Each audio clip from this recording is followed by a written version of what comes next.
Hey there, fellow night wanderers. Tonight's question is short but wild. When did humans actually start smoking?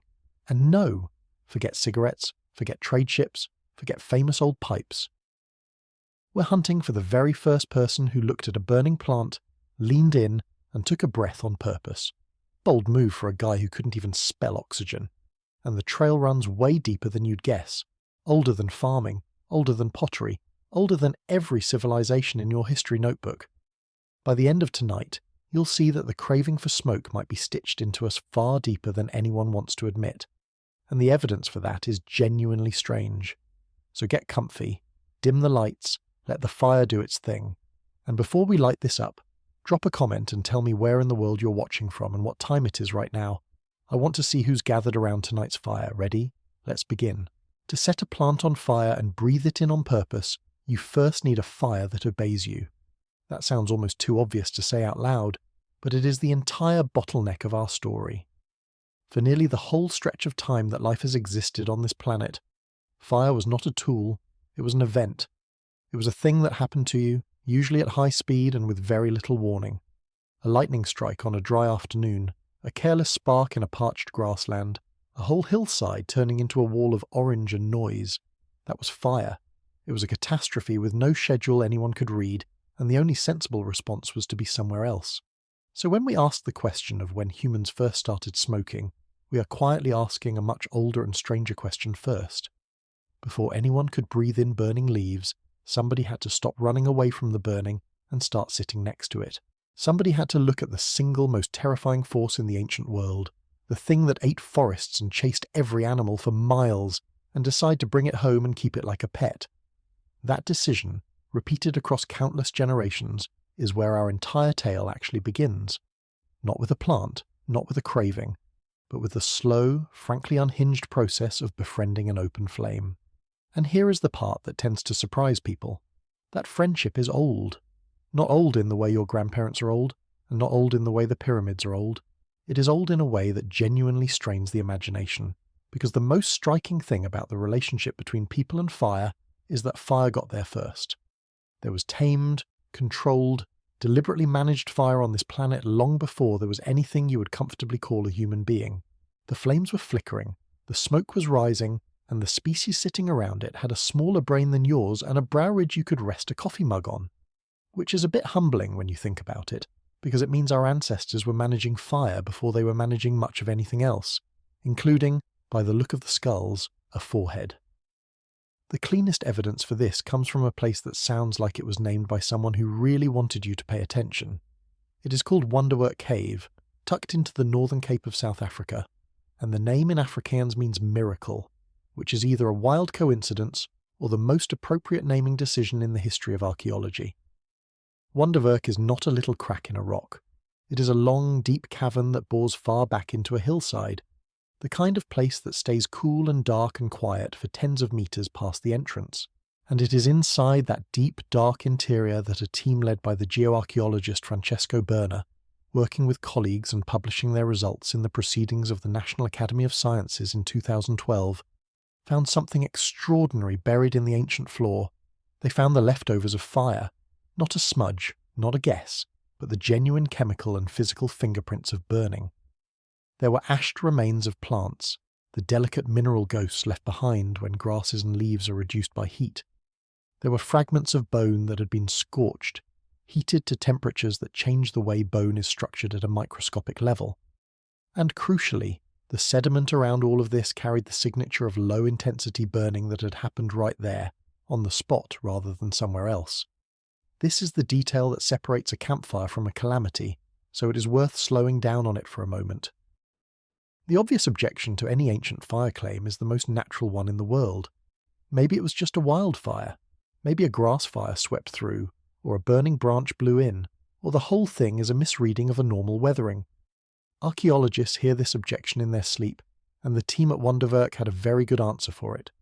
The burnt material was found deep inside the cave, well away from the entrance, far past the point where a passing brush fire could reach, or where the wind could plausibly carry a meaningful load of ash and tumble it neatly into place. Fire does not stroll 30 meters into a cave on its own initiative. Smoke might drift in, sure, but you do not get scorched bone, and in place plant ash settling into a living surface deep underground unless something was burning deep underground. And the only thing capable of carrying fire into the back of a cave and keeping it going there is a creature that wanted it there. Something was tending those flames on purpose, in a sheltered spot out of the wind, which is roughly the prehistoric equivalent of choosing the cozy table in the back of the restaurant. The date attached to all of this is the line that makes people sit up. Roughly 1 million years ago, not 100,000, not 300,000, a full million give or take, which is a number so large it stops meaning much unless you wrestle it into something graspable. Picture every recorded human civilization, every empire and dynasty and city you ever learned about, every page of every history textbook, compressed into the thinnest sliver of time at the very end of a journey. Then keep walking backward past all of it, past the first farms, past the first villages, past the last ice age, past the painted caves, and just keep going, for so long that the very idea of a year loses its grip. That is the distance between you and the fires of Wonderwerk. People throw around the word ancient pretty freely, usually for something a couple of thousand years old. This is ancient on a different scale entirely, the kind that makes a Roman aqueduct look like it was installed last Tuesday. It is fair to ask whether Wonderwerk is really the earliest fire, or just the earliest fire we can prove beyond reasonable argument, and the honest answer is the second one. There are tantalizing hints scattered even deeper in the record, scraps that suggest fire might have entered the picture earlier still. At various African sites there are patches of reddened baked earth, clusters of burnt bone, and oddly heated stone tools that some researchers read as the residue of early hearths reaching back well beyond 1 million years. The trouble is that nature is an enthusiastic forger. Wildfires redden soil too. Lightning scorches bone. The sun bakes clay.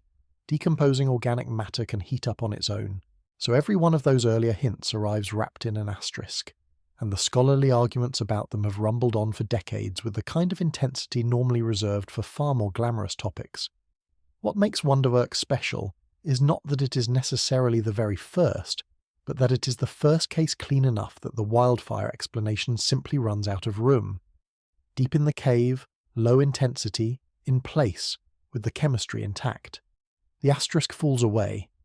This leads to a distinction that sits quietly underneath the whole subject and is worth dragging into the light, because it changes the meaning of everything. There is a vast difference between using fire and making fire. Using fire is the easy part, relatively speaking.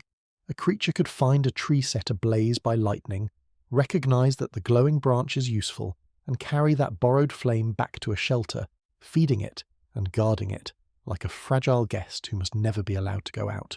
This is fire as a found object, a thing you scavenge from the world and then desperately try not to lose. Making fire from scratch, conjuring it on demand by friction, or by striking the right stones, is a far later and far harder trick, one that probably did not arrive until much closer to our own arrival on the scene. For an enormous stretch of the story, the most likely arrangement is that fire was precious precisely because it could not simply be ordered up. It had to be kept. A fire that died was a genuine disaster, possibly a fatal one, and the responsibility of keeping the embers alive through the night and through the rain would have shaped the rhythm of life in ways that are hard to fully picture. Naturally, this means the smoke was not an occasional thing. A fire you cannot easily relight is a fire you keep burning, which means the smoke was a near constant companion rather than a now-and-then visitor. Now for the genuinely odd part, the part that reframes everything. The creature tending those fires was not us. Not Homo sapiens, not anyone you would recognize as a person if they sat down next to you on the bus, although to be fair, the bus would already be a lot to process for them. The most likely firekeeper at Wonderwerk 1 million years ago was Homo erectus, an earlier member of our family tree and by most accounts, the breakout star of the whole hominin lineage. Erectus was the first of our relatives to have a body built more or less along our lines, with long legs made for covering distance and proportions suited to walking and running across open country, rather than swinging through trees. From the neck down, an erectus would have looked unsettlingly familiar. It is the head that gives the game away, because the head was different. The brain inside it was noticeably smaller than yours, somewhere in the neighbourhood of 2/3 the size, which is not nothing but is also not the kind of processing power you would bet your savings on. The skull was longer and lower, the forehead sloped back rather than rising up, and above the eyes sat that famous heavy ridge of bone, a permanent stern expression carved right into the architecture of the face. This was not a being writing poetry or pondering its place in the cosmos. This was a tough, capable, wide-ranging animal that had nonetheless cracked one of the hardest problems in the natural world. It had learned to carry fire, to feed it, to keep it alive, and to use it. And it had done so long before the species that would one day invent the cigarette, the lighter, and the Surgeon General warning ever showed up to take the credit. And there is something about Homo erectus that matters enormously for our story, something beyond the small brain and the heavy brow. Erectus was a traveller. This was the first member of our family to truly leave home in a big way, spilling out of Africa and spreading across an immense sweep of the old world, leaving fossils everywhere from the islands of Southeast Asia to the plains of East Asia to the edges of Europe. We are talking about a creature that, over the generations, occupied an enormous variety of environments, from steamy tropical forests to cool temperate woodlands to dry open grasslands. And every one of those environments came stocked with its own local cabinet of plants, its own particular collection of leaves and barks and resins and roots, each carrying its own private blend of chemistry. This is not a side detail. It is the reason the accident at the heart of this chapter was not a 1 in a billion fluke, but a near certainty playing out across the map.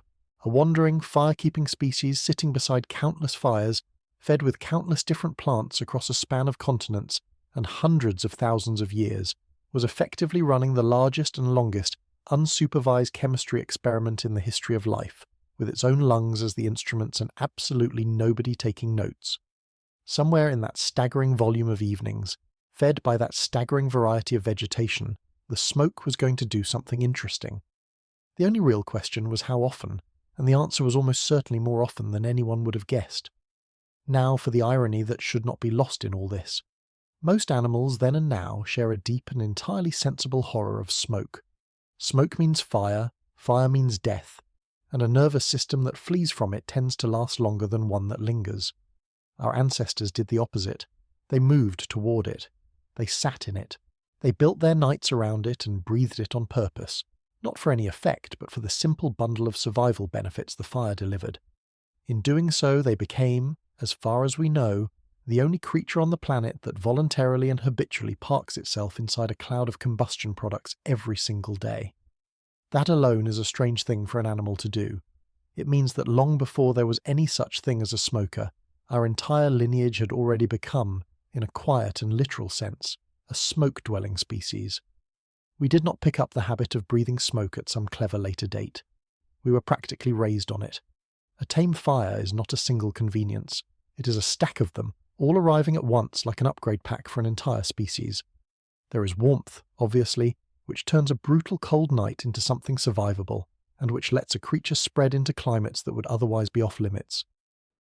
There is light, which extends the usable day past sunset and pushes back the darkness that hid every predator, with a taste for slow-moving primates. There is protection, because most large hungry animals share a deep and sensible dislike of open flame, so a fire at the mouth of a shelter is a security system that runs all night and never asks for a password. And then there is the one that may matter most of all, the one that some researchers think rewired our ancestors from the inside. Cooking. The anthropologist Richard Wrangham laid this out in detail in his book Catching Fire, published in 2009, with an argument that is elegant and a little provocative. Raw food is hard work. It takes an enormous amount of chewing, and an even more enormous amount of digesting to pull energy out of uncooked roots, tough meat, and fibrous plants. Apply heat, and the whole equation shifts. Cooking breaks down tough fibers and proteins before they ever reach the mouth, essentially doing a chunk of the digestive labour in advance. That means more calories absorbed for less effort, softer food that needs less chewing, and a gut that no longer has to be a massive energy-hungry processing plant running around the clock. Freed up energy has to go somewhere, and Wrangham's suggestion is that a lot of it went, over the long haul, into building a bigger and more expensive brain. Whether or not that hypothesis turns out to be the full story, and it remains a hypothesis with plenty of debate around it, the broader point is hard to argue with. Fire changed what these creatures could eat, where they could live, how they slept, and how they spent their nights. It was not a gadget, it was a foundation. There is one more effect of a tame fire that often gets overlooked, and it is less about the body than about where bodies end up. A fire is a destination. It is warm, it is bright, it is safe, and it is, by necessity, in a fixed spot since you cannot exactly take an open flame for a walk. That means a fire gathers people. After a day of scattering across the landscape in search of food, the group flows back toward the same glowing point at the end of the day, drawn in by the warmth the way everything cold is drawn toward heat. The hearth becomes the one reliable place where the whole group ends up together, night after night, sitting close, lingering long after the meal is done because the dark beyond the firelight holds nothing good. We do not need to romanticize this to recognize its importance. It is simply the practical fact that fire concentrated our ancestors into tight little clusters, shoulder to shoulder, for hours every evening, in the one place where the smoke was thickest. Whatever was riding in that smoke, the fire made sure there was always an audience for it. The smoke.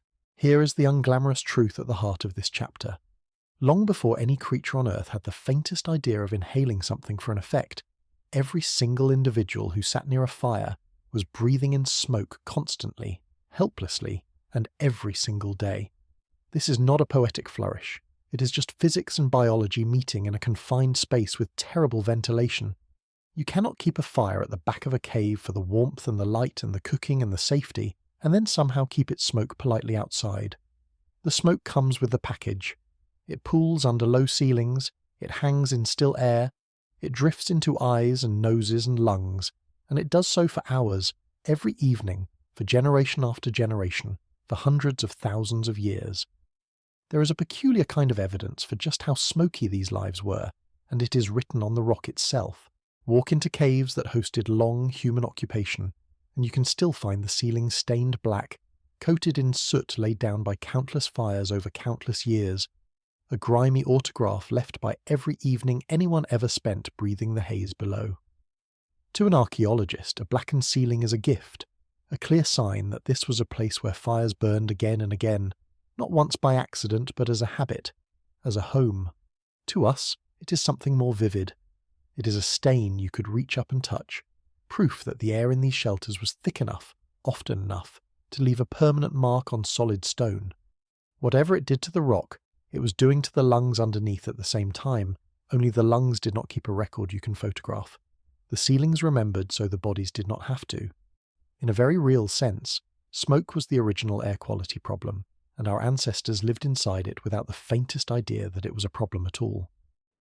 There was no ventilation system, no chimney for the first long stretch of this story, no helpful little device on the wall blinking to warn anyone that the particulate levels were getting interesting. There was just the fire, the cave, the smoke, and a row of heavy-browed faces breathing it all in because the alternative was the cold and the dark and the things that hunted in the dark. Given that menu of options, a lungful of haze was an extremely reasonable trade. Comfort came bundled with a cloud, and everyone took the deal because the deal was survival. To understand why this matters so much for everything that comes later, we have to look closely at what smoke actually is, because most people picture it as a single grey substance, and it is nothing of the sort. When organic material burns, when wood and bark and leaves and grass break apart under heat, they do not simply turn into one clean puff of nothing. They release a whole crowd of different compounds, and the exact makeup of that crowd depends entirely on what is burning. Smoke is not a thing. Smoke is a recipe, and the recipe changes with the ingredients. Some of what comes off a fire is exactly what you would expect and is mostly harmless in small doses, the simple products of combustion. There is water vapour, since living material is full of moisture. There is carbon dioxide, the standard exhaust of anything burning in air. But that is only the boring opening act. Riding along with those familiar gases is a far more interesting and far more chemically complicated mixture. A swirl of fine particles and volatile compounds carried up on the heat. Those fine particles are the part you actually see. When you watch smoke curl up grey and thick from a fire, you are looking at a fog of microscopic solid specks, unburned and partly burned fragments of the original material, fine enough to float on the rising air and small enough to ride deep into a pair of lungs. Mixed in among them is a whole haze of compounds that were liberated by the heat without being fully consumed by it, everything from simple gases to a long list of larger, stickier molecules with names that no creature around a prehistoric fire would ever need to know. Some of these are genuinely nasty over the long run, the sort of thing modern medicine spends a great deal of effort warning people about, which is the quiet downside lurking inside this entire story, and one we will return to. But to a body breathing it in the moment, smoke is not experienced as a chemistry lesson. It is experienced as smell, as warmth on the back of the throat, as the heaviness of a fire fed for hours. The complexity is all invisible. The recipe does its work whether or not anyone can read the label, and for the longest time nobody could. The plant world is a relentless chemist. Over hundreds of millions of years, plants have manufactured an absurd library of molecules, many of them designed expressly to be unpleasant. Plants cannot run away from things that want to eat them, so instead of legs they evolved chemistry. They loaded their tissues with bitter, toxic, mind-altering substances meant to poison insects, sicken grazers, and generally make any creature thinking about a snack reconsider its life choices. Two big families of these defensive molecules matter most here, and you will meet them again and again as our story moves forward, so it is worth getting them on a first-name basis now. The first family is the alkaloids, a sprawling group of nitrogen-containing compounds that includes some of the most biologically active substances on the planet. Alkaloids are why certain plants can stop a heart, dull a pain, dilate an eye, or fundamentally scramble the signals running through a nervous system. The second family is the terpenes, the aromatic compounds responsible for the smell of pine, of citrus peel, of crushed herbs and resinous wood, and many of these are far from inert when they reach a brain. When a plant carrying compounds like these ends up on a fire, that chemistry does not always simply vanish into ash. A portion of it can ride up into the smoke, lifted on the heat, suspended in those fine particles, drifting straight toward the row of noses gathered around the glow. Now hold that fact in one hand, and pick up the other crucial fact in the other. Our ancestors were not selecting their firewood from neat labelled bins. They were grabbing whatever burned, fallen branches, dry brush, dead leaves, old roots, whatever was within reach when the fire needed feeding and the night was getting cold. They had no botanical field guide, no understanding of plant chemistry, no concept of an active compound, and absolutely no way of knowing that the green bundle they just tossed onto the coals was wildly different, on a molecular level, from the dry log next to it. To them, fuel was fuel. The plant world, however, does not grade itself on intentions. Across the enormous range that Erectus and its descendants eventually covered, the local vegetation included plants packed with exactly the kinds of alkaloids and terpenes we just met. Sooner or later, by pure statistical inevitability, across hundreds of thousands of years and untold millions of evenings, the wrong branch went on the fire. Or, depending on your point of view, the right one. So picture the scene, not as a single dramatic moment, but as a thing that surely happened over and over again, scattered across the deep past like raindrops. A group is gathered around the fire after a long day, doing whatever the prehistoric equivalent of unwinding was. Someone feeds the flames a fresh armful of brush, not thinking about it, just keeping the fire fat and bright. The smoke shifts, thickens, takes on a different smell, and slowly, without anyone connecting cause to effect, the mood around the fire changes. A pleasant heaviness, a softening at the edges of the world, a warmth that has nothing to do with the flames. Nobody understands it. Nobody could possibly understand it, because the very concept of a compound entering the blood through the lungs and acting on the brain is a million years away from being thinkable. There is just the fire, the strange good branch, and a feeling that arrived from nowhere and was extremely welcome after a hard day of not being eaten. This is the moment, or rather the endlessly repeated non-moment, that everything else grows out of, and it is important to be precise about what it was and what it was not, because the distinction is the whole point of this chapter. It was not a decision. Nobody chose it. Nobody set out to alter their state of mind, because nobody knew there was a state of mind to alter or a way to alter it. There was no plan, no recipe, no ritual, no first clever individual who cracked the code. There was only chance, the dumb, patient, relentless chance of doing the same thing many thousands of times until something unusual fell out the other end. A particular plant, a particular fire, a particular drift of smoke, and a particular nervous system that happened to react. It was, in the most literal sense, an accident. A recurring, pleasant, deeply mysterious accident.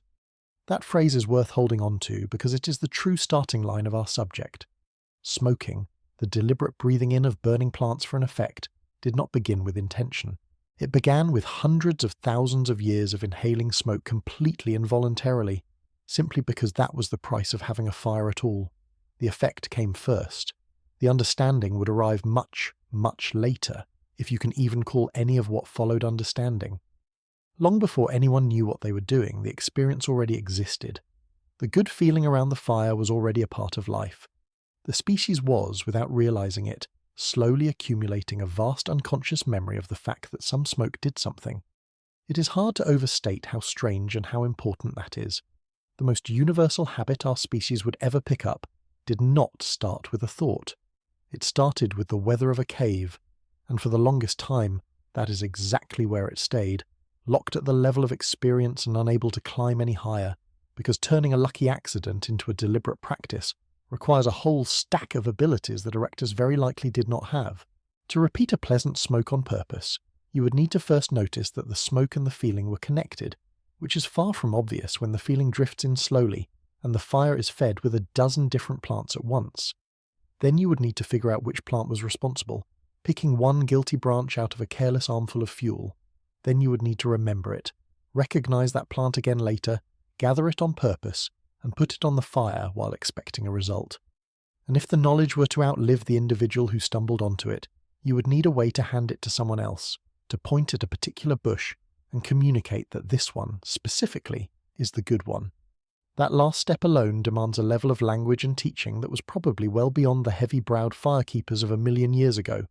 So the experience kept happening and kept evaporating, over and over, never quite catching like a match struck in a draft. The raw feeling was real, but the chain that turns a feeling into a tradition had not yet been built. What our distant relatives had was the spark, scattered uselessly across the dark. The patience and the cleverness to catch that spark and hold on to it would belong to creatures who arrived much, much later, with bigger brains, sharper memories, and a great deal more to say. And there is a quieter implication folded inside all of this that is easy to miss. If you spend enough generations breathing the smoke of an open fire, and if the plants in your surroundings sometimes carry chemistry that does something to a brain, then the experience of being subtly affected by smoke was not a rare curiosity. It was baked into ordinary life. It was background. It was as much a part of the firelit evening as the warmth and the smell of cooking. Our ancestors did not stumble onto altered states the way a modern person might stumble onto a surprising new experience, as a clear before and after. They marinated in the faint possibility of it, night after night, for a span of time so long that it dwarfs the entire age of every human culture combined. By the time anyone was capable of forming the thought that smoke could be used on purpose, the raw experience had already been a familiar visitor for an unimaginable stretch. It is tempting, looking back, to be a little smug about how clueless they were.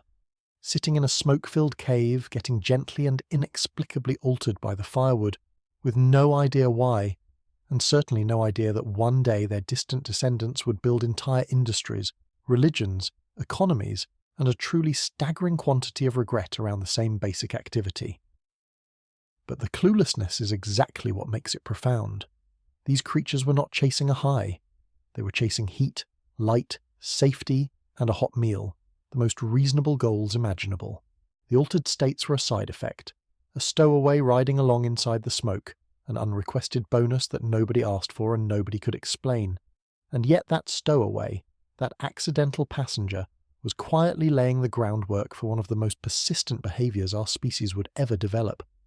There is one more thing about that 1,000,000-year-old fire at Wonderwerk that deserves a final word, and it is less about chemistry than about the shape of the whole story. We tend to imagine that big human habits begin with big human moments, a flash of insight, a clever inventor, a clear first time. We like our origins clean. But the origin of breathing in burning plants is the opposite of clean. It is smeared across an almost incomprehensible depth of time, with no inventor, no eureka, and no single beginning you could point to on a map or a calendar. It begins with a creature that was not yet us, in a cave that smelled of wood smoke, doing the most practical thing in the world for reasons that had nothing to do with getting high, and getting a little high anyway, on and off, by accident, for ages. So before there were pipes, before there were rituals, before there were sacred plants and secret recipes and selected strains, before any of the sophistication that the rest of this story is built on, there was simply this: fire that obeyed, smoke that lingered, lungs that had no choice, and a quiet, recurring, completely unintentional good feeling that drifted in on the haze of an ordinary night, settling into the deep memory of a species that would, eventually, decide it wanted that feeling on purpose. The intention was still a very long way off, but the raw material, the fire and the smoke and the lungs and the lucky chemistry, was already in place 1,000,000 years ago, waiting in the dark at the back of a cave with a name that, fittingly, means miracle. Which leaves us with a deliciously open question to carry forward. The experience existed. The fire existed. The plants existed. The lungs existed. So why did the body cooperate at all? Why, when those stray molecules from the smoke slipped into the blood and reached the brain, did anything happen rather than nothing? A truly alien chemical ought to be ignored, or it ought to cause chaos, not a pleasant softening of the world. The fact that smoke from a burning plant could produce a feeling that resembled comfort, rather than simply a coughing fit and a headache, points to something remarkable hiding inside our ancestors all along. It suggests that the brain was not a blank wall that these compounds happened to splatter against. It suggests the brain already had doors, and that some of those drifting molecules happened to fit the locks.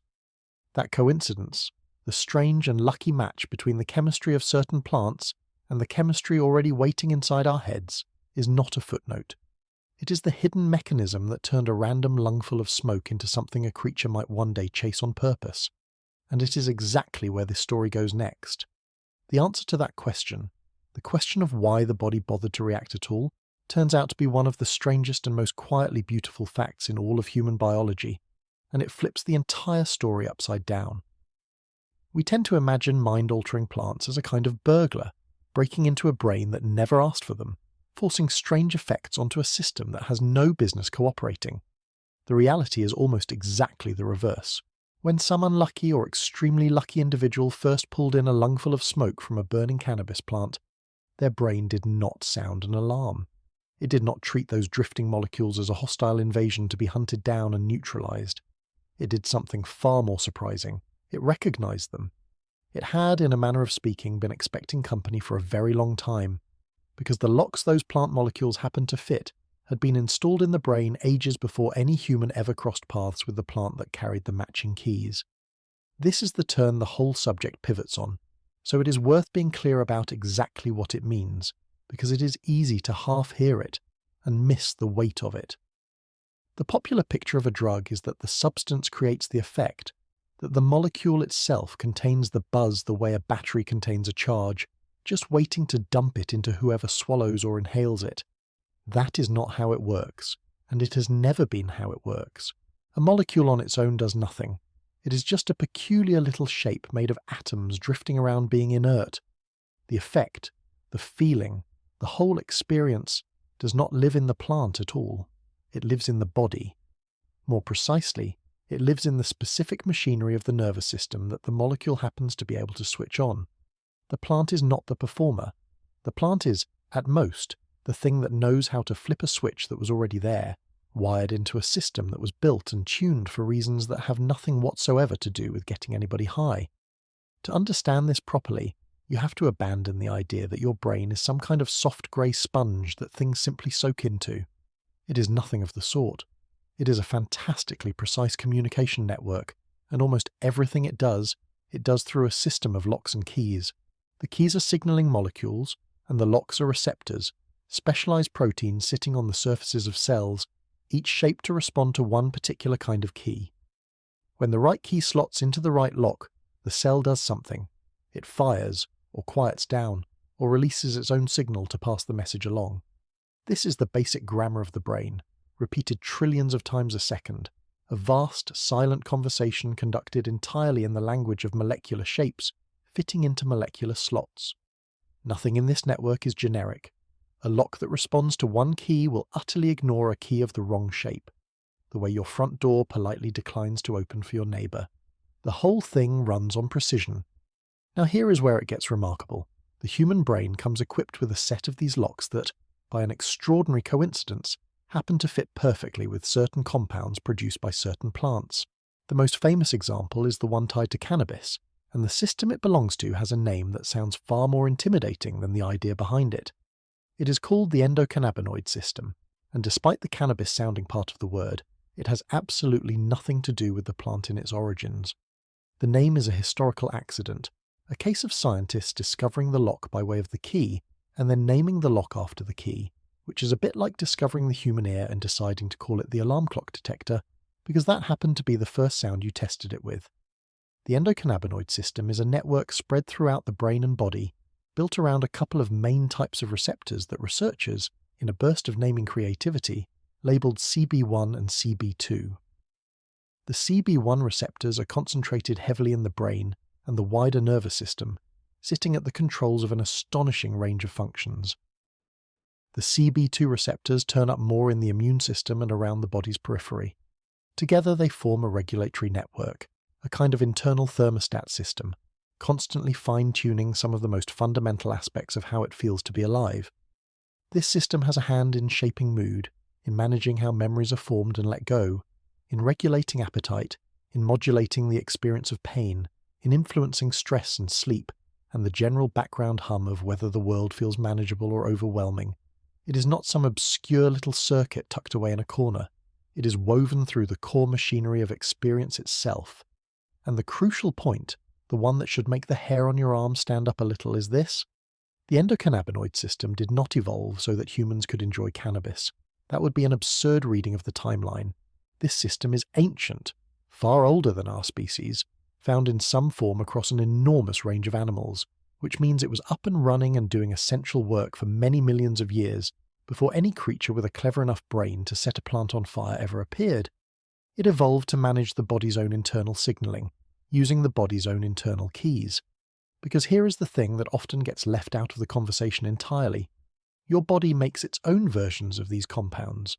You are, right now, manufacturing your own private supply of molecules that fit those very same locks, and you do it whether or not you have ever gone anywhere near the plant.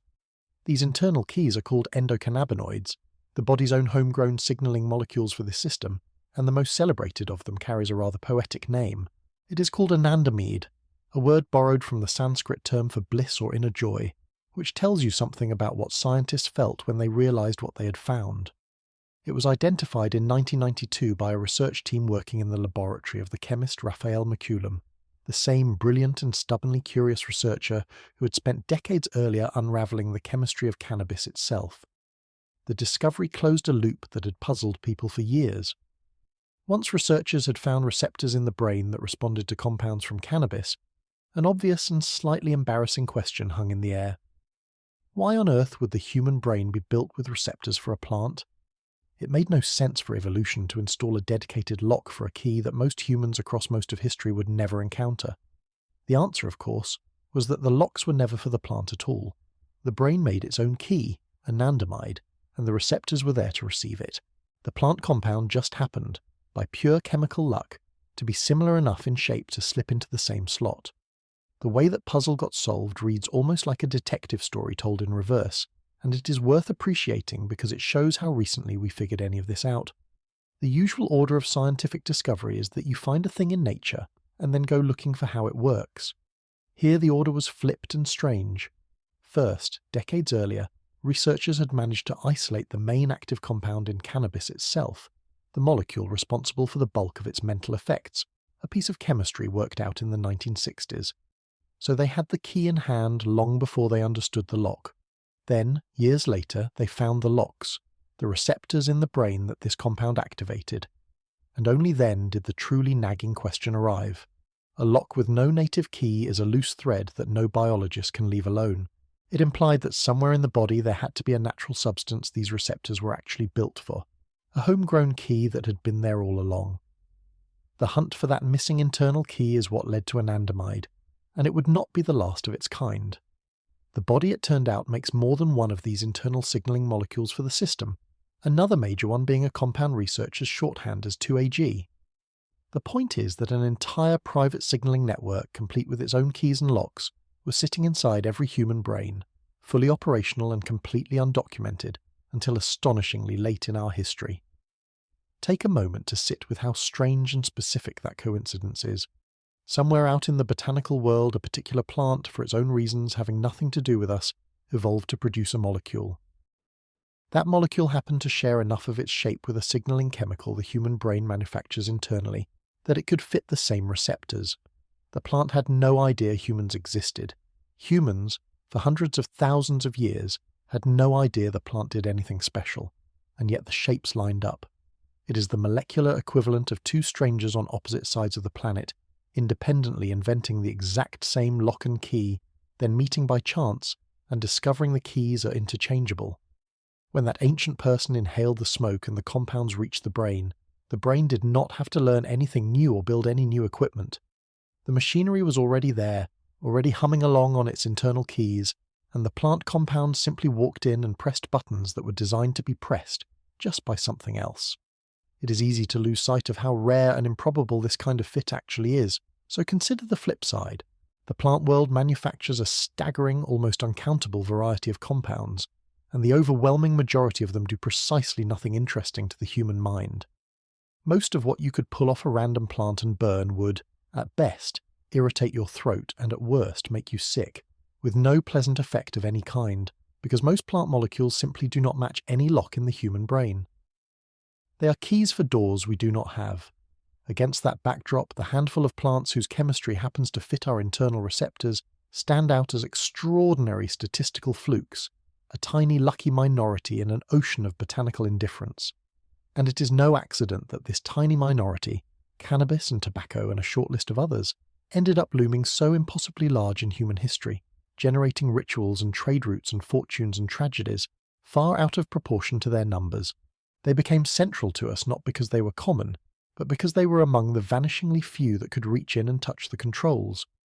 Out of all the green things on earth, only a precious few held a key to the human mind, and humanity, with unerring instinct, found nearly every one of them. This is why the experience of cannabis smoke could feel like anything at all, rather than like nothing or like poison. The compound was not creating a brand new sensation from scratch. It was hijacking an existing control panel, one wired into mood and memory and appetite and the perception of time, and turning the dials in its own clumsy, indiscriminate way. The system that normally adjusts these things gently and precisely, in response to the body's own carefully metered signals, was suddenly flooded with a flood of imitation keys all at once, jamming into locks everywhere, pushing the whole network in directions it was never meant to go all at the same time. The result is the altered state, which is really just the familiar machinery of the mind being operated by the wrong hands. It helps to see this system doing its proper, native job, the one it actually evolved for, because then the plant effect stops looking magical and starts looking like an obvious side door into ordinary biology. You have very likely felt your own endocannabinoid system at work without ever knowing its name. That pleasant, floating, slightly euphoric calm that can settle in after a long run or a hard stretch of physical effort. The thing popularly called the runner's high is in large part this very system in action. For years, people assumed that glow was all down to endorphins, but a good deal of the credit appears to belong to a surge of the body's own anandamide, released by sustained exertion, slipping into those same CB1 receptors and dialing down pain and stress while nudging mood upward. In other words, your body already knows how to deliver a gentle, homemade version of the feeling, using its own keys as a reward for effort. The cannabis plant did not introduce humanity to a new sensation. It introduced humanity to a noisier, less subtle, externally triggered version of a sensation the body had been producing in-house, on its own schedule, the entire time. The plant just figured out how to ring a bell that the body normally rings only for itself. Now, cannabis is only half of this story, and the other half works on a completely separate system that just happens to share the same wonderful, accidental quality. Because the endocannabinoid system is not the only set of locks in the human brain that a plant turned out to have keys for. There is a second great example, and it belongs to the compound that would eventually drive far more of human history and far more human misery than cannabis ever did. That compound is nicotine, and the system it exploits is a completely different one, with its own locks, its own internal keys, and its own essential everyday job that has nothing to do with tobacco.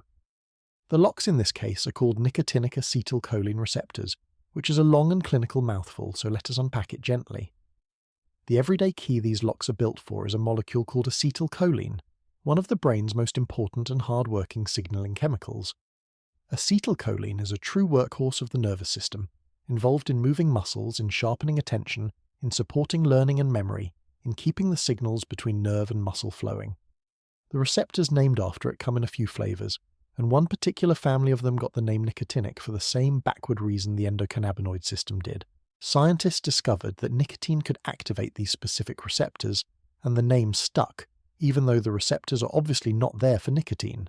They are there for acetylcholine, doing vital work in your body at this exact second, completely indifferent to whether you have ever touched tobacco.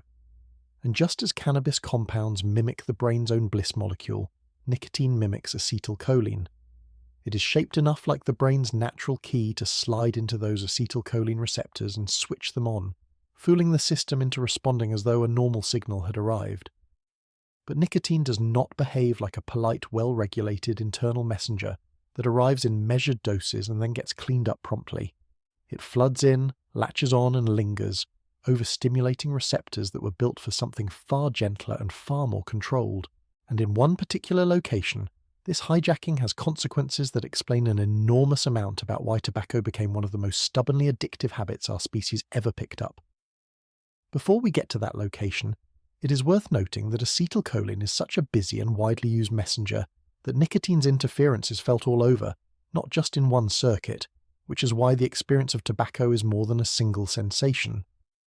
Because acetylcholine is bound up with attention and alertness, nicotine tends to produce a brief sharpening, a feeling of being a little more awake and focused, the small mental crispness that generations of smokers have leaned on to get through a dull afternoon. Because it touches systems tied to muscle and nerve signaling, it can also produce that faint physical buzz, the slightly wired edge that comes with overstimulating receptors built for gentler use. This is part of why tobacco occupies such an odd dual role, capable of feeling both calming and stimulating depending on the moment and the person. A contradiction that makes perfect sense once you realize it is jamming a messenger that the body uses for many different jobs at once.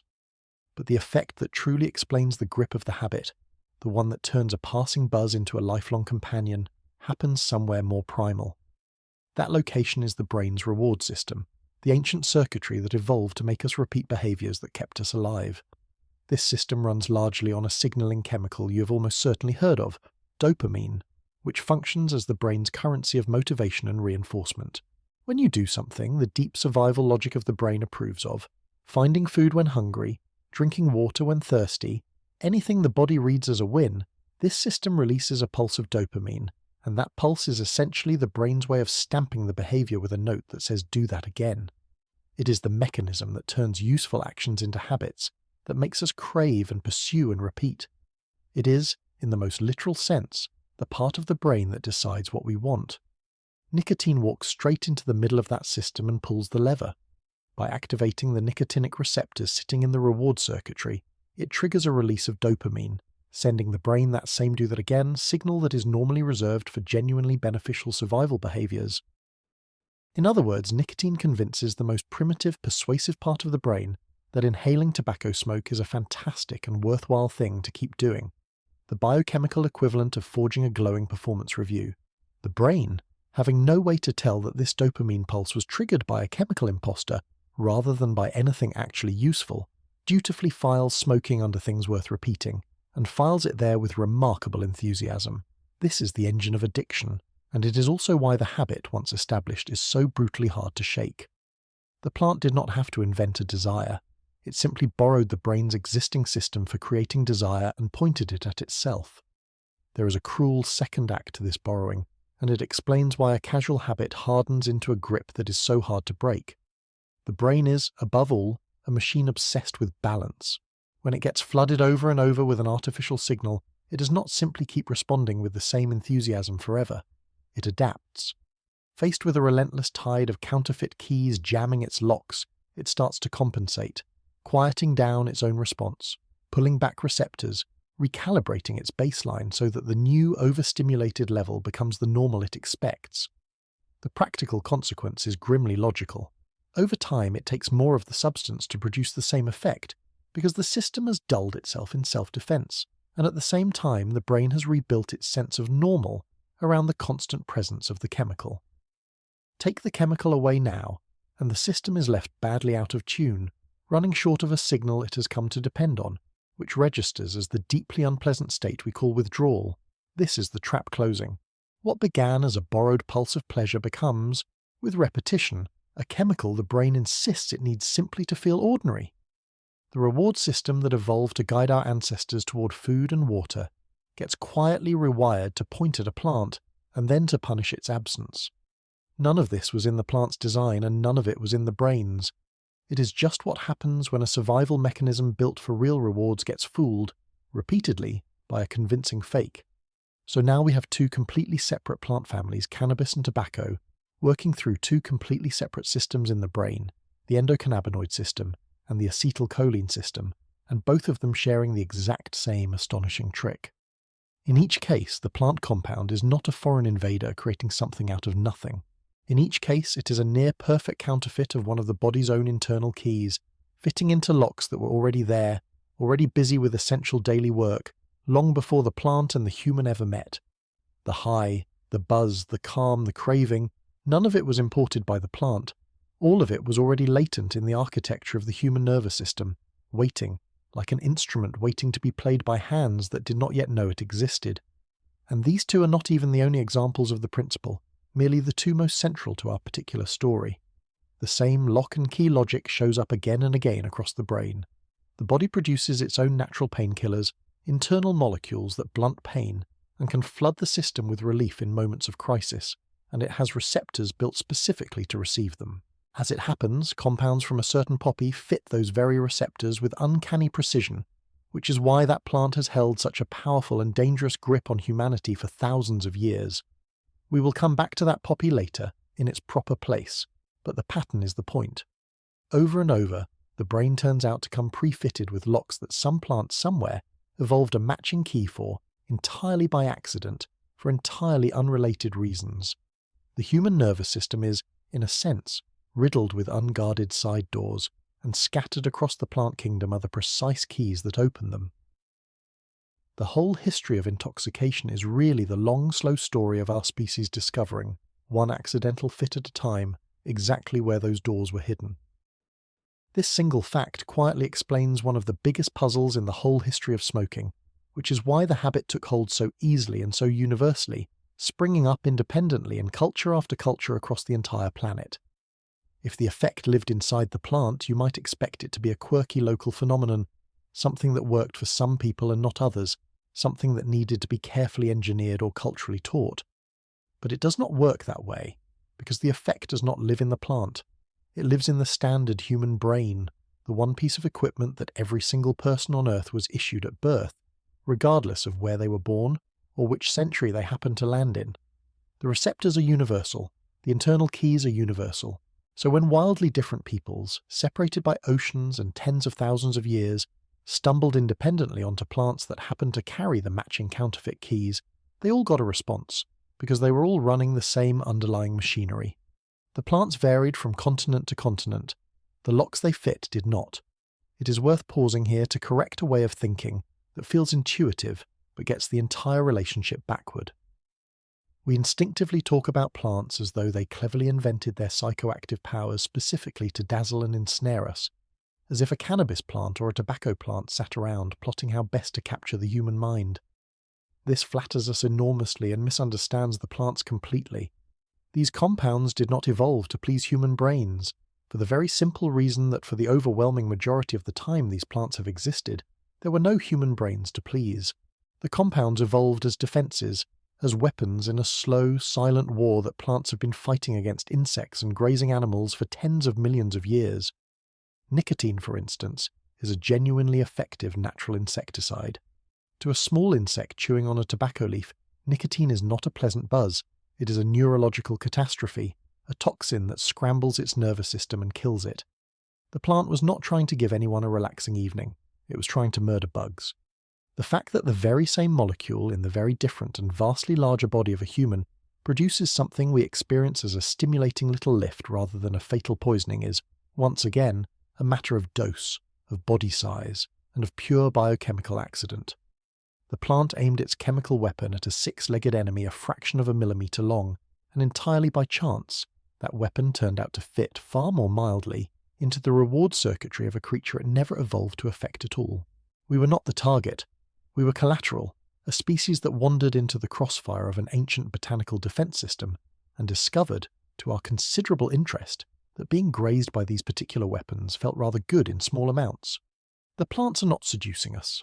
We are, in a sense, helping ourselves to chemicals that were designed to keep things from helping themselves to the plants, which is the kind of irony the natural world produces without even trying.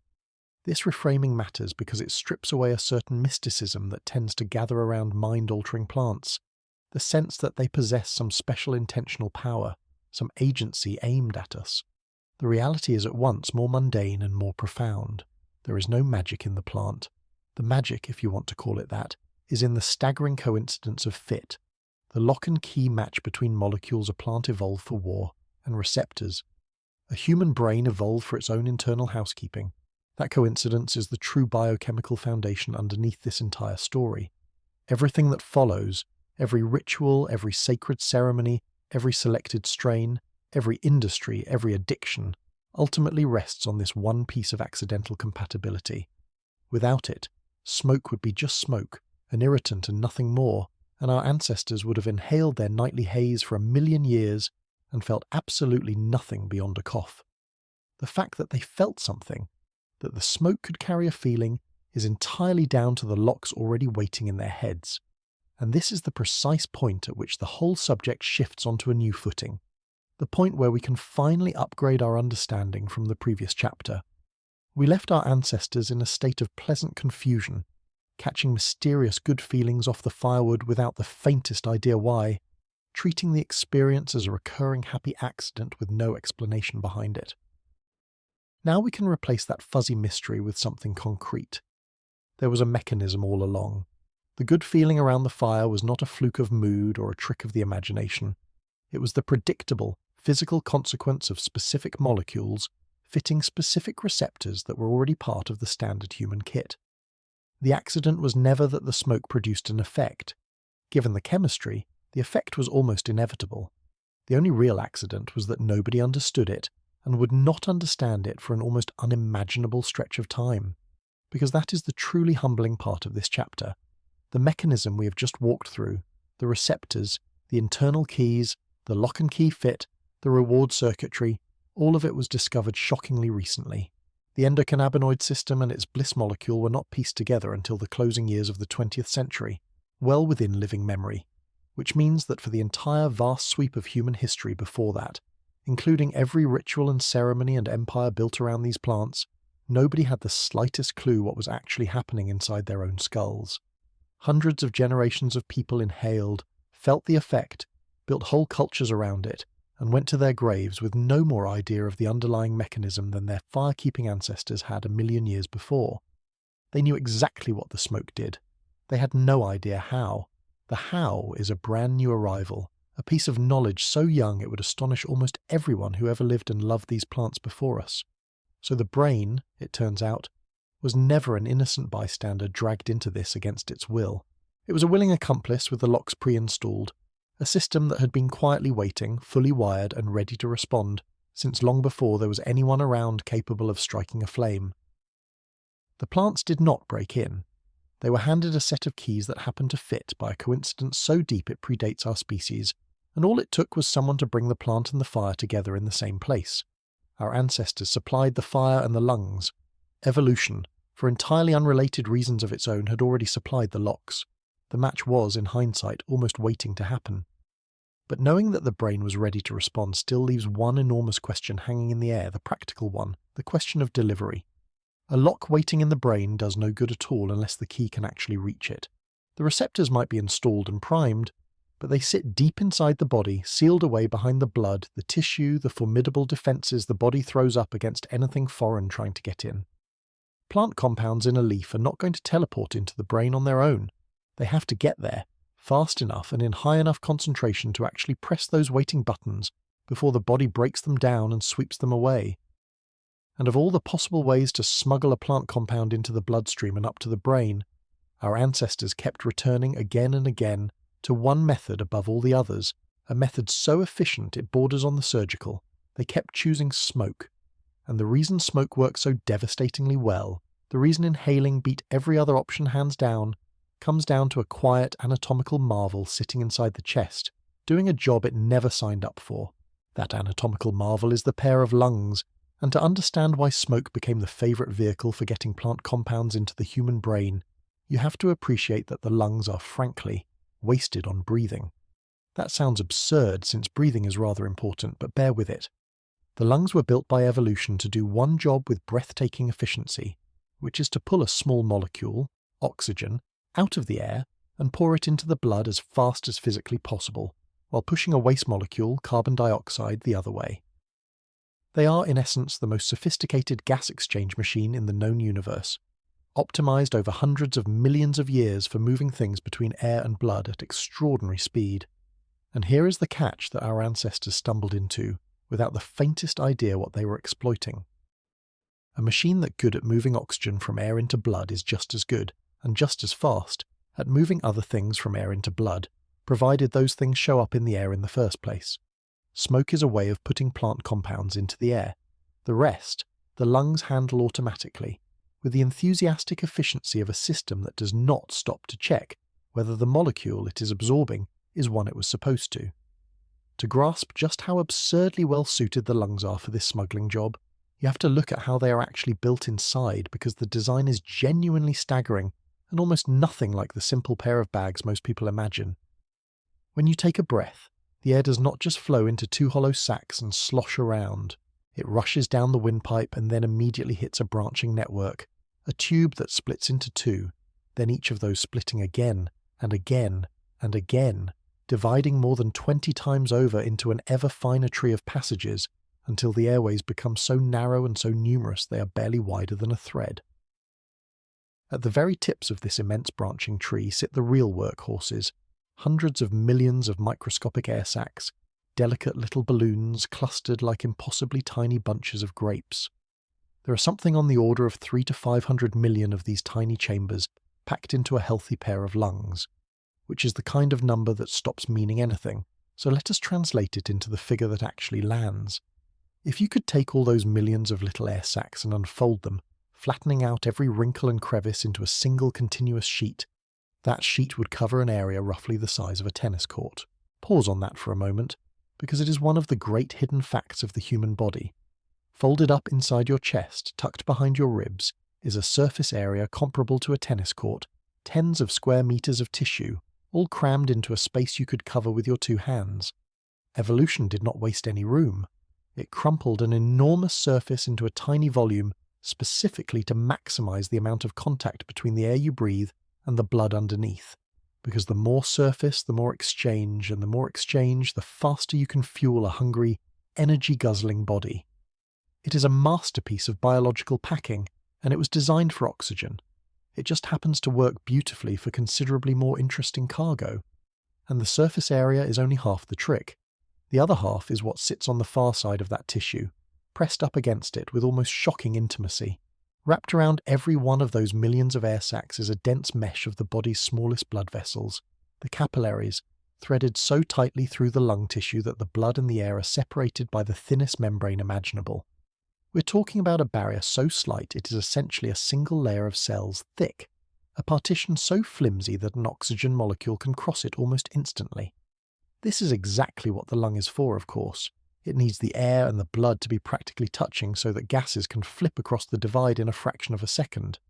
But it means that any compound riding along in the inhaled air, any molecule small enough and willing enough to cross that whisper-thin barrier, gets dumped directly into the bloodstream the instant it reaches one of those air sacs. There is no long journey, no slow seepage, no waiting.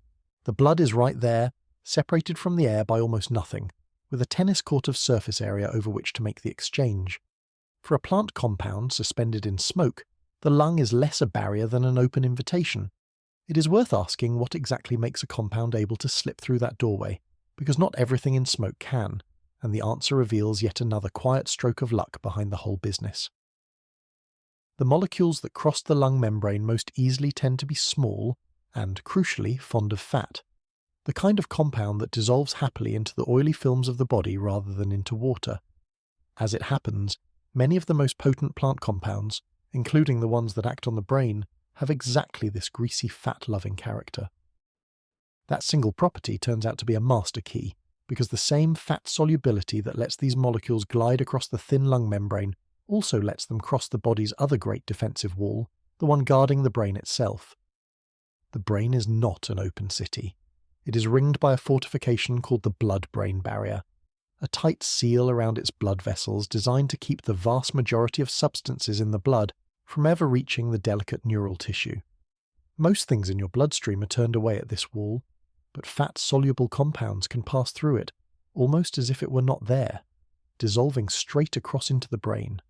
So the very plant molecules that find the lung so easy to cross also find the brain's last defense easy to cross, which means a compound inhaled in smoke faces almost no real obstacle on its entire journey from the air to the very seat of consciousness. It glides through the lung, rides the blood, and slips into the brain, waved through every checkpoint by a chemistry that happens, entirely by accident, to be perfectly suited to the trip. The form smoke takes also helps it along.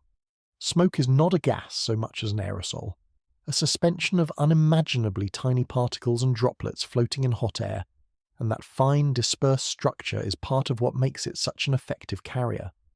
The smallest of those particles are light enough to ride the breath all the way down into the deepest reaches of the lungs, right to the air sacs where the absorptive surface is greatest and the membrane is thinnest, depositing their cargo at the exact spot best designed to ferry it into the blood. Coarser particles tend to settle higher up in the airways, but the finest fraction penetrates to the very bottom, which is precisely where a compound most wants to be if its goal is the bloodstream. In effect, the act of burning aerosolizes the plant's chemistry into a form ideally sized to reach the lung's most efficient territory. It is one more way in which fire, blindly and accidentally, prepared these compounds for the most effective possible delivery, breaking them down and lofting them into particles fine enough to slip into the body's deepest corners. Now, to really appreciate why this route is so devastatingly effective, you have to compare it to the alternatives, because inhaling is far from the only way to get a substance out of a plant and into a body.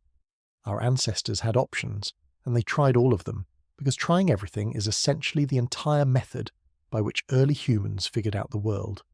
There were broadly 3 doors into the body for a plant and its chemistry, and they are wildly unequal in speed and power. Understanding why the third one won is the whole point of this chapter. The first and most obvious door is the mouth, by way of chewing. You simply take the plant, put it in your mouth, and chew it, letting the compounds seep out and absorb through the soft tissues lining the cheeks and gums, or get swallowed down to be dealt with later. This is the laziest route, in the sense that it requires no fire, no tools, no preparation beyond a set of teeth, and it has been used for an enormous range of plants across history. But it is slow, and it is leaky. Absorption through the lining of the mouth is gentle and partial, a gradual trickle rather than a rush, and a good deal of whatever you chew ends up being swallowed and routed into the digestive tract, where its fate becomes considerably more complicated. Chewing gets the job done eventually, in a low-key, drawn-out way, but it is the pharmacological equivalent of sending a letter by slow post and hoping most of it arrives. The second door is the stomach, by way of swallowing, usually after the plant has been brewed, steeped, or cooked into some kind of drink or food. This is the root of the herbal infusion, the boiled brew, the medicinal tea, and it is a genuine step up in some ways, since cooking and steeping can pull compounds out of tough plant material and concentrate them into a swallowable dose. But once a compound goes down into the digestive system, it faces a long, slow, and frankly hostile journey. It has to survive the acid of the stomach, then wind its way through the gut, getting absorbed gradually across the intestinal wall over a stretch of time that can run from many minutes to well over an hour. The onset is sluggish, and the timing is unpredictable, depending on whether the stomach is full or empty, and a dozen other variables that nobody in the ancient world could control. You drink the brew, and then you wait and wait, with no precise idea of when or how hard the effect will land. Patience is required, which is not always a quality the situation rewards. But there is a far bigger problem lurking on the swallowing route, one that no amount of patience can fix, and it is the single biggest reason inhaling pulls so dramatically ahead. When anything is absorbed from the digestive tract, it does not get to swan off freely into the body. It is first funneled, by the body's plumbing, straight into the liver.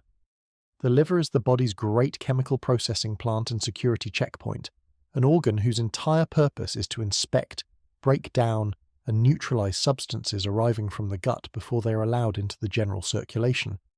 This is a brilliant defense against the constant stream of mildly toxic things we eat. But it is terrible news for a plant compound trying to reach the brain intact. The liver gets first crack at it, and it is ruthless. A large fraction of many swallowed compounds gets chemically dismantled in this initial pass through the liver before it ever reaches the bloodstream proper, meaning only a watered-down remainder of the original dose survives to actually do anything. You can eat a generous quantity of a plant and have the body quietly destroy most of its active chemistry before it counts, which is the body's equivalent of customs confiscating the interesting part of your luggage. Now hold both of those slow, lossy, heavily taxed routes in mind, and look at what inhaling does instead, because it sidesteps every single one of those obstacles in one elegant move. When a compound is carried in on smoke and crosses that whisper-thin barrier in the lungs, it pours into the blood vessels surrounding the air sacs and is immediately swept along into the blood returning to the heart. From the heart, that freshly loaded blood is pumped straight out into the arteries and sent racing around the body, including a generous direct supply line running straight up to the brain. Notice what is conspicuously missing from that itinerary. There is no detour through the liver first. There is no acid bath, no slow crawl through the gut, no security checkpoint dismantling most of the dose before it counts. The compound goes from air to lung to blood to heart to brain on a route that is almost insultingly direct, bypassing the body's entire system of digestive gatekeeping as though it had a backstage pass. The result is speed that is genuinely hard to overstate. A compound delivered by inhalation can reach the brain and begin acting within seconds, not minutes, not the better part of an hour, but seconds. A near instantaneous arrival that no swallowed dose could ever match. In fact, inhalation is so fast and so direct that it rivals injecting a substance straight into a vein, which is the gold standard of rapid delivery in modern medicine. Think about that for a second. Breathing a compound in through the lungs can get it to the brain about as fast as putting a needle directly into the bloodstream, and in some respects even faster, because the route from lungs to heart to brain is such a short and uninterrupted loop. Our ancestors, with no needles, no understanding of circulation, and no concept of the liver or the brain, had stumbled onto a delivery method that is, in raw speed, essentially as good as the most sophisticated technique a hospital can offer. They did it by setting a leaf on fire and breathing. There is a subtle anatomical reason inhalation can actually outrun a needle, and it comes down to the simple geometry of the body's plumbing. When a substance is injected into a vein in the arm, which is the usual spot, it does not head straight for the brain. It first has to travel back through the veins to the heart, get pumped from there to the lungs to pick up oxygen, return to the heart a second time, and only then get sent out toward the brain. That is a long looping detour. A compound absorbed through the lungs, by contrast, is already at the lungs. It enters the blood right at the point where blood is about to be sent to the heart and then straight out to the body, skipping the entire first half of that loop. It arrives in effect pre-positioned at the front of the queue. This is why inhalation is not merely as fast as injection, but can, for the very first wave of the dose, actually beat it to the brain. Our ancestors, working with nothing but fire and breath, had blundered into a delivery route that improves on the most direct technique modern medicine has, purely because the lung is plumbed in at exactly the right spot in the circulatory loop. They could not have known this. The body simply rewarded them for it. This is the deep reason that smoke, again and again, across utterly unconnected cultures, beat out chewing and brewing, and won the long competition for how humans preferred to take their psychoactive plants. It was not a matter of taste or tradition or coincidence. It was a matter of raw effectiveness, dictated by the plumbing of the human body. Chewing was slow and weak. Brewing was slow and heavily taxed by the liver. But burning a plant and inhaling its smoke turned the lungs into a near-direct express line to the brain, delivering the compound faster, harder, and with less of it wasted than any other method available before the invention of the syringe. When the effect you are chasing lands in seconds rather than in an hour, and lands at full strength rather than as a liver-filtered fraction, the appeal is obvious. Humans are, and always have been, drawn to the thing that works fastest and hits hardest, and on that scoreboard, smoke wins by a mile. There is one more advantage to inhaling that is easy to overlook, but mattered enormously in practice, and it has to do with control. Because the effect of smoke arrives within seconds, the person breathing it gets near instant feedback on exactly how much they have taken. Each breath delivers a small, perceptible installment, and the user can feel its effect almost immediately, before deciding whether to take another. This makes it possible to creep up on a desired state gradually, breath by breath, stopping the moment it feels like enough. A swallowed dose offers nothing of the kind. Once a brew is down the throat, it is committed, and there is no taking it back, no feeling out the effect in small steps, only the long, anxious wait to discover whether the amount was too little, just right, or alarmingly too much, by which point it is far too late to do anything about it. Inhalation, almost uniquely among the old methods, let a person steer. It put the dial in their own hands and gave them feedback fast enough to actually use it, which is no small thing when the alternative is gambling your entire evening on a single unrecallable gulp. This fine-grained control was yet another reason smoke pulled ahead, and yet another reason that, once discovered, it tended to stay discovered. The control extended even into the act of breathing itself, in ways our ancestors would have discovered without ever framing it as technique. A shallow, casual breath of smoke pulls the compounds only part way into the airways and delivers a modest amount to the blood. A deep, full breath, drawn right down into the depths of the lungs and held there for a moment, presses the smoke against the maximum possible expanse of that vast absorptive surface and gives the compounds more time and more contact area to cross into the blood. The difference is substantial, and it is the kind of thing a person learns by feel without any instruction at all. Anyone who has watched someone draw deliberately on smoke and pause before letting it go has seen this instinctive optimization in action, a folk understanding, refined over uncounted generations, that how you breathe the smoke changes how much of it reaches you. Nobody needed to know about surface area or absorption rates to arrive at this. The body taught it, the way the body teaches most things, through the simple loop of trying something and noticing the result. By adjusting nothing more than the depth and the timing of a breath, a person could turn the same mouthful of smoke into a gentle touch, or a forceful dose, a final layer of control that no swallowed brew could ever offer. There is a beautiful and slightly humbling irony buried in all of this, which is that ancient people arrived at one of pharmacology's most fundamental principles entirely by feel, with no theory whatsoever to guide them. Nobody around those early fires understood surface area, or capillaries, or first-pass metabolism through the liver, or the circulatory route to the brain. They could not have explained a single word of it.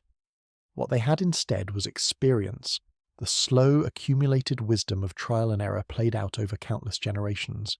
They noticed, without knowing why, that breathing the smoke of certain plants brought the effect on faster and stronger than eating them did. They could not see the tennis court of tissue in their chests, or the whisper-thin membrane, or the bypassed liver, but they could feel the difference in their own minds, and feeling was enough.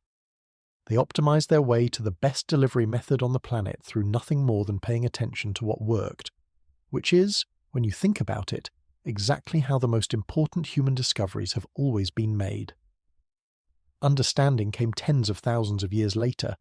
The behavior was correct long before anyone could say why.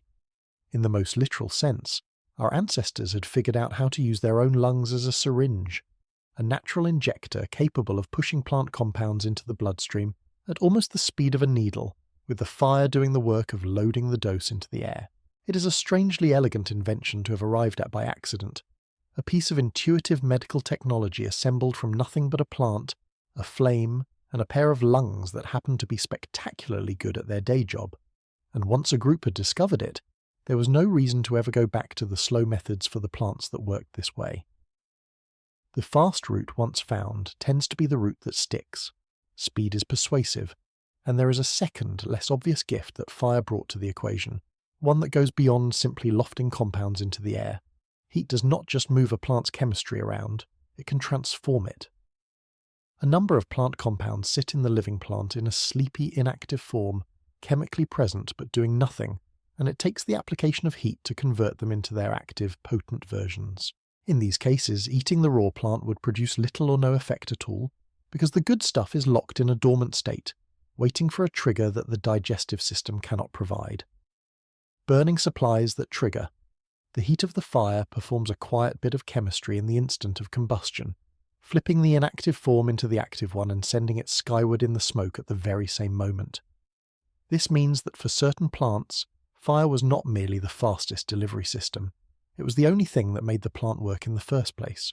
You could chew such a plant all day and feel nothing, but set it alight and breathe the result, and the effect would arrive in full force because the burning did double duty, both activating the compound and delivering it in a single step.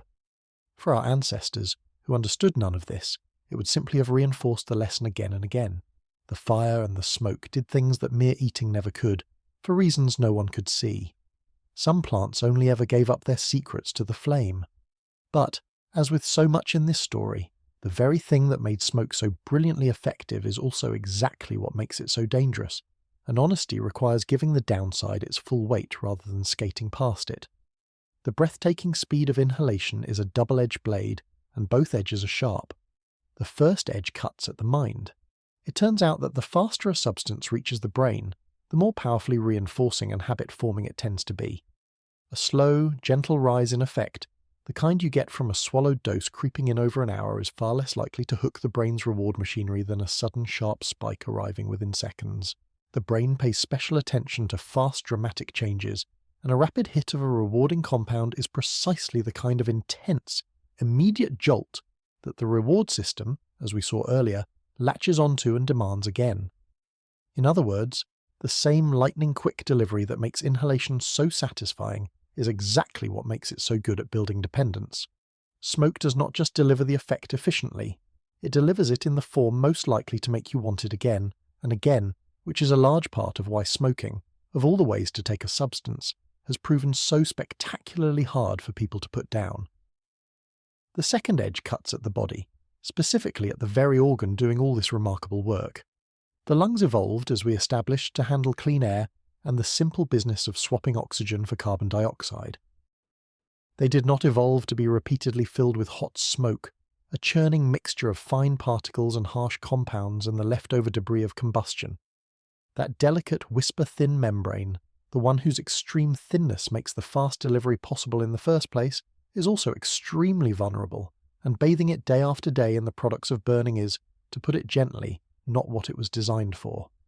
The same enormous, intimate surface that so generously absorbs the good stuff also absorbs the bad stuff, the irritants and toxins and damaging particles that ride along in any smoke. The lung's greatest strength, its vast and exquisitely exposed surface, is also its greatest liability, because that exposure cuts both ways. You cannot have the fast delivery without the vulnerability. They are the same feature, viewed from two directions. The price of the express route to the brain is paid, slowly and quietly, by the lungs themselves. The body, to its credit, does not take this lying down. The airways come equipped with a whole defensive arsenal aimed precisely at keeping unwanted particles out, and every lungful of smoke triggers it. The passages are lined with a coating of mucus that traps incoming debris, and with countless microscopic hair-like structures that beat in constant rhythm to sweep that trapped material back up and out, a tireless little conveyor belt running in the wrong direction for anyone hoping to inhale something. On top of that sits the cough reflex, the body's blunt and immediate verdict on hot, harsh smoke hitting sensitive tissue, an involuntary attempt to violently expel the intruder the instant it arrives. Anyone who has ever taken a first over-enthusiastic breath of smoke and doubled over coughing has met this defense personally, and it is worth recognizing it for what it is. That cough is the body delivering its honest opinion of the situation, which is that filling the lungs with combustion products is a deeply questionable idea, and it would very much like you to stop. The remarkable thing is that humans, faced with this clear and repeated bodily objection, simply learn to push through it, to override the reflex and persist until the coughing fit subsided into tolerance. We are perhaps the only creature that responds to its own body, frantically trying to reject a substance by patiently practicing until the rejection stops. The defences are real, but against a determined human, they were never quite enough. This tension, between the unmatched effectiveness of lung delivery and its real cost to the body, is not some quirk that humanity eventually grew out of. It is alive and well in modern medicine, which uses the exact same principle our ancestors stumbled onto, just with vastly more precision and a great deal less smoke. When a person with asthma feels their airways tightening and reaches for an inhaler, they are using lung delivery, sending a measured dose of medicine directly into those branching airways so it can act within moments, far faster than a swallowed pill ever could. When a patient in a hospital breathes a fine, medicated mist from a nebulizer, that is the same principle again, harnessing the lungs' vast absorptive surface to get a drug working quickly. And perhaps most dramatically, when a patient is wheeled into surgery and slips into unconsciousness, it is very often a gas, an anaesthetic breathed in through the lungs, that carries them under, precisely because inhalation can deliver a powerful compound to the brain quickly, smoothly, and with a control that the slow routes cannot offer. Modern medicine did not invent this, it refined it. The fundamental insight that the lungs are an extraordinary doorway into the bloodstream and the brain was discovered by people sitting around fires tens of thousands of years before the first hospital, and we are still using it today, having merely swapped the burning leaf for a calibrated dose and a clean delivery device. The lung route even offers a bonus that medicine prizes especially, which is that the same door swings both ways. Because a compound delivered through the lungs reaches the blood so directly, it can also leave the blood through the lungs just as readily, breathed back out almost as fast as it was breathed in. This is precisely why inhaled anaesthetics give surgeons such fine control over a patient's depth of unconsciousness. Deepen the dose by having them breathe more, lighten it by having them breathe less, and the level adjusts within moments in either direction, with the lungs serving as both the entrance and the exit. The speed that makes inhalation so powerful is matched by a speed of clearance that makes it controllable, a rare combination of potency and reversibility that no swallowed pill can match, since a pill, once down, cannot simply be unswallowed. Our ancestors only ever exploited the inward half of this trick, since they were chasing an effect, not trying to switch one off on command. But the full elegance of the system, the fast in and the fast out, was there the whole time, waiting for a more deliberate hand to make use of it. So when we ask why smoke, why inhaling, why our ancestors kept coming back to fire and breath, rather than simply eating the plants that affected them, the answer is no longer mysterious. It is physiological, and it is decisive. The lungs offered a route into the body that was faster, more powerful, and less wasteful than anything else available. An accidental express lane to the brain hidden inside the chest, requiring nothing more than a plant and a flame to operate.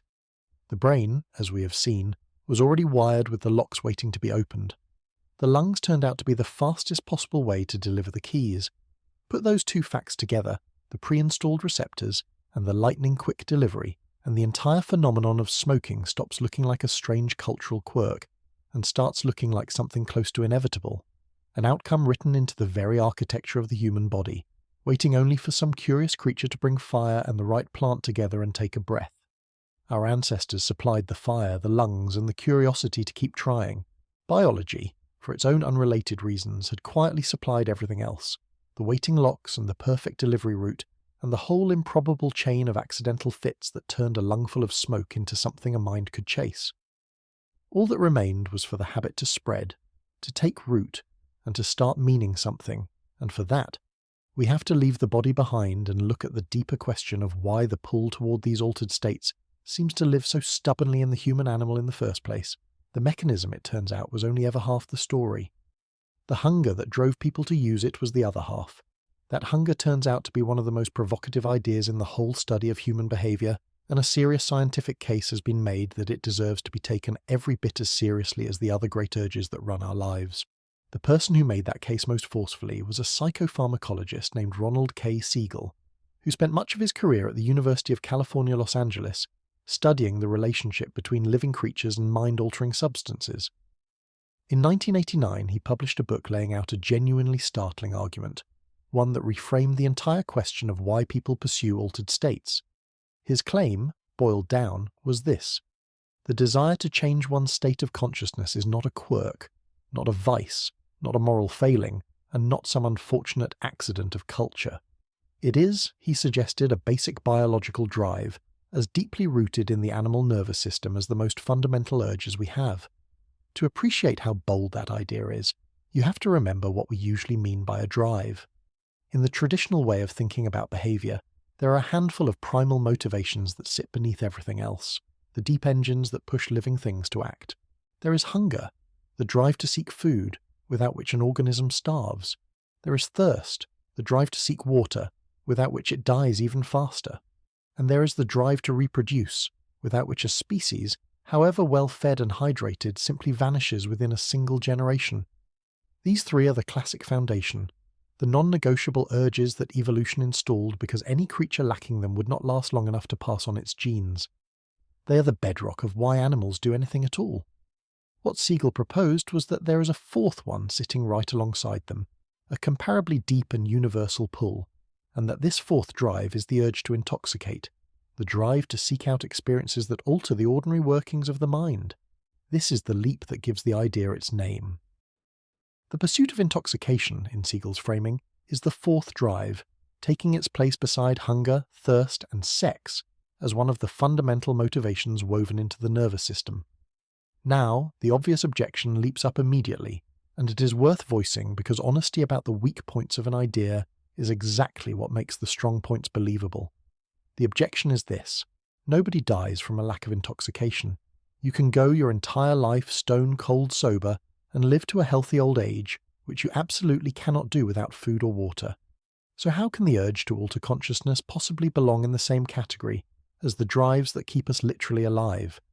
It does not seem to pass the basic test of a survival necessity, and plenty of researchers have raised exactly this point over the years, arguing that calling it a fourth drive overstates the case, and that the behaviour might be better understood as a side effect of other systems rather than a drive in its own right.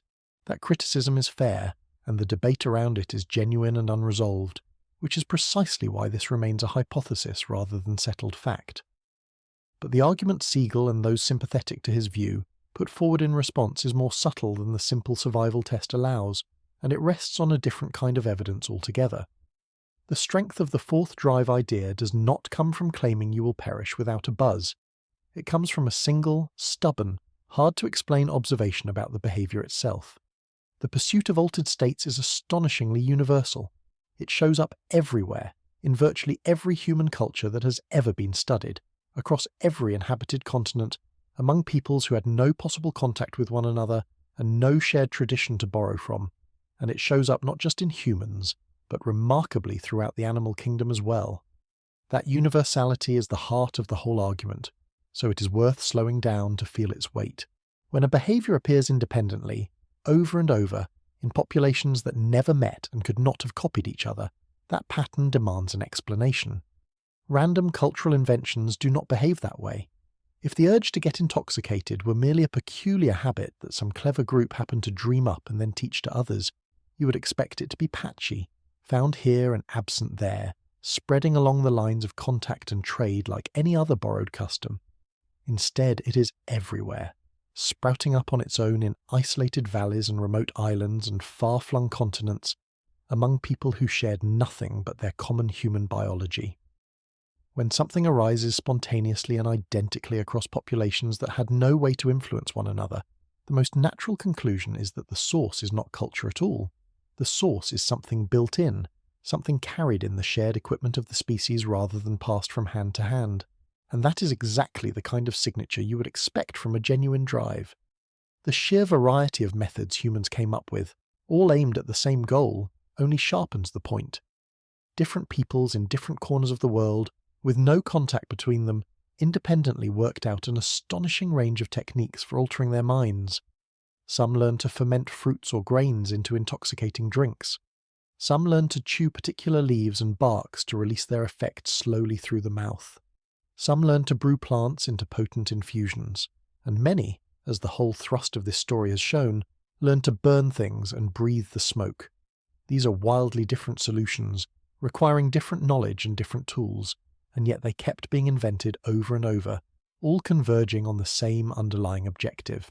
When isolated groups all arrive at the same destination by completely different roads, it is a strong hint that they were all being pulled toward that destination by the same thing. The methods were inventions, varying from place to place.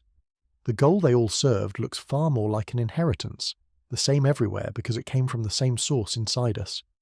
The animal evidence pushes the point even further, and this is where the story gets both fascinating and in places genuinely funny, though it also demands a careful and honest hand because this is a subject thick with appealing myths that fall apart the moment you examine them.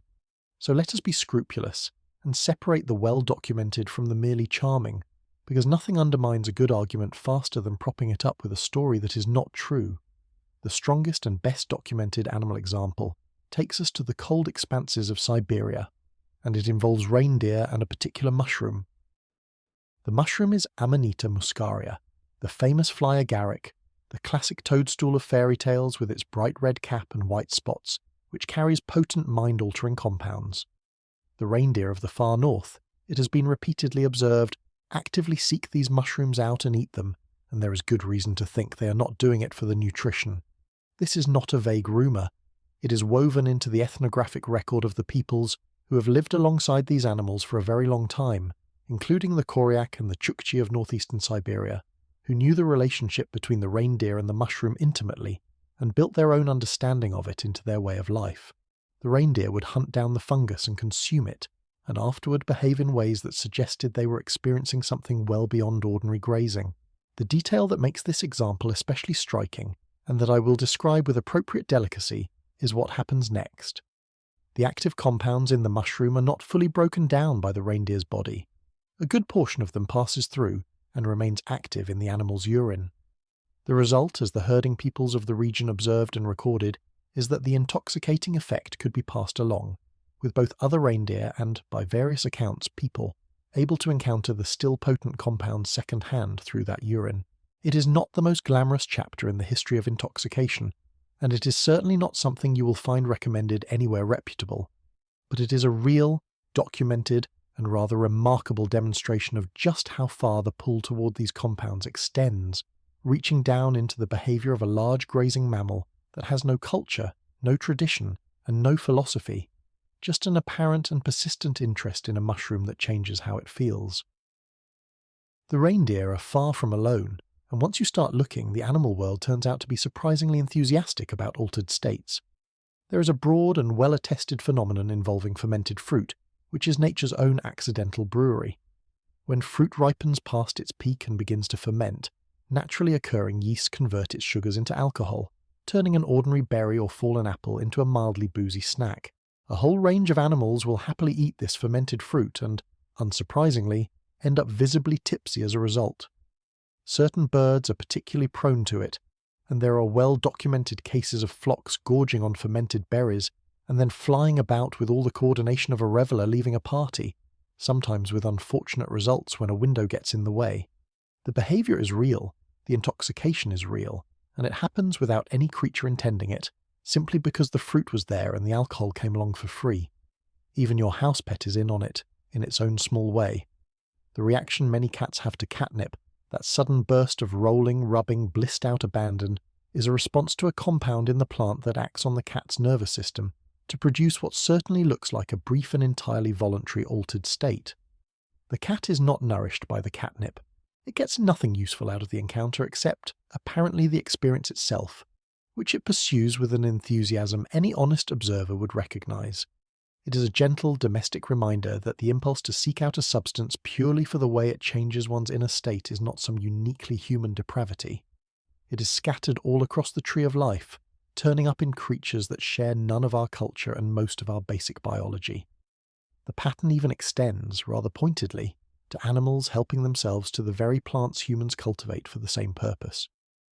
In parts of Tasmania, where opium poppies are grown legally as an agricultural crop for the pharmaceutical industry, wallabies have been observed wandering into the fields, eating the poppies, and afterward bounding around in dazed, disoriented loops, sometimes flattening circular patches in the crop as they hopped in confused circles. The image of a wallaby blundering tipsily through a poppy field is comic, but the underlying behaviour is the same one we keep meeting. An animal encountered a plant that altered its mind and kept coming back for more, with no purpose served beyond the experience itself.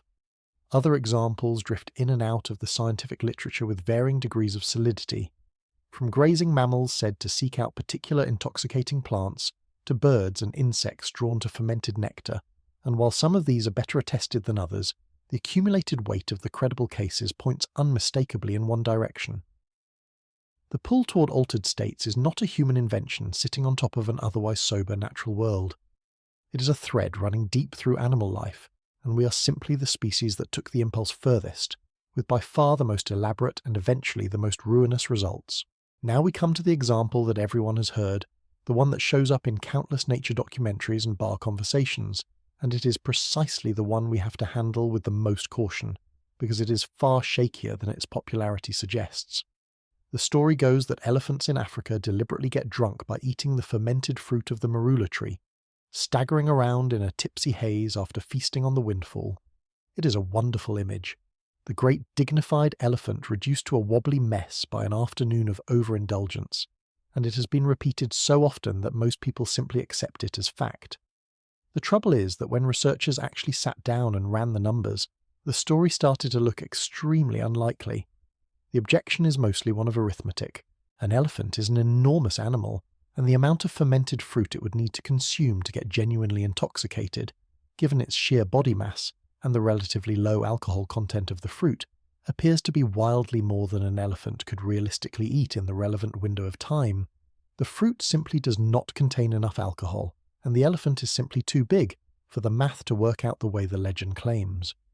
There may be more to the picture, and the debate is not entirely closed, but the confident claim that elephants routinely get drunk on marula deserves a large and honest asterisk.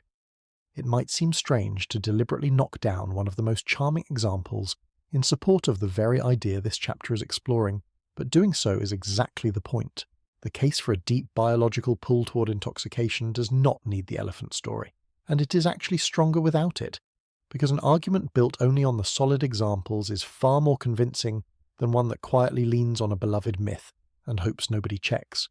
The reindeer are real, the tipsy birds are real, the cat is real. We do not need a drunk elephant, and pretending we have one would only weaken everything else. Honesty about which stories hold up is not a weakness in the argument. It is the thing that lets you trust the parts that remain standing. There is one final example that may be the most quietly convincing of all, and it requires no exotic animal or far-off mushroom at all, because you have almost certainly done it yourself. Watch a small child long before anyone has taught them anything about substances or culture or altered states, and you will see them spin in circles until they collapse in dizzy, delighted laughter, or hold their breath, or roll down a hill purely to enjoy the strange swimming sensation it produces in their head. Nobody teaches a child to do this. It appears spontaneously, in children everywhere, as one of the earliest games there is, the simple discovery that you can deliberately scramble your own ordinary perception, and that doing so is, for some reason, enormously fun. It is the impulse toward altered states in its purest and most innocent form, surfacing in a human being who has learned nothing from any culture yet, driven by nothing but the built-in appeal of the experience itself. If the urge to change how one's mind feels shows up this early, this universally, and this far ahead of any cultural teaching, it becomes very hard to argue that it is merely a learned habit. The child spinning in the yard is, in a small and harmless way, demonstrating the very same drive that would one day send adults reaching for the fire and the plant. And what remains standing is genuinely formidable. Strip away the myths, and you are still left with a strikingly broad pattern, an impulse toward altered states that surfaces independently in humans, across every culture on Earth, and in animals across wildly different branches of the family tree. That pattern is hard to wave away. It strongly suggests that the pull toward intoxication is not a fragile cultural invention, but something rooted far deeper, something that emerges from the basic wiring of the nervous system itself, which connects this whole discussion right back to where the previous chapter left us. We have already seen that the brain comes equipped with receptors that respond to these compounds, machinery that was waiting in place long before anyone discovered the plants that could trigger it. The fourth drive idea is, in a sense, the behavioral face of that same biological fact. If the equipment to be affected by these compounds is built into the nervous system, then it is not such a stretch to imagine that the impulse to seek the experience might be built in alongside it. The hardware and the hunger may be two halves of the same ancient inheritance. This naturally raises a deeper and genuinely puzzling question, the kind that keeps researchers arguing. If the pull toward intoxication really is built in, why on earth would evolution install such a thing?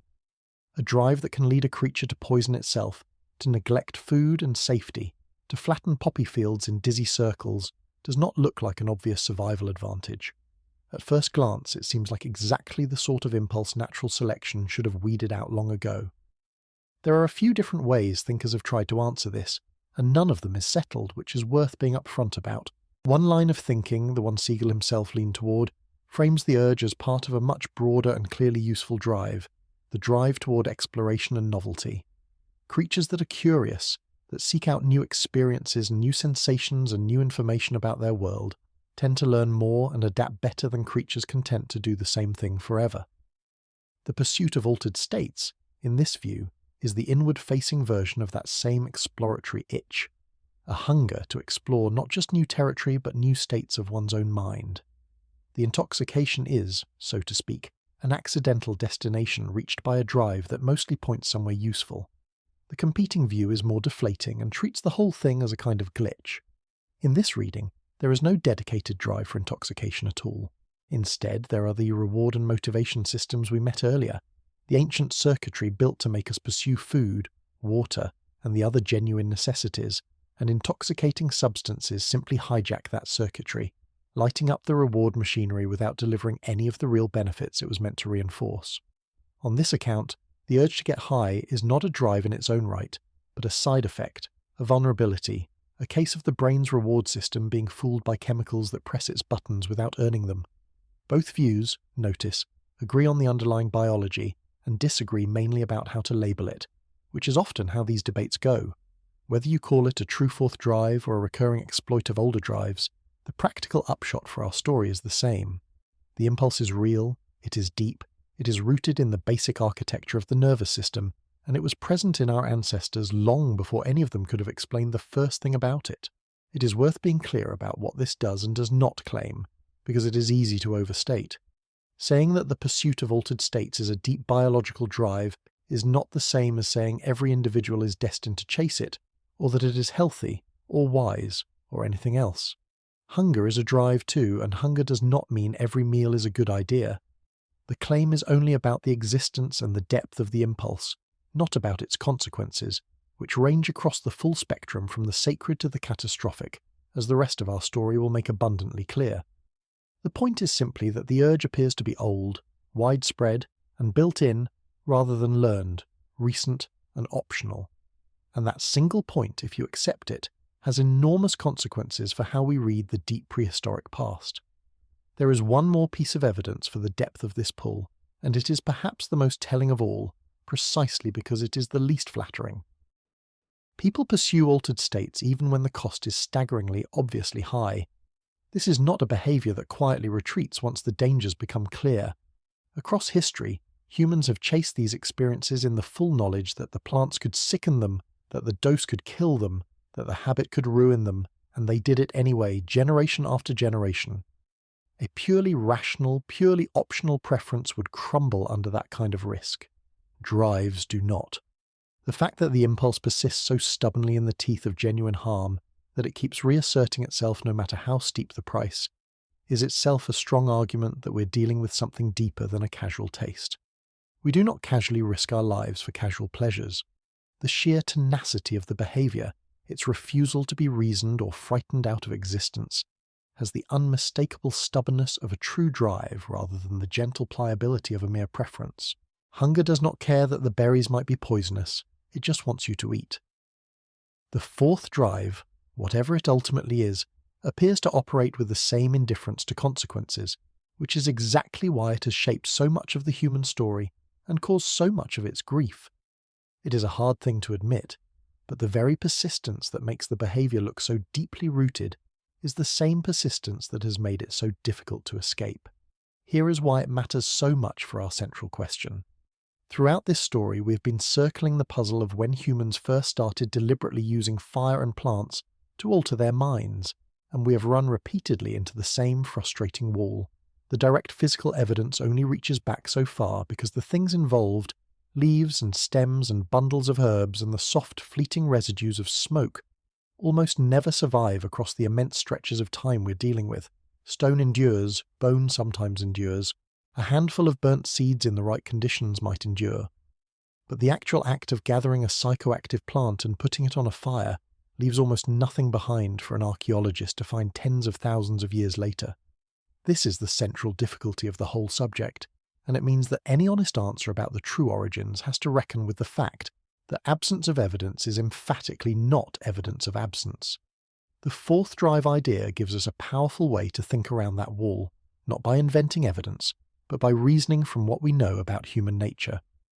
If the impulse to seek altered states is genuinely as deep and old and universal as the pattern suggests, then it becomes not just possible but downright likely that early humans were acting on that impulse long before the era we have hard proof for.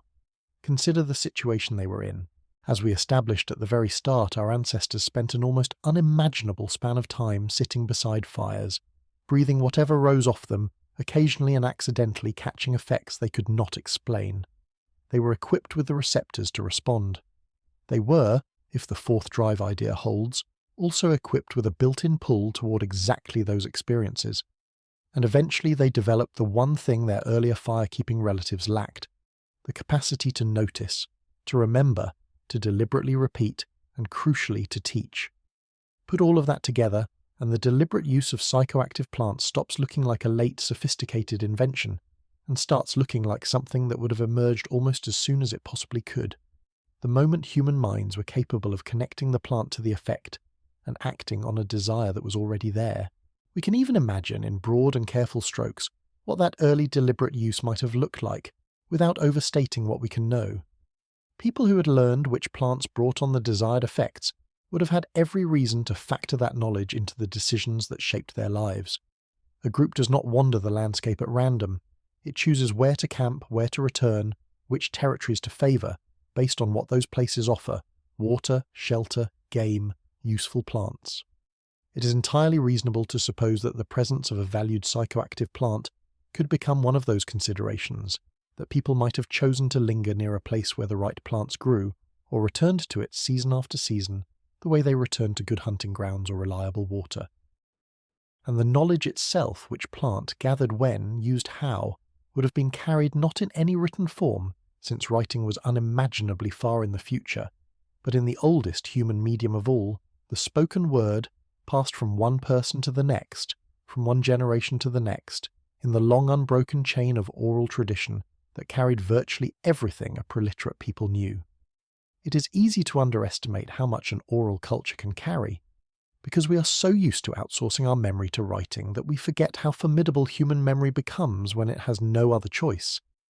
Preliterate peoples have preserved staggering quantities of detailed, practical, life or death information entirely without writing, encoding it in story, in song, in ritual, in carefully repeated formulas handed down with great precision over enormous spans of time, and the knowledge of which plants do what would have been exactly the kind of information a group could not afford to lose or to get wrong. Knowing that one plant brings a desired effect while a similar-looking neighbour brings sickness or death is the sort of hard-won, high-stakes knowledge that oral cultures are especially careful to preserve, precisely because the cost of forgetting it is so severe. This is plausibly why such knowledge so often ended up wrapped inside the most durable containers a culture had, bound up with ceremony and specialist keepers and rules about who could gather what and when. Not because early people were romantics about it, though some surely were, but because surrounding dangerous, valuable knowledge with structure and solemnity is a remarkably effective way of making sure it survives intact. The information was too important to leave lying around loose, so it got locked into the strongest vault a people without writing possessed, the disciplined, ritualized human memory, and there it could ride safely across the generations, long before a single word of it was ever set down. This combination, a deep pull toward the experience paired with genuinely lethal stakes if you got the details wrong, would have done something else as well. It would have created the first specialists. In a world where the difference between the right plant and the wrong one, or the right amount and a fatal one, could be a matter of life and death, it makes sense that not everyone would handle these plants casually. The knowledge would tend to concentrate in particular individuals, the ones with the memory, the experience, and perhaps the temperament for it, who became the keepers and the guides for the rest of the group. We have no way of knowing what such people were called or how they were regarded tens of thousands of years ago, and it would be reckless to project later figures backward onto them. But the basic logic is sound. High value, high danger knowledge tends to produce experts who guard it, and the handling of mind-altering plants is about as high value and high danger as knowledge gets. The seeds of every later tradition of specialists who managed these substances may well lie here, in the simple fact that this was knowledge too important and too dangerous to leave to amateurs. This is the quiet, profound implication that the fourth drive idea unlocks, and it reframes the entire search for origins. We have been looking for the beginning of smoking as though it were a discrete event waiting to be pinned to a date, a first time that happened on some particular day in some particular place. But if the impulse was built in, and the receptors were waiting, and the fires were already burning, and the only missing ingredient was a mind capable of intention, then the beginning was not an event at all. It was more like a threshold that our species drifted across the moment it became cognitively able to, a behaviour that switched on as soon as the wiring permitted, far earlier than any surviving evidence can show. The hard proof, the burnt seeds and chemical traces we will turn to soon, marks not the birth of the practice but merely the oldest surviving snapshot of something that was very likely already ancient by the time those particular embers cooled. What we can dig up is a floor under the date, never a ceiling. So we have now climbed a full level above where we began. We started with the raw mechanism, the receptors and the lungs, the cold biology of why smoke affects a human at all.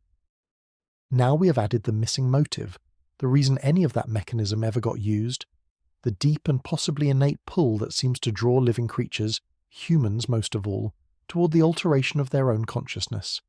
The machinery explains how it works. The fourth drive, if it holds, begins to explain why it was always going to happen.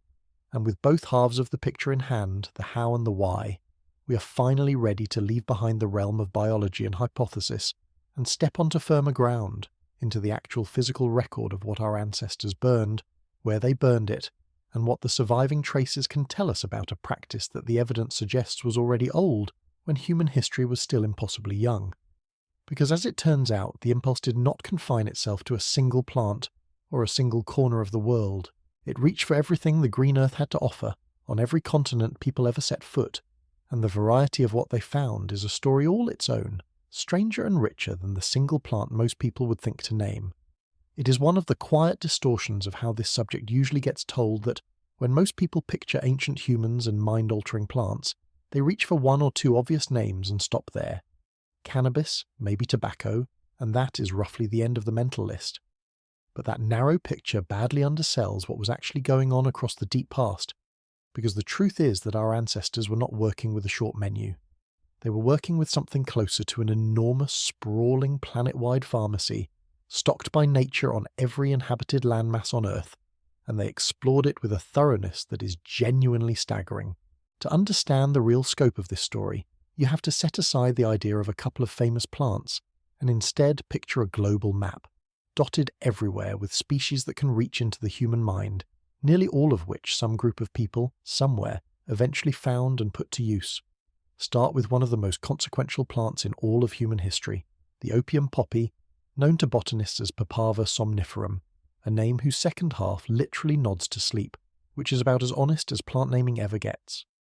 This is the plant that, much later, would give the world both profound medical relief and profound catastrophe, and which we already glanced at earlier when noting that the human brain comes fitted with receptors that its compounds slot neatly into. What matters here is how astonishingly far back its use reaches. We are not talking about some medieval or classical discovery. Traces of the opium poppy turn up in Neolithic Europe, among the remains of the remarkable lake-dwelling communities of what is now Switzerland and the surrounding Alpine region.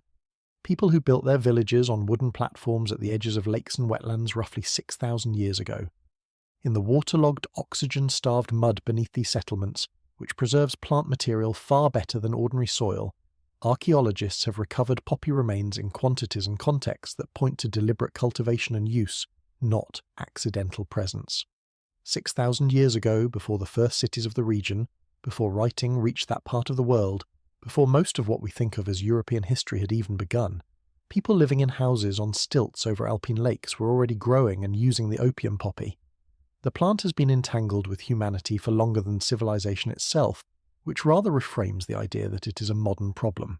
It is worth pausing on why we know about those alpine poppies at all, because the answer reveals something crucial about this entire field of study. We know because of a fluke of preservation.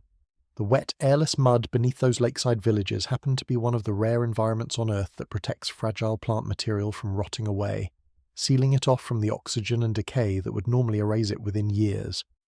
Under almost any ordinary conditions, the remains of a 6,000-year-old poppy would have vanished without a trace long ago, leaving no hint that anyone had ever grown it. This means that the finds we do have are not a fair sample of what ancient people actually used.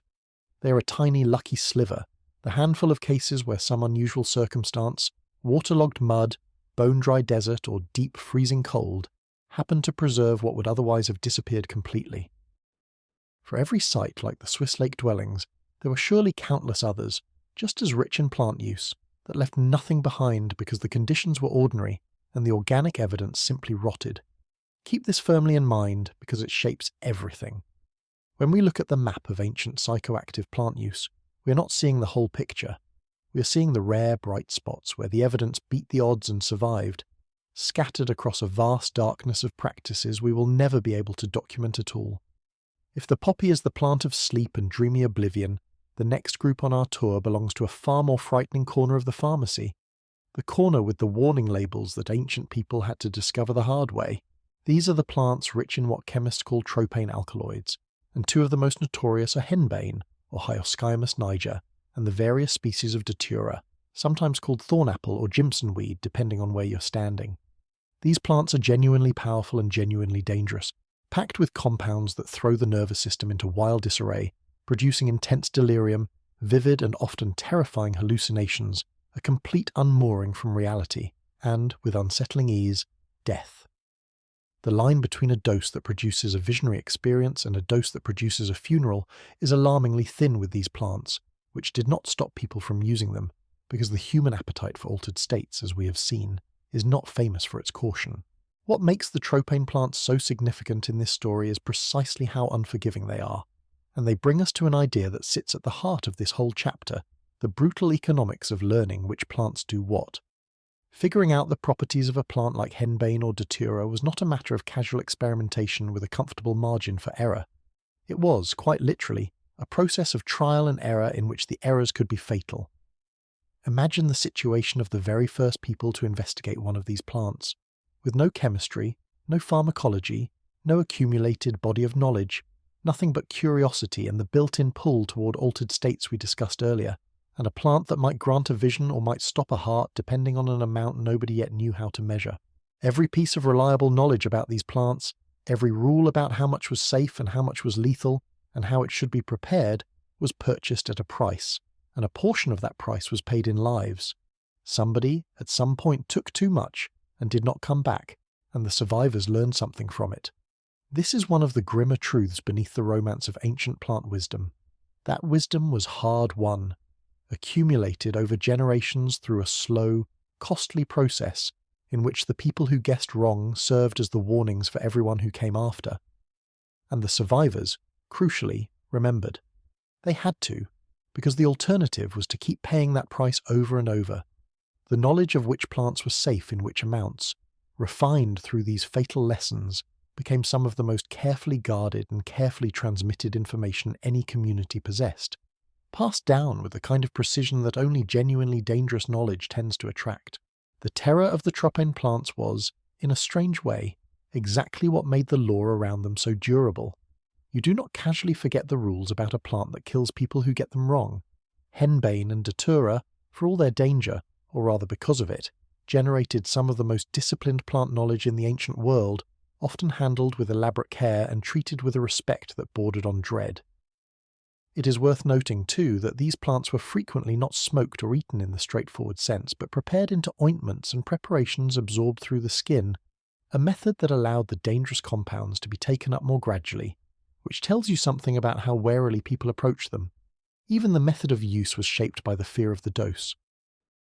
The same dangerous botanical family that produced henbane and datura also gave the ancient Mediterranean and Near East one of the most folklore-drenched plants in all of history, the mandrake, whose forked root sometimes resembles a tiny human figure and which carries the same kind of mind-bending, body-scrambling alkaloids as its deadly relatives. The mandrake accumulated such a thick crust of legend that it became as much a magical object as a plant, credited with everything from inducing trances to curing infertility to, in the most colourful tales, killing anyone who pulled it from the ground by emitting a lethal shriek as its roots tore free, which made harvesting it sound less like gardening and more like defusing a bomb. The grim arithmetic behind the legend is not hard to guess. A plant powerful enough to send people into delirium and quite capable of killing them if they misjudged it would naturally gather exactly this sort of fearful mythology around itself. The screaming root was a story, but the danger that inspired the story was entirely real, and the elaborate ritual precautions people invented for handling the mandrake were, underneath the magic, a kind of folk safety protocol for a genuinely hazardous plant. These dangerous nightshades cast a remarkably long shadow, and their reputation followed them down through the centuries into the folk magic of much later eras, where preparations made from henbane, mandrake, and their relatives were said to grant the power of flight, producing in those who used them the vivid, dreamlike sensation of soaring through the air. We now understand that this was the delirium of the tropane alkaloids at work, the same body-scrambling, reality-dissolving effect, experienced as the conviction that one had left the ground entirely. It is a striking thread of continuity. The very plants that the deep past had learned to fear and respect were still, thousands of years later, producing the same uncanny effects and gathering the same aura of dread and wonder, a reminder that the chemistry never changed even as the stories wrapped around it shifted from one age to the next. How early people managed to learn any of this without poisoning themselves into extinction is a fair question, and part of the answer is that they did not rely on blind self-experimentation alone. They watched. One of the oldest and most reliable ways humans figured out what a plant might do was by paying close attention to the animals around them, observing which plants creatures sought out, which they avoided, and how they behaved after eating them. An animal nibbling a particular plant and then acting strangely was a clue worth filing away, a free and survivable hint about that plant's power, gathered without anyone having to volunteer as the test subject. The deep human habit of observing the natural world, of noticing patterns in the behavior of animals, gave our ancestors a kind of borrowed laboratory, letting other creatures run some of the dangerous experiments first. It did not eliminate the risk, since an animal that tolerates a plant fine may be telling you very little about what it will do to a human, and many a fatal mistake surely came from trusting such a hint too far. But it lowered the cost of learning, turning at least some of the lethal trial and error into something a little safer, observation rather than ingestion. The accumulated plant wisdom of ancient peoples was built not only from their own hard experience, but from generations of quietly watching what the rest of the living world was up to. Moving eastward across the great expanse of Asia, we come to a plant whose claim to fame lies less in any dramatic effect and more in a genuine and long-running scholarly mystery. The plant is ephedra, a scrubby, unassuming shrub that grows across arid stretches of the ancient world and contains stimulant compounds. On its own, ephedra would be a footnote, a mild stimulant of modest interest. What lifts it into the heart of an enduring debate is its possible connection to one of the most tantalizing puzzles in the study of ancient religion. The ancient peoples of Greater Iran and the early Indo-Aryan world who composed the oldest sacred texts of that region spoke reverently of a ritual substance, a sacred drink prepared and consumed in their most important ceremonies, a substance held to be divine, to confer vigor and insight and a sense of contact with the gods. In the Iranian tradition, this sacred preparation was called haoma, and in the closely related Indian tradition it appears as soma, and the texts sing its praises in glowing terms while frustratingly never quite explaining, in terms a modern reader can decode, what plant it was actually made from. This has launched well over a century of scholarly argument, with researchers proposing one candidate plant after another, and ephedra is among the most seriously considered, in part because actual remains of it have turned up at some relevant ancient ritual sites in the region, suggesting it really was used in ceremony. Other scholars have championed entirely different candidates, and the question remains genuinely open, which is part of its charm. The honest position is that we do not know for certain what the sacred drink of these ancient peoples was made from, and we may never know with full confidence. But the very existence of the debate makes a point that matters enormously for our story. Here is a civilization that built some of its most sacred and central religious practices around a mind-altering plant preparation, a substance so important that it was practically deified, woven into the deepest layers of their faith. Whatever the exact botanical identity, the broader truth is undeniable. The reaching for altered states was not some marginal vice tucked away at the edges of these cultures. It sat at the very centre of their spiritual lives. It would be a mistake, though, to leave the impression that every psychoactive plant was either a doorway to terrifying visions or a sacred substance handled with dread. A great many of them occupied a far more ordinary place in human life, and this is a category worth pausing on because it rounds out the picture. Alongside the dramatic, dangerous ceremonial plants sat a whole class of mild, everyday stimulants, the ancient equivalents of the cup of coffee that gets a modern person through a sluggish morning. Across southern and eastern Asia and out into the Pacific Islands, vast numbers of people have for thousands of years chewed the betel preparation, a mild stimulant that reddens the mouth and provides a gentle lift, so woven into daily and social life that it became simply a normal part of being alive in those regions. High in the South American Andes, the people of that demanding mountain world have chewed the leaf of the coca plant for an enormous span of time, using its mild stimulant effect to blunt hunger, fatigue, and the punishing thin air of high altitude, a practical daily aid for a hard environment rather than anything dramatic. Across parts of East Africa and the Arabian Peninsula, people have long chewed the fresh leaves of a stimulant shrub for a similar sociable lift. None of these were about visions or contact with gods. They were about getting through the day, easing labour and oiling the wheels of ordinary social life, which is a reminder that the human relationship with these plants has always run the full range from the sacred and the deadly to the utterly mundane. Sometimes a plant was a gateway to the divine. Sometimes it was just a pick-me-up. Our tour would be incomplete without returning briefly to the far north, to the cold reaches of Siberia and northern Eurasia, where the famous red and white spotted mushroom Amanita muscaria carries its potent and unpredictable compounds. We have already met this mushroom in passing, in the company of the reindeer that seek it out, so there is no need to revisit the biology. What belongs here, in our atlas, is its place in human practice. Across these northern lands, this mushroom was not merely an animal curiosity, but a substance woven into human ritual and belief, used by people to reach altered states for their own purposes in a tradition of considerable depth. It represents the northern entry in our global catalogue, proof that even in the harsh, plant-poor environments near the top of the world, where the lush pharmacies of warmer climates simply do not grow, humans still found something, in this case a mushroom, to carry them out of ordinary consciousness. The impulse did not wait for an easy climate. Where the warm lands offered a buffet, the cold north offered a single strange mushroom, and people took what was on offer. If the far north was the sparest corner of this global pharmacy, the Americas were perhaps the most lavishly stocked, a hemisphere bursting with mind-altering plants that its peoples wove deep into their religious and daily lives over thousands of years. There were the visionary cacti, including the slow-growing peyote of the northern deserts and the tall San Pedro of the Andes, both carrying powerful compounds and both used ceremonially for an astonishingly long time, with some preserved cactus specimens from ritual contexts dating back thousands of years. There were the sacred mushrooms of what is now Mexico and Central America, treated by the peoples there as a means of communicating with the divine, so central to their spiritual world that they were spoken of in terms of reverence and awe. And there were the potent vine and leaf preparations of the Amazon basin, brewed into visionary drinks of remarkable chemical sophistication, requiring the combination of multiple plants in precisely the right way to produce their effects, a piece of botanical knowledge so unlikely that researchers still marvel at how the peoples of the rainforest ever worked it out by trial alone. The Americas alone could fill an atlas of their own, and we have not even mentioned the plant that this story will return to at length, the tobacco that was native to those lands and unknown anywhere else on Earth until startlingly late.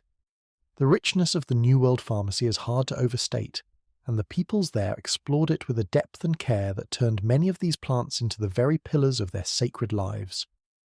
The African continent, where our whole species began, holds its own array running the full span from the mild to the profound. Beyond the everyday stimulant leaves of its east, the forests of Central Africa gave rise to traditions built around a potent root bark used to induce long, intense visionary states in initiation ceremonies, a practice of real depth among the peoples who developed it. And along the ancient Nile there is a long-running and genuinely unsettled discussion about a particular water lily, frequently depicted in the art of ancient Egypt in contexts that some researchers read as more than merely decorative, hinting that it may have been valued for a mild psychoactive effect at gatherings and rituals. Here, as with the sacred drink of Central Asia, honesty requires flagging the uncertainty rather than overstating the case, since the evidence is suggestive rather than conclusive and scholars genuinely disagree.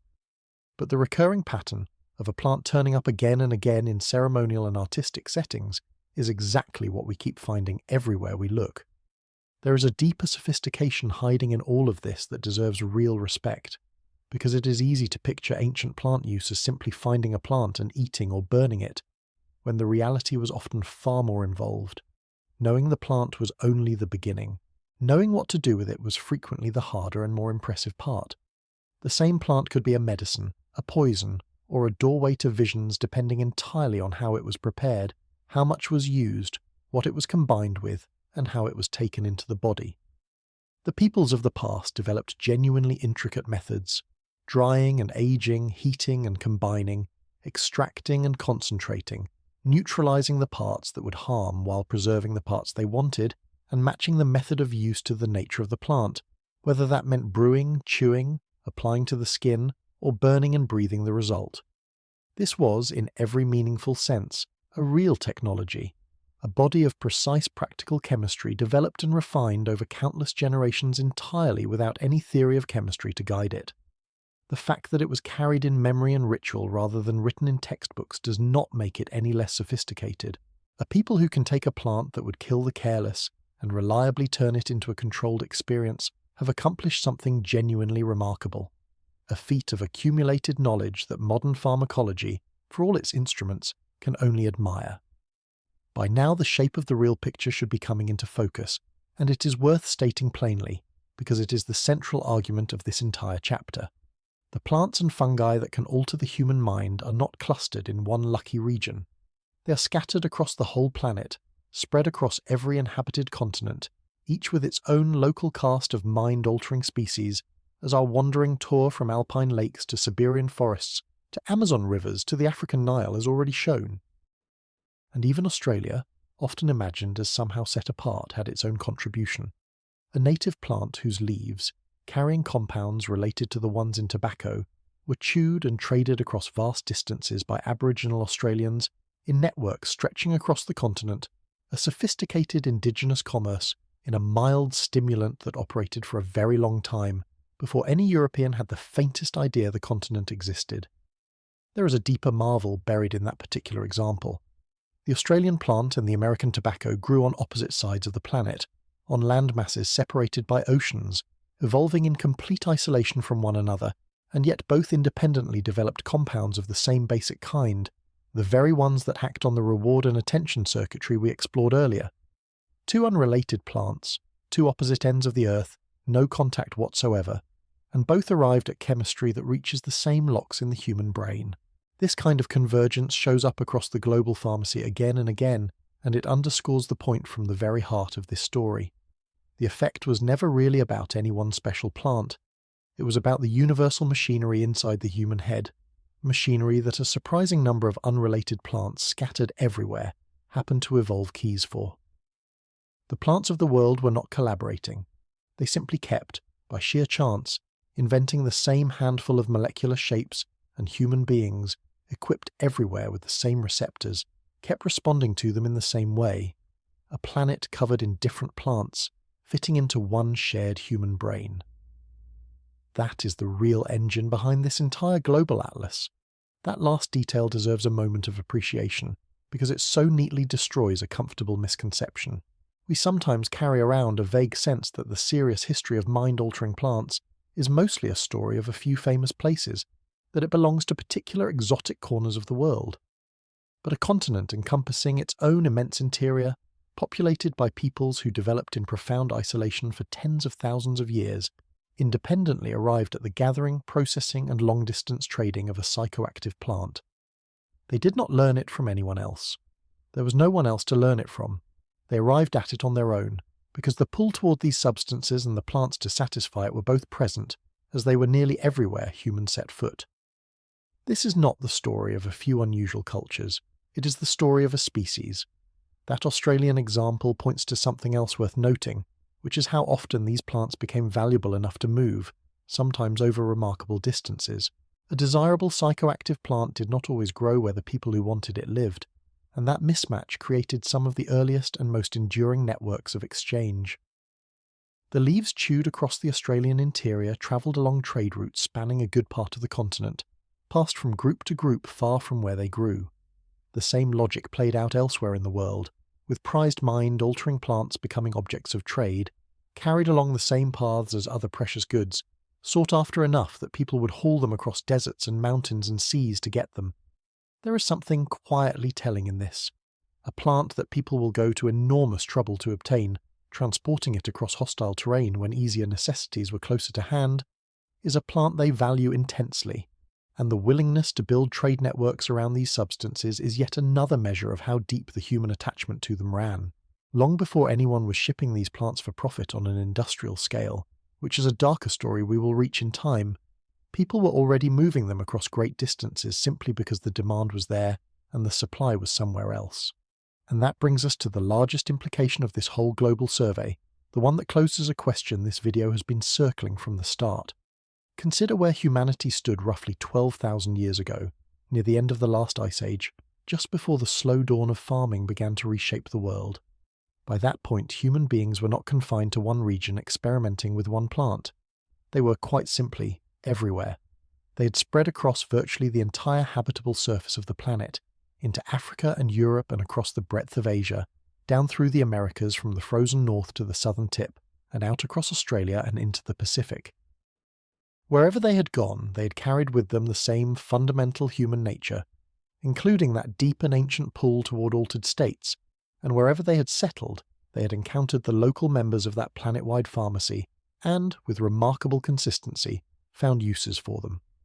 What this means is that the deliberate use of mind-altering plants cannot possibly be the property of any single culture or continent. It is far too widespread, far too independent, far too universal for that.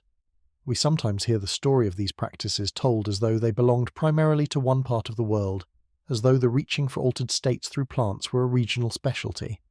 But the global distribution of both the plants and the practices makes that framing impossible to sustain. From the alpine poppies to the Siberian mushroom, from the sacred drinks of Central Asia to the chewed leaves of the Australian interior to the visionary plants of the Americas, the same essential behaviour surfaces again and again on every continent among peoples who never met. This is a human universal, not a local custom. It is part of what it has meant to be human for an extraordinarily long time. And so, the question that has hovered over this whole story, the question of when and where humans first turned to plants and fire to alter their minds, takes on a different shape in light of all this. It is not really a question about a single moment in a single place, because the behaviour was clearly not invented once and spread from there. It emerged again and again all over the world, wherever the universal human pull toward altered states met the locally available plants that could satisfy it. The practice of using these substances is, in the deepest sense, woven into the human story across the entire globe, a thread that runs through every continent and reaches back into the dim, undated past well before any of the hard evidence we can put a number on. Smoking and the broader pursuit it belongs to was never about one species of plant or one corner of the earth. It was always about dozens of plants and the whole inhabited world, a sprawling planetary phenomenon as old and as widespread as humanity itself. Within that sprawling phenomenon, burning and breathing was only ever one road among several, and it is worth holding the full range in mind as we narrow our focus back towards smoke. Some of these plants were chewed, releasing their effects slowly through the mouth. Some were brewed into drinks and swallowed. Some were worked into preparations absorbed through the skin, and some were burned, their compounds carried into the body on the smoke by the fast and powerful route we examined in detail earlier. Different plants suited different methods, and a given people often used whichever way worked best for the species they had. But of all these roads, smoke holds a special place in our particular story, both because of its sheer effectiveness and because, as the rest of this video will show, it left behind some of the most evocative traces of all, from charred seeds in ancient fireplaces to the residues clinging to vessels buried with the dead. So having mapped the whole pharmacy, we now follow one thread out of it, the thread of fire and smoke, and chase it to the single oldest, most precisely dated place where we can catch our ancestors in the act. And fittingly, given how this chapter has insisted on the worldwide reach of the practice, that place turns out to lie nowhere near the old world centres where you might expect the trail to begin. which makes it all the more striking that when we finally do turn from this vast, blurry, undatable global picture to the single hardest, most precisely dated piece of physical evidence we possess, the oldest place where we can point to a specific hearth and a specific plant and a specific number of years, that evidence does not come from any of the famous old world centres we might expect. It comes from a wind-blown desert on the other side of the planet, from a humble fireplace that sat undisturbed for well over 12,000 years, holding inside it a small clue that would push the known history of one of these plants back by an astonishing margin and force a complete rethink of just how far back this story really runs. The place is the Great Salt Lake Desert in Utah, a flat, parched, wind-hammered expanse of the American West that does not look, at first glance, like the setting for one of the most important discoveries in the deep history of human plant use. It is the kind of landscape you drive across rather than visit, a vast pale emptiness that seems to offer nothing. But appearances, as they so often do in archaeology, are deceiving, because buried in that desert was a site that researchers came to call Wishbone, and inside it sat the single oldest, most precisely dated piece of direct evidence we have for the human use of a plant we have been building toward this whole time. The study that brought it to light was led by the archaeologist Darren Duke, working with colleagues, and published in the journal Nature Human Behavior in 2021. What they found rewrote the timeline of one of the most consequential plants in human history. At the heart of the discovery was something wonderfully humble, the remains of an ancient fireplace, a simple hearth where people had once sat and built a fire on the edge of a long-vanished wetland. This hearth was old in a way that genuinely matters, dated to roughly 12,300 years ago, which places it deep in the period when the last ice age was still loosening its grip, and the first peoples of the Americas were spreading across a landscape that looked nothing like it does today. Where there is now bone-dry desert, there was then a marshy, water-rich environment, and people had camped there, hunted there, and built fires there. And in the cold ashes of one of those fires, preserved for over 12 millennia, the researchers found something small, and at first easy to overlook. They found seeds. Specifically, they found the tiny seeds of wild tobacco, the species known as Nicotiana attenuata, a native tobacco of the American West. To understand who left these seeds, it helps to picture the world they lived in, which was profoundly different from the empty salt flats of today. At the end of the last ice age, a colossal body of water known to geologists as ancient Lake Bonneville had spread across much of this region, and as the climate warmed and that great lake slowly shrank, it left behind a fringe of rich wetlands and marshes around its retreating edges. These wetlands were not wasteland at all. They were among the most productive and inviting environments around, teeming with waterfowl, plants and game, a generous oasis in an otherwise harsh landscape. The people who camped at the Wishbone site were drawn there for exactly these reasons. They were hunter-gatherers, foragers of the early American West, and the remains around their hearth reflect a practical life lived off the marsh, including the bones of the waterbirds they hunted and ate. This was a working camp, a place where people did the ordinary business of staying alive, and the tobacco was found right there among the residue of that everyday existence, not in some grand temple or special ceremonial site, but in a humble fireplace surrounded by the bones of dinner. Whatever the tobacco meant to these people, it was part of life at an ordinary camp, woven into the fabric of their daily world. Now, the immediate and entirely reasonable objection to any such find is the one we have learned to expect by now. Seeds are small and light, plants shed them by the thousand, and the wind scatters them everywhere. Could these tobacco seeds not have simply blown into the fireplace by chance, or been there in the soil already, with no human involvement at all? This is exactly the right question to ask, and the researchers asked it too, which is what separates a solid claim from a flimsy one. The answer, in this case, points firmly toward deliberate human use, and the strongest reason is a matter of where the plant actually grows. Wild tobacco of this kind is not a wetland plant. It favours drier, disturbed ground, the sort of open, sun-baked soil found well away from a marsh. But the hearth sat in what was then a water-rich wetland environment, exactly the kind of place this tobacco does not naturally grow. So the seeds did not belong there by nature. For tobacco to end up in that fireplace at all, someone had to carry it in, gathering it from the drier ground where it grew and bringing it to the camp by the water.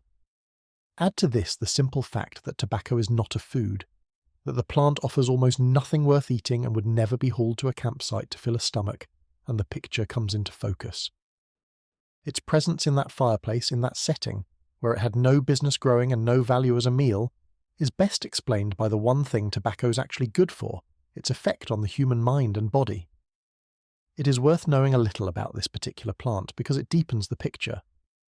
The wild tobacco in question is a hardy, scrappy desert species, sometimes called coyote tobacco, the kind of plant that thrives in disturbed, sun-exposed ground, and is well known for springing up vigorously after fires have cleared an area. It is a wild plant, not a cultivated crop, and that distinction matters enormously. The domesticated tobaccos that the world would later come to know, the ones bred and farmed and eventually turned into a global commodity, were developed much later and elsewhere, the products of deliberate agriculture. The people at the Wishbone site were doing nothing of the kind. They were not farmers, and they were not growing tobacco. They were foragers who knew the wild plant, knew where it grew, and gathered it from the landscape the same way they gathered everything else, by knowing their environment intimately and taking what it offered.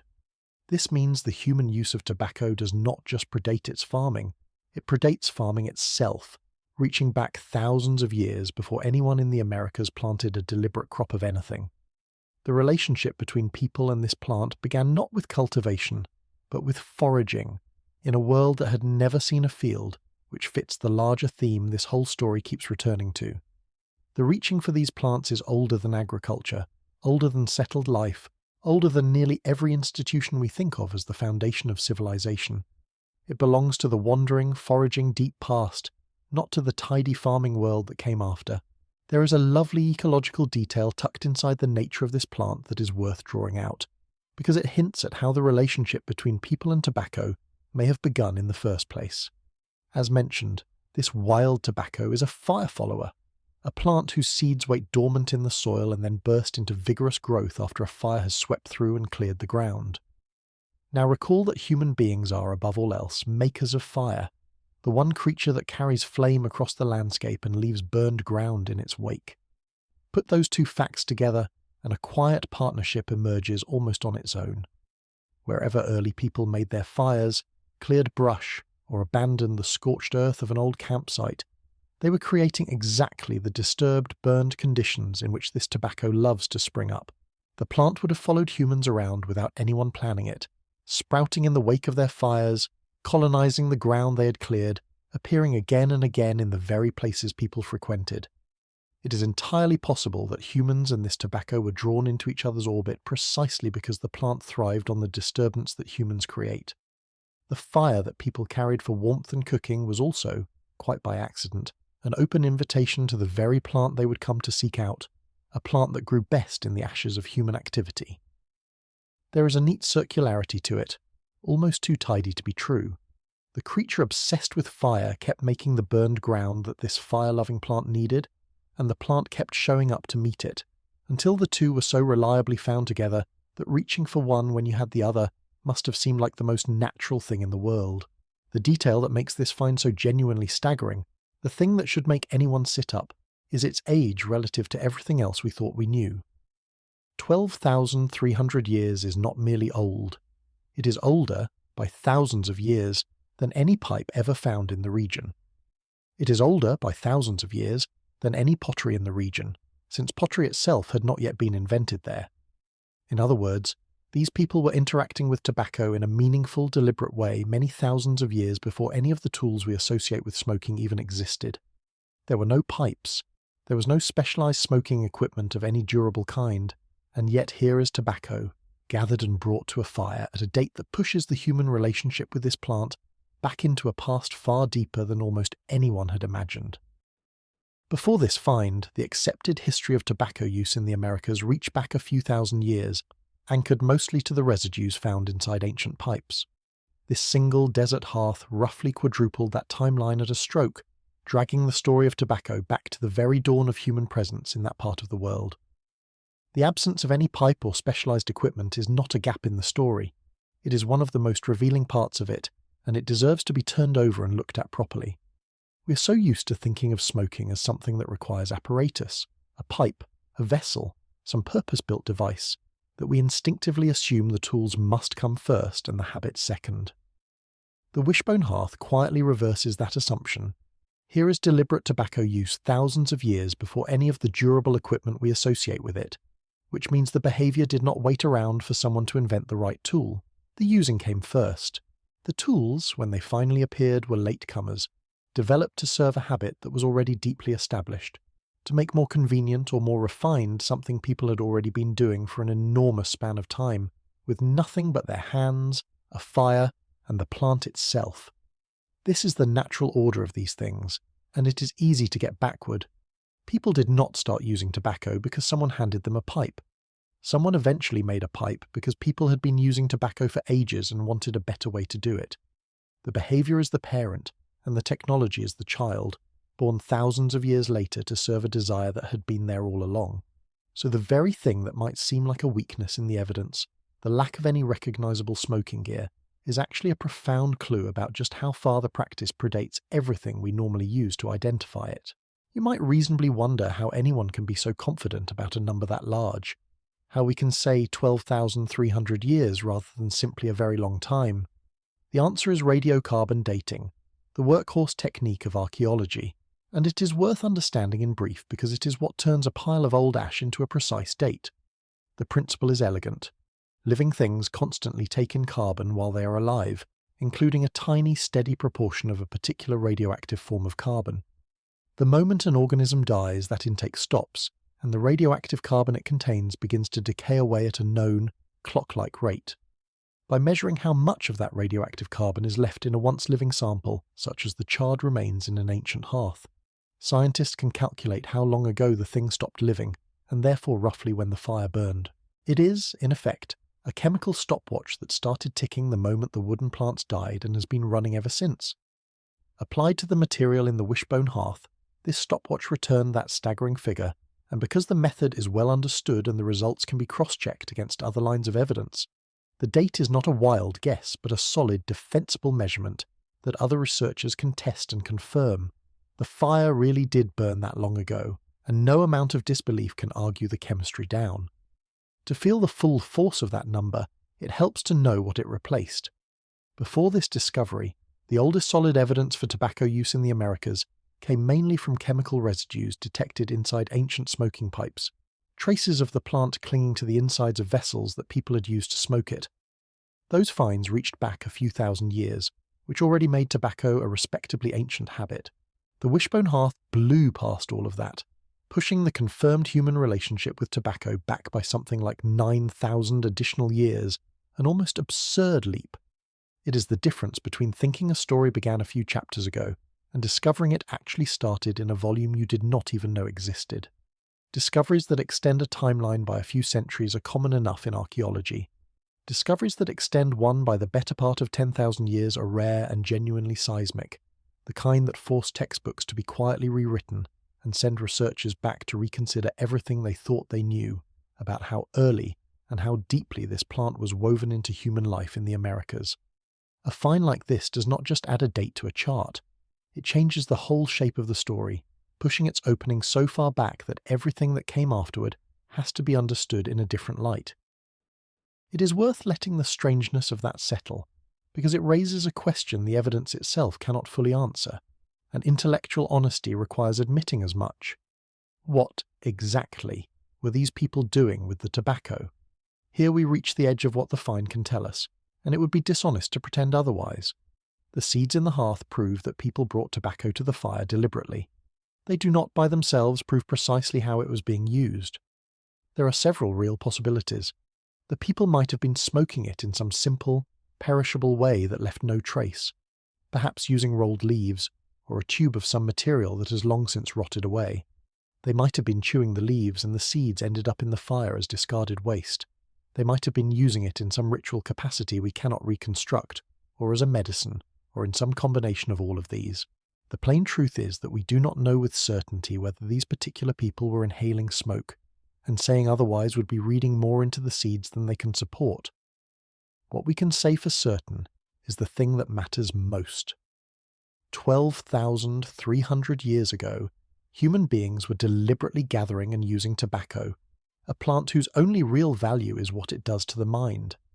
That fact alone, stripped of any embellishment, is astonishing enough to stand on its own. It is worth dwelling on just how thoroughly this overturns a tired old image of the earliest Americans. The popular picture of Ice Age people in the New World tends to be narrow and a little cartoonish, a band of fur-clad hunters chasing enormous beasts across a frozen plain, thinking of little beyond the next kill. It is an image heavy on spears and mammoths and light on everything else. But a forager who knows where a specific non-food plant grows, gathers it deliberately, carries it to camp, and uses it for its effect on the mind is displaying a completely different kind of intelligence, an intimate encyclopedic knowledge of the plant world and a curiosity that reaches well past mere survival. These were not simple brutes preoccupied solely with hunting. They were people with a deep and subtle understanding of their environment, who had explored its botanical possibilities thoroughly enough to single out a plant valued for nothing but what it did to their heads. The tobacco in that hearth is a small but powerful correction to the caricature. It tells us that the first peoples of the Americas were sophisticated naturalists with rich inner lives, interested in the same range of experiences that humans everywhere have always pursued, and that their relationship with the plant world was every bit as nuanced as that of any later, more famous civilization. This also lands at a fascinating moment in the larger story of how the Americas were settled. 12,300 years ago places these people right in the era when human beings had spread widely across the New World, having made their way down from the north and fanned out across 2 continents in a remarkably short span of time, one of the great migrations in the human story. These were among the founding populations of the Americas, the descendants of the first arrivals settling into the diverse landscapes of a hemisphere that no human had walked until comparatively recently. And what the wishbone hearth shows is that, almost as soon as people were established in this region, they were already engaged in the sophisticated use of a psychoactive plant. There was no long apprenticeship, no slow centuries of figuring out the local flora before arriving at such practices. The knowledge and the inclination appear to have come right along with the people themselves, part of the cultural and biological baggage they carried into the new land. This fits everything we have established about the deep, portable, universal nature of the human pull toward these plants. People did not invent the practice anew in the Americas. They brought the impulse with them, as humans always have, and simply found new plants to satisfy it in the new world they were entering. The behavior traveled with the species, surfacing wherever people went, including at the very frontier of human expansion into a fresh hemisphere. As for the unanswerable question of method, it is worth appreciating just how completely the relevant evidence would have vanished, because it explains why we may never close the gap. If these people were smoking the tobacco, the implements they used would have been made of exactly the materials that do not survive.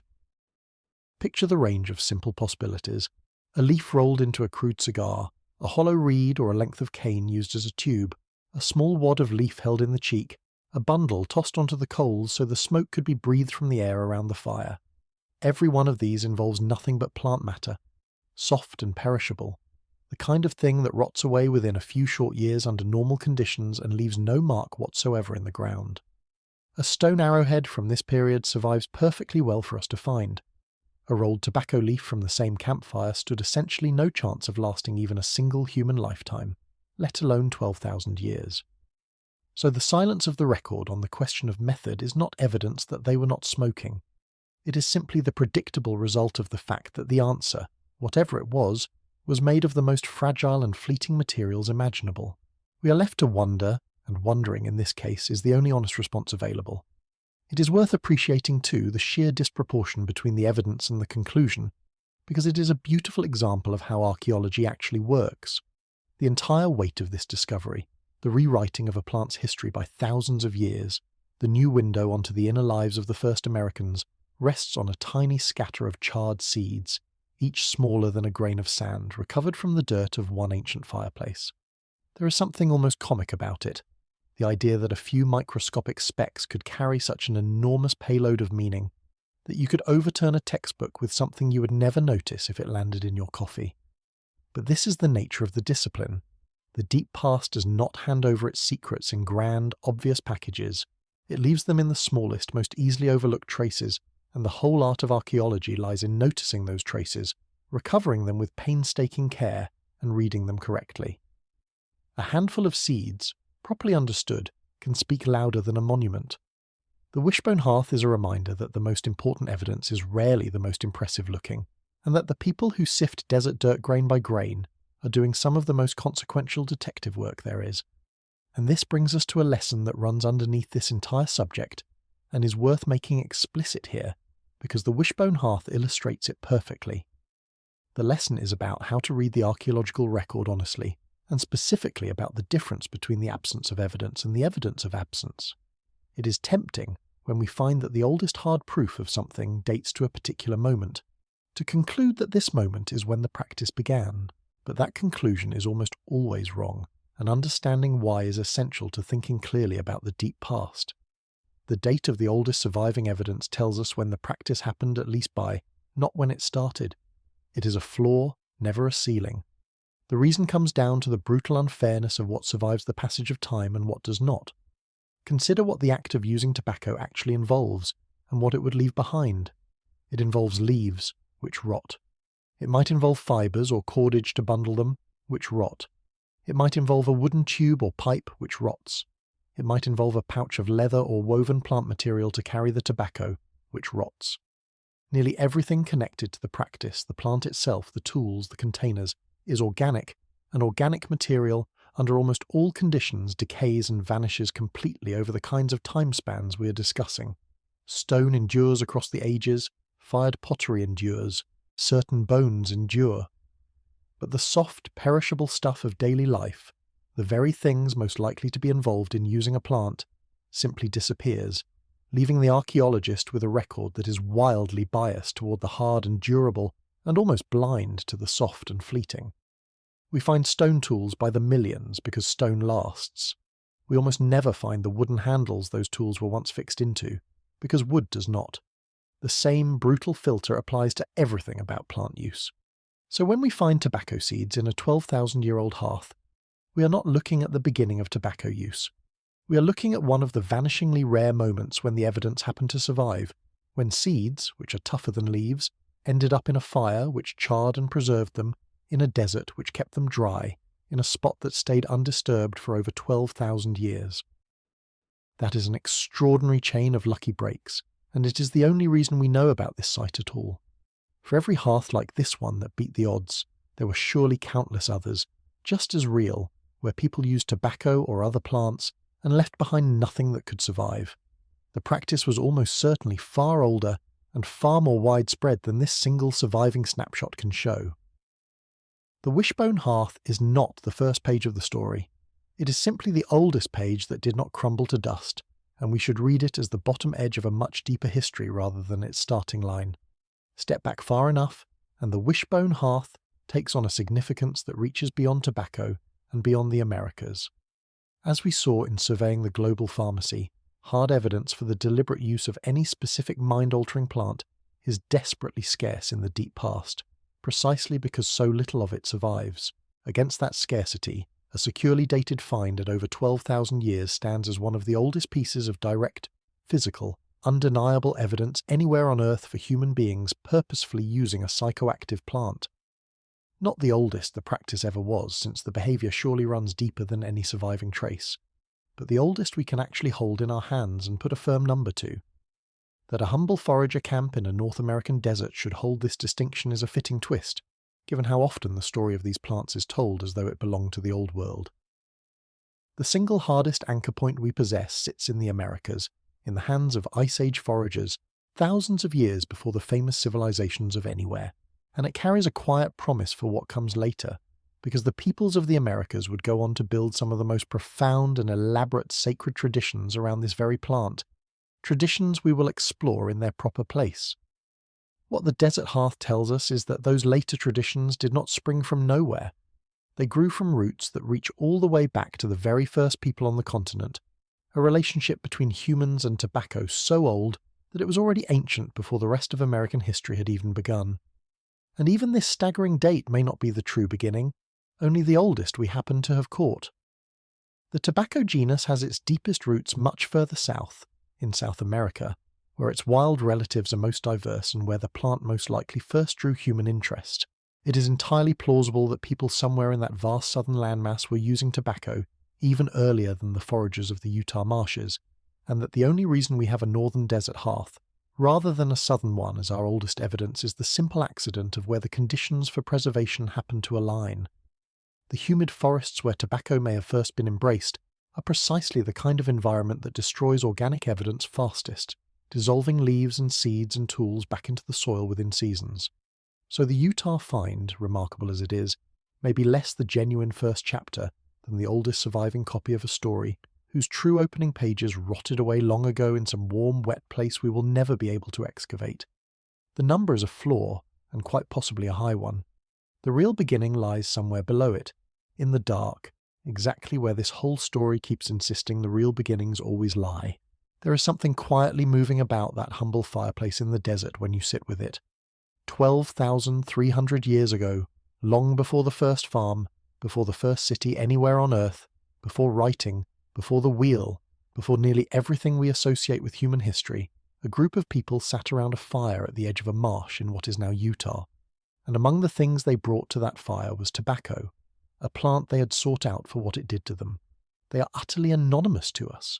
We will never know their names, their language, their beliefs, or exactly what they did with the plant that night. But across more than 12,000 years, the charred seeds in their fireplace reach out and tell us one true thing about them, that they shared the same deep human impulse we have been tracing across this whole story, the same reaching for something beyond ordinary experience, expressed through the same ancient partnership of plant and fire. The hearth went cold, the people vanished, the marsh dried into desert, and the millennia rolled over the spot in silence. And still the seeds waited, holding their small, stubborn piece of evidence, until someone finally came to dig them up and listen. Across all that time, that fire was the one thing they had in common with us. The same impulse, the same plant, the same curl of smoke, separated from us by an ocean of years and joined to us by a habit older than memory. That single desert hearth gives us the hardest number in this entire story, a firm and dazzling 12,300 years. But hard physical evidence is not the only kind of testimony that survives from the deep past. Sometimes the practice was not just done but described, written down by an observer who saw it with their own eyes, only to have later generations dismiss the account as fantasy, and in one remarkable case, a story that scholars spent centuries waving away as the exaggeration of a credulous traveller turned out, when the archaeologists finally went digging, to be very nearly a documentary. It is a reminder that evidence comes in more than one form, and that sometimes the words of a single curious observer, dismissed for 2,000 years, can prove just as solid as charred seeds in the ground, once the spades catch up with the storyteller. The curious observer in question lived in the 5th century before the Common Era, and his name was Herodotus, a Greek writer often called the father of history for the simple reason that he was among the first to set out, in a systematic way, to record the world as he understood it, gathering accounts of distant peoples and far-off lands and committing them to writing in his great work, the Histories. Herodotus was endlessly curious, a tireless collector of stories about foreign customs, and like any traveller who repeats what he's been told, he sometimes passed along tales that were tall, garbled, or simply wrong. This earned him, over the centuries, a somewhat mixed reputation, a writer worth reading but not always worth believing, prone, his critics felt, to swallowing a good yarn whole. So when he described a particular practice among a people he called the Scythians, later readers were inclined to file it under colourful exaggeration and move on. The account in question comes from the 4th book of his great work, a long stretch largely devoted to the lands and peoples of the northern world, where Herodotus turned his attention to the steppe and its nomads with the fascination of a man describing the very edge of the known earth. He set down their origins as he had heard them, their customs, their gods, their burial rites, their way of war, building up one of the earliest detailed portraits we possess of these otherwise voiceless peoples who left no histories of their own. It is precisely because they did not write that his account is so valuable, since for a long time it was virtually the only window anyone had into how these nomads actually lived. That same fact, of course, is what made his testimony so vulnerable to doubt. With no Scythian writings to check him against, and with the practices he described sounding so foreign to Greek sensibilities, it was easy for later readers to assume the gaps in his knowledge had been filled with invention. There was for the longest time simply no second source to confirm or deny what he said, which left his more startling claims hanging in a kind of permanent limbo, neither proven nor disproven, only doubted.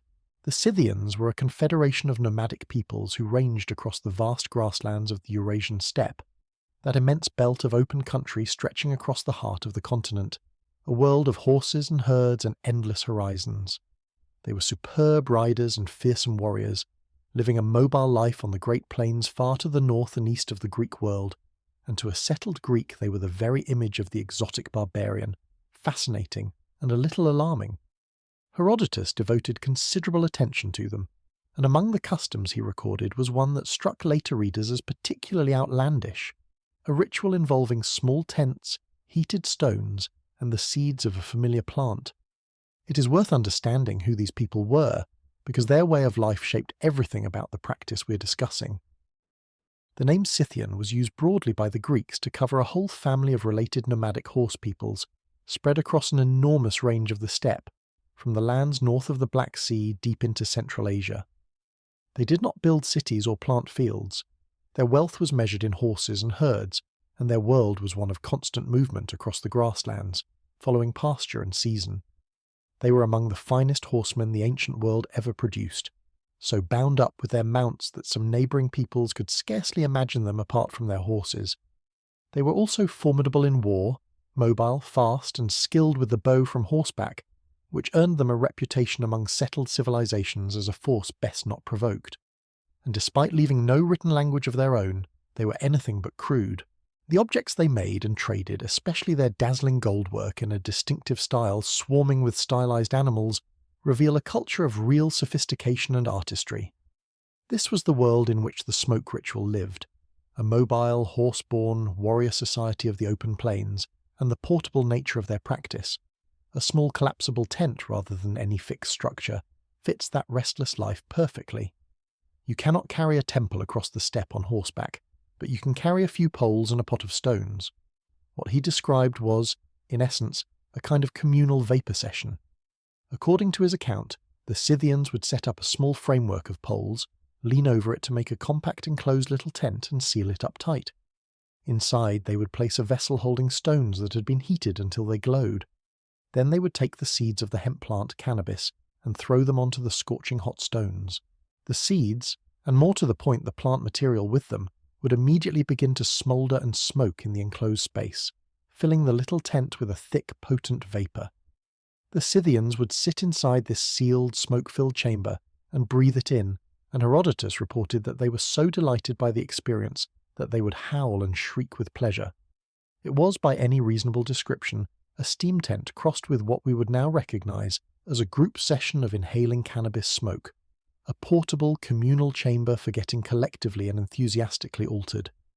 There is an important detail in how Herodotus framed this practice that is easy to skip past, but that changes the whole complexion of it. He did not present it as mere recreation. He described it in the context of their funeral customs, as something done in the aftermath of a death. According to his account, after the Scythians had buried one of their own, they would cleanse and purify themselves, and it was for this purification that they used the smoke tent since, he noted, they did not wash their bodies with water at all. In other words, the vapour session was, in his telling, a form of ritual cleansing, a way of purifying the living after the solemn business of laying the dead to rest, and perhaps of bathing in the absence of any tradition of washing with water. This reframes the shrieking in the tent considerably. It was not simply a party. It was bound up with death, with purification, with the rituals a community performs at its most charged and serious moments. The smoke did double duty, both cleansing the body in place of a bath and carrying the participants into a shared altered state at a time of grief and transition. That a people would mark the death of their own with a communal plunge into cannabis vapour tells you something about how seriously they took both the plant and the passage it accompanied. A small botanical honesty is in order here as well. Herodotus specifically mentioned the seeds of the plant being thrown on the stones, but the seeds of cannabis are actually quite low in the compounds that affect the mind, which are concentrated instead in the flowering parts of the plant. This is not a fatal problem for his account, and it does not mean he was wrong about the practice. It most likely means that he, or whoever described it to him, used the word loosely, or that the whole plant material, flowers and all, went onto the stones along with the seeds, with the genuinely potent parts doing the real work while the seeds were simply the most obvious thing to name. Ancient observers were not botanists taking careful notes on which plant part contained which compound. They saw people throwing plant material on hot stones and breathing the smoke, and seeds were a reasonable shorthand. The effect Herodotus described, the howling delight, points clearly to the psychoactive parts of the plant being present, whatever he happened to call them. It is worth noting too that hemp served these people in more than one way, which speaks to how thoroughly they knew the plant. The same writer recorded that they made cloth from hemp, fabric so like linen that you could scarcely tell them apart unless you knew the plant well. This is the everyday, practical face of cannabis, the tough fibres of its stalks twisted into cordage and woven into garments, a use that has nothing to do with smoke or altered states and everything to do with the plain business of having something to wear. A people who both wove hemp into clothing and burned it for its effect clearly understood the plant intimately, recognizing that the very same species could clothe the body in one form and transport the mind in another. This is not a casual acquaintance with a random weed.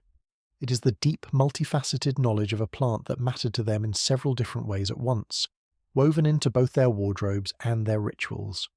This intimacy makes perfect sense once you consider where these people lived, because cannabis was not some rare import they had to seek out from distant lands. The plant grows wild across great swathes of Central Asia, and the steppe, thriving in the open, disturbed, sunny ground that the region offers in abundance, and its wild ancestors are native to exactly this part of the world. For the peoples of the grasslands, then, cannabis was simply part of the landscape, a familiar plant growing freely around them, available to anyone who knew what to do with it. There was no need for trade routes or cultivation to bring it within reach, at least not in its ordinary wild form. It was already there, underfoot, a native of the steppe, just as the horse peoples themselves had made the steppe their home. This easy availability helps explain why the relationship ran so deep and reached back so far. When a powerful and useful plant grows wild all around you, generation after generation, the opportunity to learn its secrets is constant, and a people with the steppe's long, intimate familiarity with cannabis would have had every chance to discover, refine, and pass down the full range of what it could do, from clothing the body to clouding the mind. For a very long time, this account was treated with exactly the skepticism that Herodotus so often attracted. It sounded, to later scholars, like the kind of thing a credulous Greek might have garbled from second-hand rumour, an exaggerated traveller's tale about the strange habits of distant barbarians. The image of an entire group of people crawling into a tiny tent to shriek with joy over a pot of smoking seeds seemed almost too vivid, too peculiar, too much like a story improved in the retelling. Surely the thinking went. He had misunderstood something, or embellished it, or been told a wild story by someone having a laugh at the gullible foreigner's expense. And so for centuries the Scythian vapour tent sat in the category of things ancient writers said that probably should not be taken too literally. Then the archaeologists started digging, and the laughing stopped, because what came out of the ground matched what Herodotus had written with a precision that was frankly uncanny. The crucial evidence came from a remarkable set of burial sites high in the Altai Mountains, the rugged region where the borders of several modern countries now meet, deep in the Eurasian interior.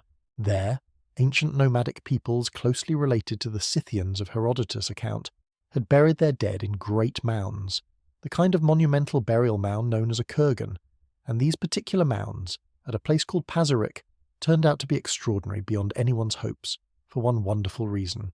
They had frozen. The way they froze is a story in itself. Water had seeped into the burial chambers not long after they were sealed, and in the cold mountain climate it had frozen solid and stayed frozen, encasing the contents of the tombs in a permanent block of ice for thousands of years. This natural deep freeze did something that almost never happens in archaeology.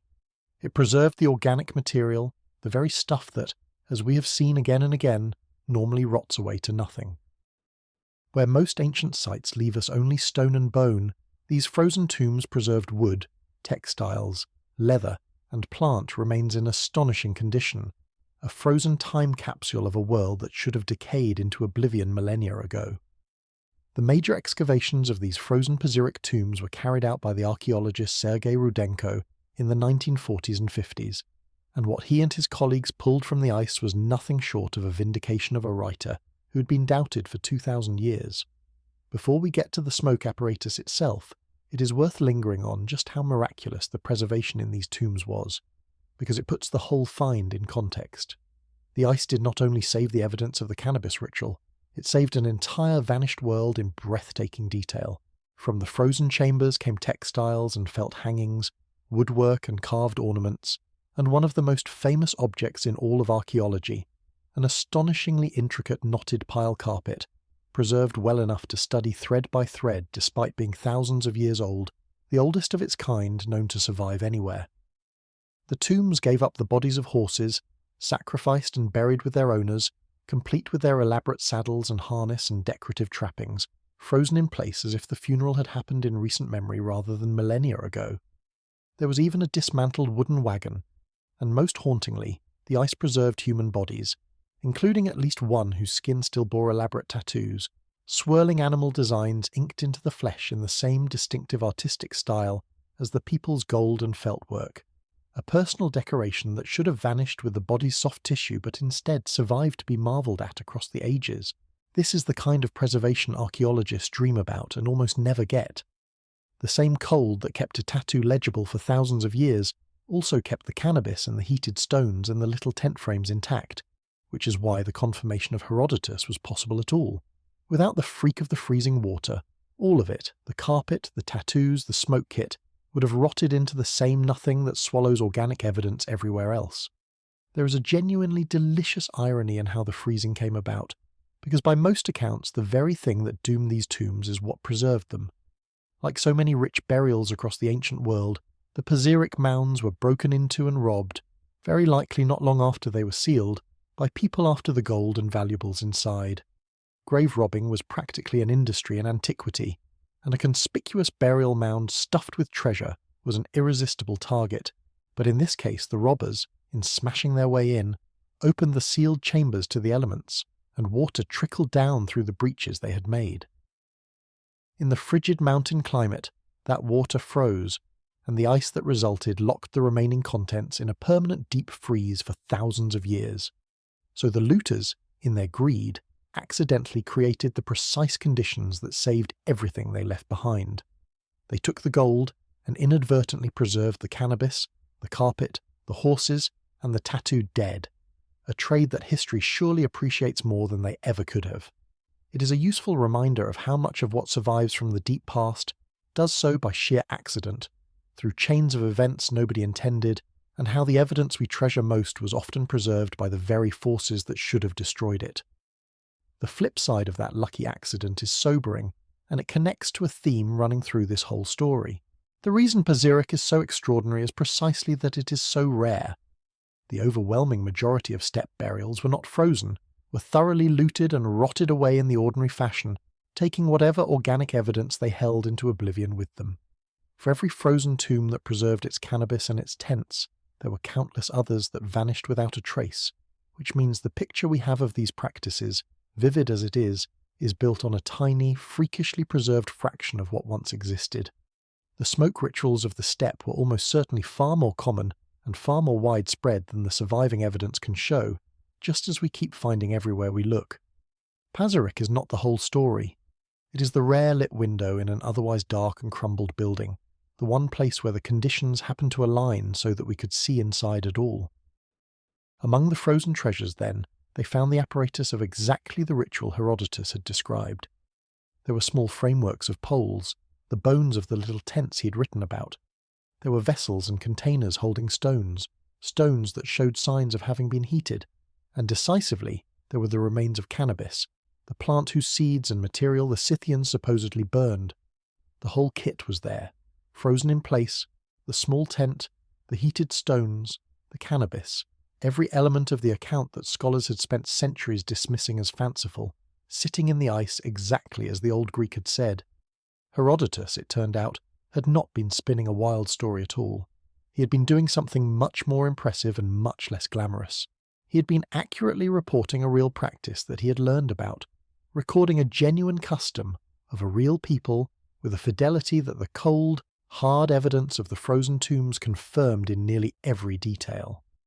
This is one of those moments where a written source and the physical record reach across an immense gulf of time and shake hands, and it is worth savouring because it is rarer and more satisfying than it sounds. Here was a text, written down 2,500 years ago by a man who never visited the people he was describing, dismissed for generation after generation as unreliable, suddenly confirmed in the most concrete possible way by objects pulled from the ice. The words and the things matched. The storyteller had been telling the truth, and there is a gentle lesson in that for how we treat ancient testimony, because it suggests that the old impulse to assume our ancestors were prone to making things up may say more about our condescension than about their accuracy. Sometimes the strange, vivid, hard-to-believe account is strange and vivid and hard to believe precisely because it is true, and the world really did contain people who climbed into smoke-filled tents and shrieked with delight. The Scythian tent is not even the only time this happened to Herodotus, which makes the pattern all the more striking. He once recorded an account of sailors who had supposedly journeyed all the way around the African continent, and in describing their voyage he passed along a detail that he himself flatly refused to believe.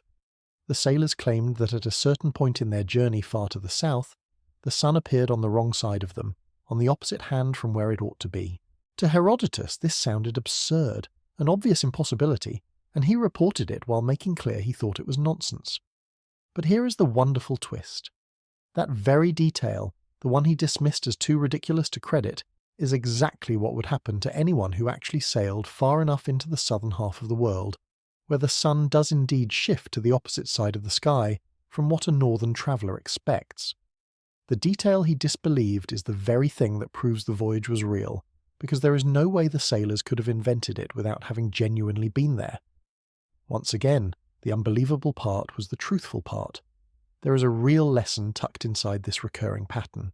The instinct to dismiss an old account because it sounds too strange is exactly the instinct that leads us astray, since the deep past was genuinely strange, and the details that strike us as impossible are sometimes the surest sign that someone was reporting something they actually witnessed. If anything, and this is delicious irony, Herodotus may have understated the matter rather than exaggerated it. The whole reason his account was doubted was the assumption that he had inflated a mundane reality into a colourful tale, but the evidence suggests the practice was every bit as real and as central as he described, and quite possibly more so. The frozen tombs revealed that this was not some marginal oddity but a meaningful part of these people's lives, important enough to be equipped for and carried into the afterlife. The doubters had it precisely backward. They assumed the storyteller had added drama that was not there, when in fact he had soberly recorded something genuinely dramatic. It is a useful reminder that the line between an unbelievable story and an underappreciated fact is sometimes only a few thousand years of digging. There is something else this account gives us that pure archaeology, for all its power, cannot, and that is a human voice.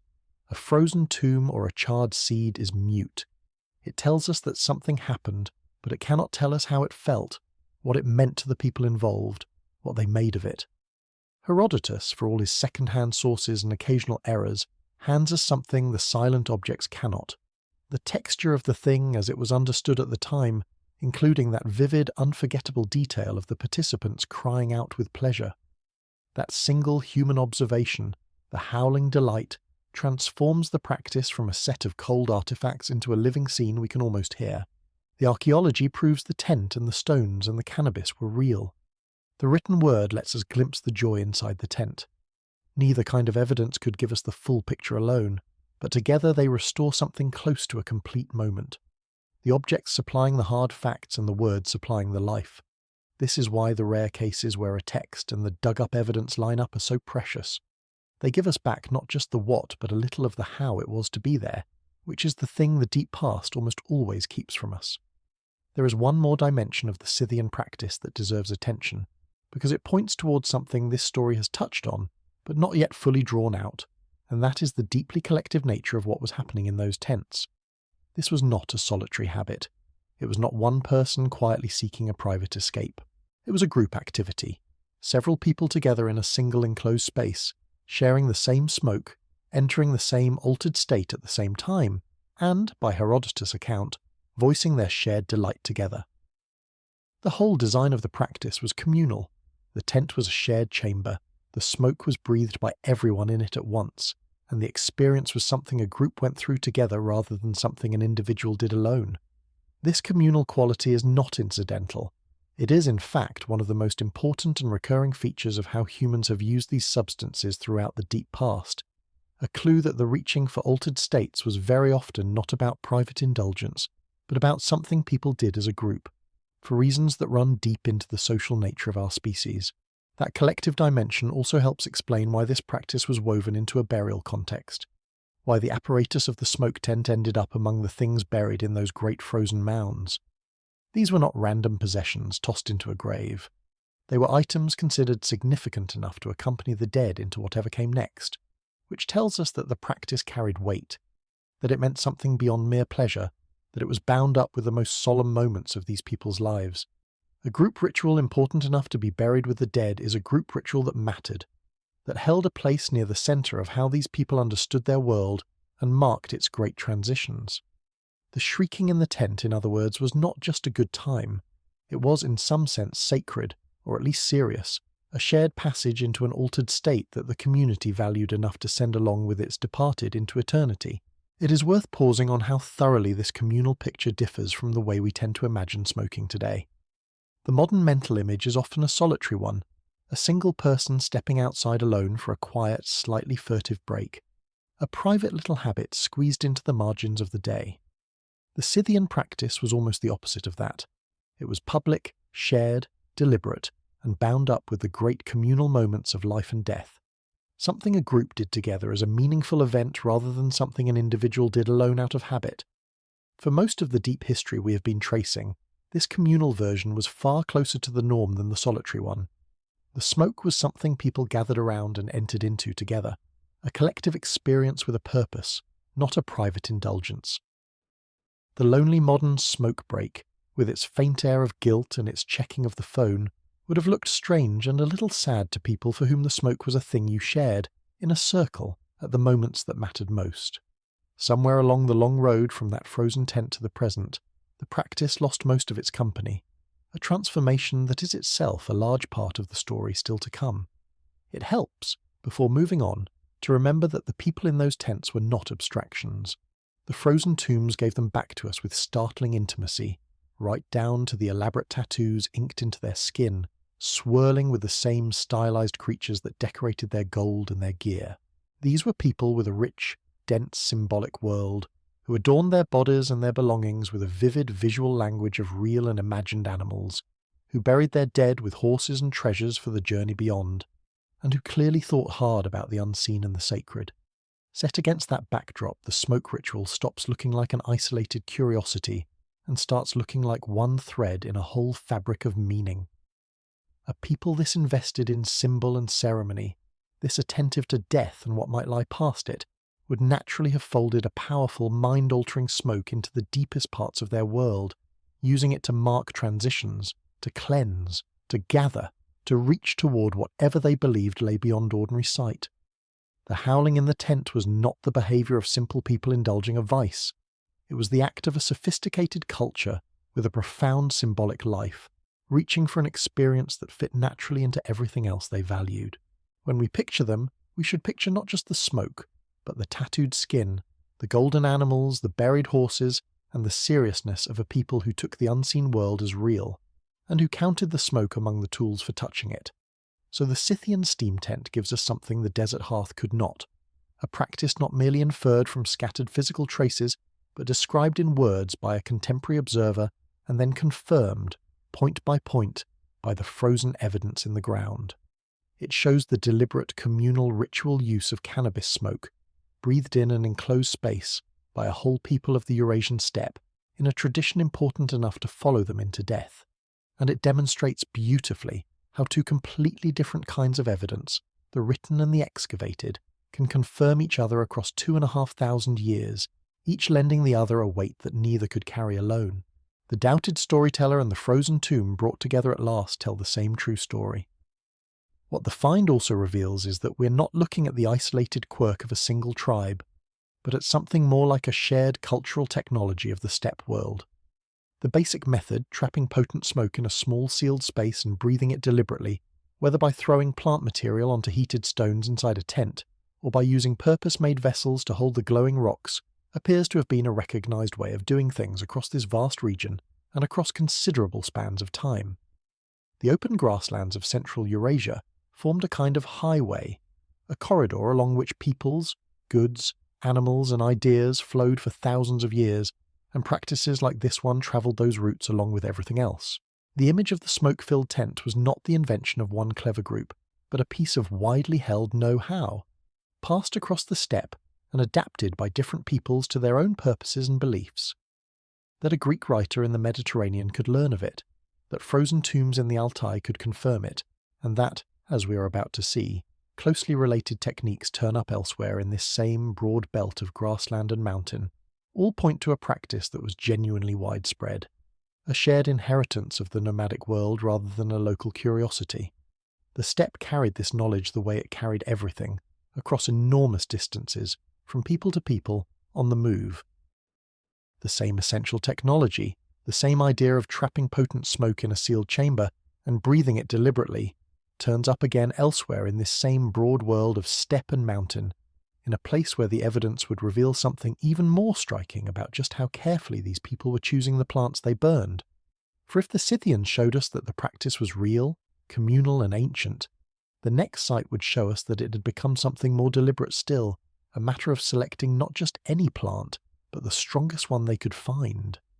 The place where that strongest plant turns up is high in the Pamir Mountains, in the far west of what is now China, at a windswept burial ground that archaeologists call the Jerzunkel Cemetery. It sits at brutal altitude, in thin, cold air on the roof of the world, which is not the first place most people would think to look for the early history of cannabis, but the deep past has never been especially interested in our expectations. The study that brought this site into the story was led by the researchers Meng Ren and Yimin Yang, working with their colleagues, and published in the journal Science Advances in 2019. What they found pushes us past everything we have seen so far, because for the first time we are looking not just at people using cannabis, but at people who appear to have been deliberately choosing a stronger version of it, on purpose, for the express purpose of getting high. The date places these burials at roughly 2,500 years ago, in the same broad era as the steppe practices we just examined, and in a closely related world. The Pamirs sit at the meeting point of mountain and steppe, part of that same great belt of grassland and high country, across which the nomadic peoples and their customs flowed. So we are not jumping to some unrelated corner of the planet. We are following the same cultural thread we picked up with the horse peoples of the open plains, now climbing up into the mountains, where it turns out the same essential idea was alive and well, in a refined and rather telling form. What the excavators found in the graves were wooden braziers, small vessels built to hold fire, and inside them were stones that had been heated until they glowed, exactly the heated stone technology we have already met. The method, in other words, was familiar, the same fundamental approach of using scorching hot rocks to make plant material smoulder and release its smoke in an enclosed setting. There is a satisfying continuity in that, the same technique turning up again across this connected world of steppe and mountain, which tells us we are dealing not with isolated inventions, but with a shared travelling body of practice. But the braziers at Jerzunkel held something that made this find genuinely groundbreaking, and to appreciate it you have to look not at the stones or the wood, but at the invisible chemistry clinging to them. When the researchers carefully analysed the residues left on these braziers, they detected the unmistakable chemical signature of cannabis. That alone would be interesting but not revolutionary, since by now we know cannabis was widely used across this region. The revolutionary part was the specific nature of that signature. The residue showed an unusually high level of a particular compound, cannabinol, which is essentially the chemical footprint left behind when the main psychoactive ingredient of cannabis breaks down over time. In simple terms, a strong reading of this breakdown product points back to a plant that had been unusually rich in the psychoactive compound to begin with. The cannabis burned in these braziers was not weak, ordinary, run-of-the-mill plant material. It was potent, carrying a notably higher charge of the very compound that affects the mind, and that single fact changes everything about how we read this site. It is worth a brief pause on how anyone can possibly know the chemistry of a fire that burned 2,500 years ago, because at first glance it sounds impossible. The plant matter itself is long gone, of course, burned to ash and then weathered by millennia. But the act of burning leaves chemical residues behind, faint molecular traces that soak into and cling to the surfaces of the vessel and the stones, and some of these molecules are remarkably durable. Using sensitive laboratory instruments capable of identifying specific compounds by their precise molecular fingerprints, researchers can extract and detect these surviving traces, reading the chemical ghost of what was once burned, It is a bit like dusting a very old crime scene for a very specific kind of fingerprint, except the fingerprint is a molecule, and the crime, if you can call it that, is a funeral rite from the first millennium before the Common Era. When the instruments came back with a strong signal for the cannabis breakdown product, it was the chemical equivalent of a confession, hard physical proof not only that cannabis had been burned in these braziers, but that it had been potent cannabis, rich in the mind-altering compound. This is the kind of evidence that does not depend on interpretation or guesswork. The molecules either match or they do not, and at Jersey they matched with a clarity that left little room for doubt. To understand why this matters so much, you have to remember something about cannabis that is easy to overlook. The plant is not one uniform thing. Wild cannabis, the kind that grows freely across the region, as we noted of the steppe, is generally rather low in the psychoactive compound. It is a useful plant for plenty of reasons: its tough fibres for cordage and cloth, its nutritious seeds for food, but the ordinary wild version is not a powerhouse of mind-altering chemistry. For most of its long relationship with humanity, cannabis was probably valued at least as much for these practical, sober purposes as for any effect on the mind. So when we find, in these mountain graves, cannabis that was distinctly strong, distinctly high in the psychoactive compound, we are looking at something that did not just happen by accident.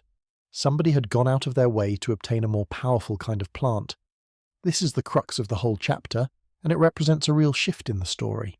Up to this point, much of what we have traced could be explained without assuming any deliberate refinement: people encountering plants, noticing effects, using what was available.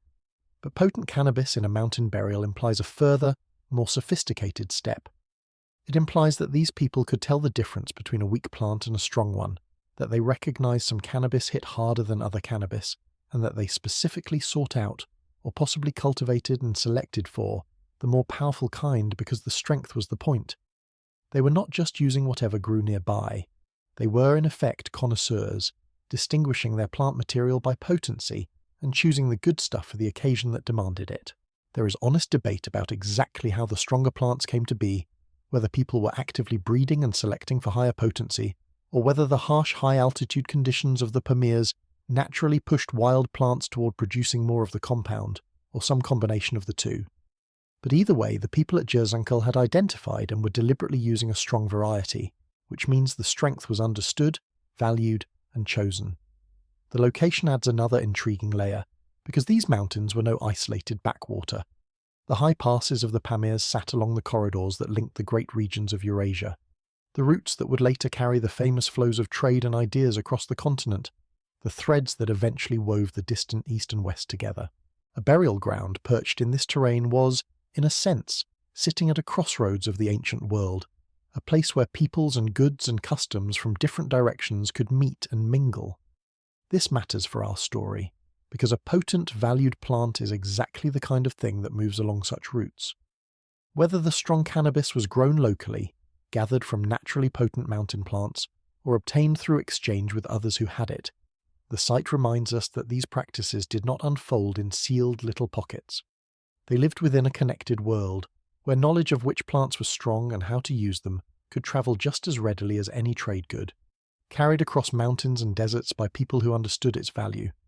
The smoke rituals of the high Pamirs were one node in a vast web of human contact, not a curiosity stranded on a peak. There is also a larger significance to that act of choosing the strong plant, one that reaches forward across the whole rest of this story. The moment human beings began to distinguish their psychoactive plants by potency, and to prefer the more powerful kind, they set foot on a road that would run for thousands of years and end in places the people of Jerzankel could never have imagined. Selecting for strength is the first step toward shaping a plant to human desire, toward favouring certain varieties over others, toward eventually deliberately breeding and cultivating plants to maximise their effect. The mountain mourners caring about the potency of their funeral smoke, and a modern world obsessed with ever stronger products are, in a real sense, standing at opposite ends of the same long path. A path that begins with the simple, fateful recognition that some plants hit harder than others, and that the strong ones are worth seeking out. Everything that came later, all the cultivation and refinement and eventual industrial optimization, grows from that first discerning choice. At Jerzankel we are watching the very beginning of the human project of making these plants stronger. A project that would not always end well, but that started here, or somewhere like here, with people who simply wanted their sacred smoke to carry real weight.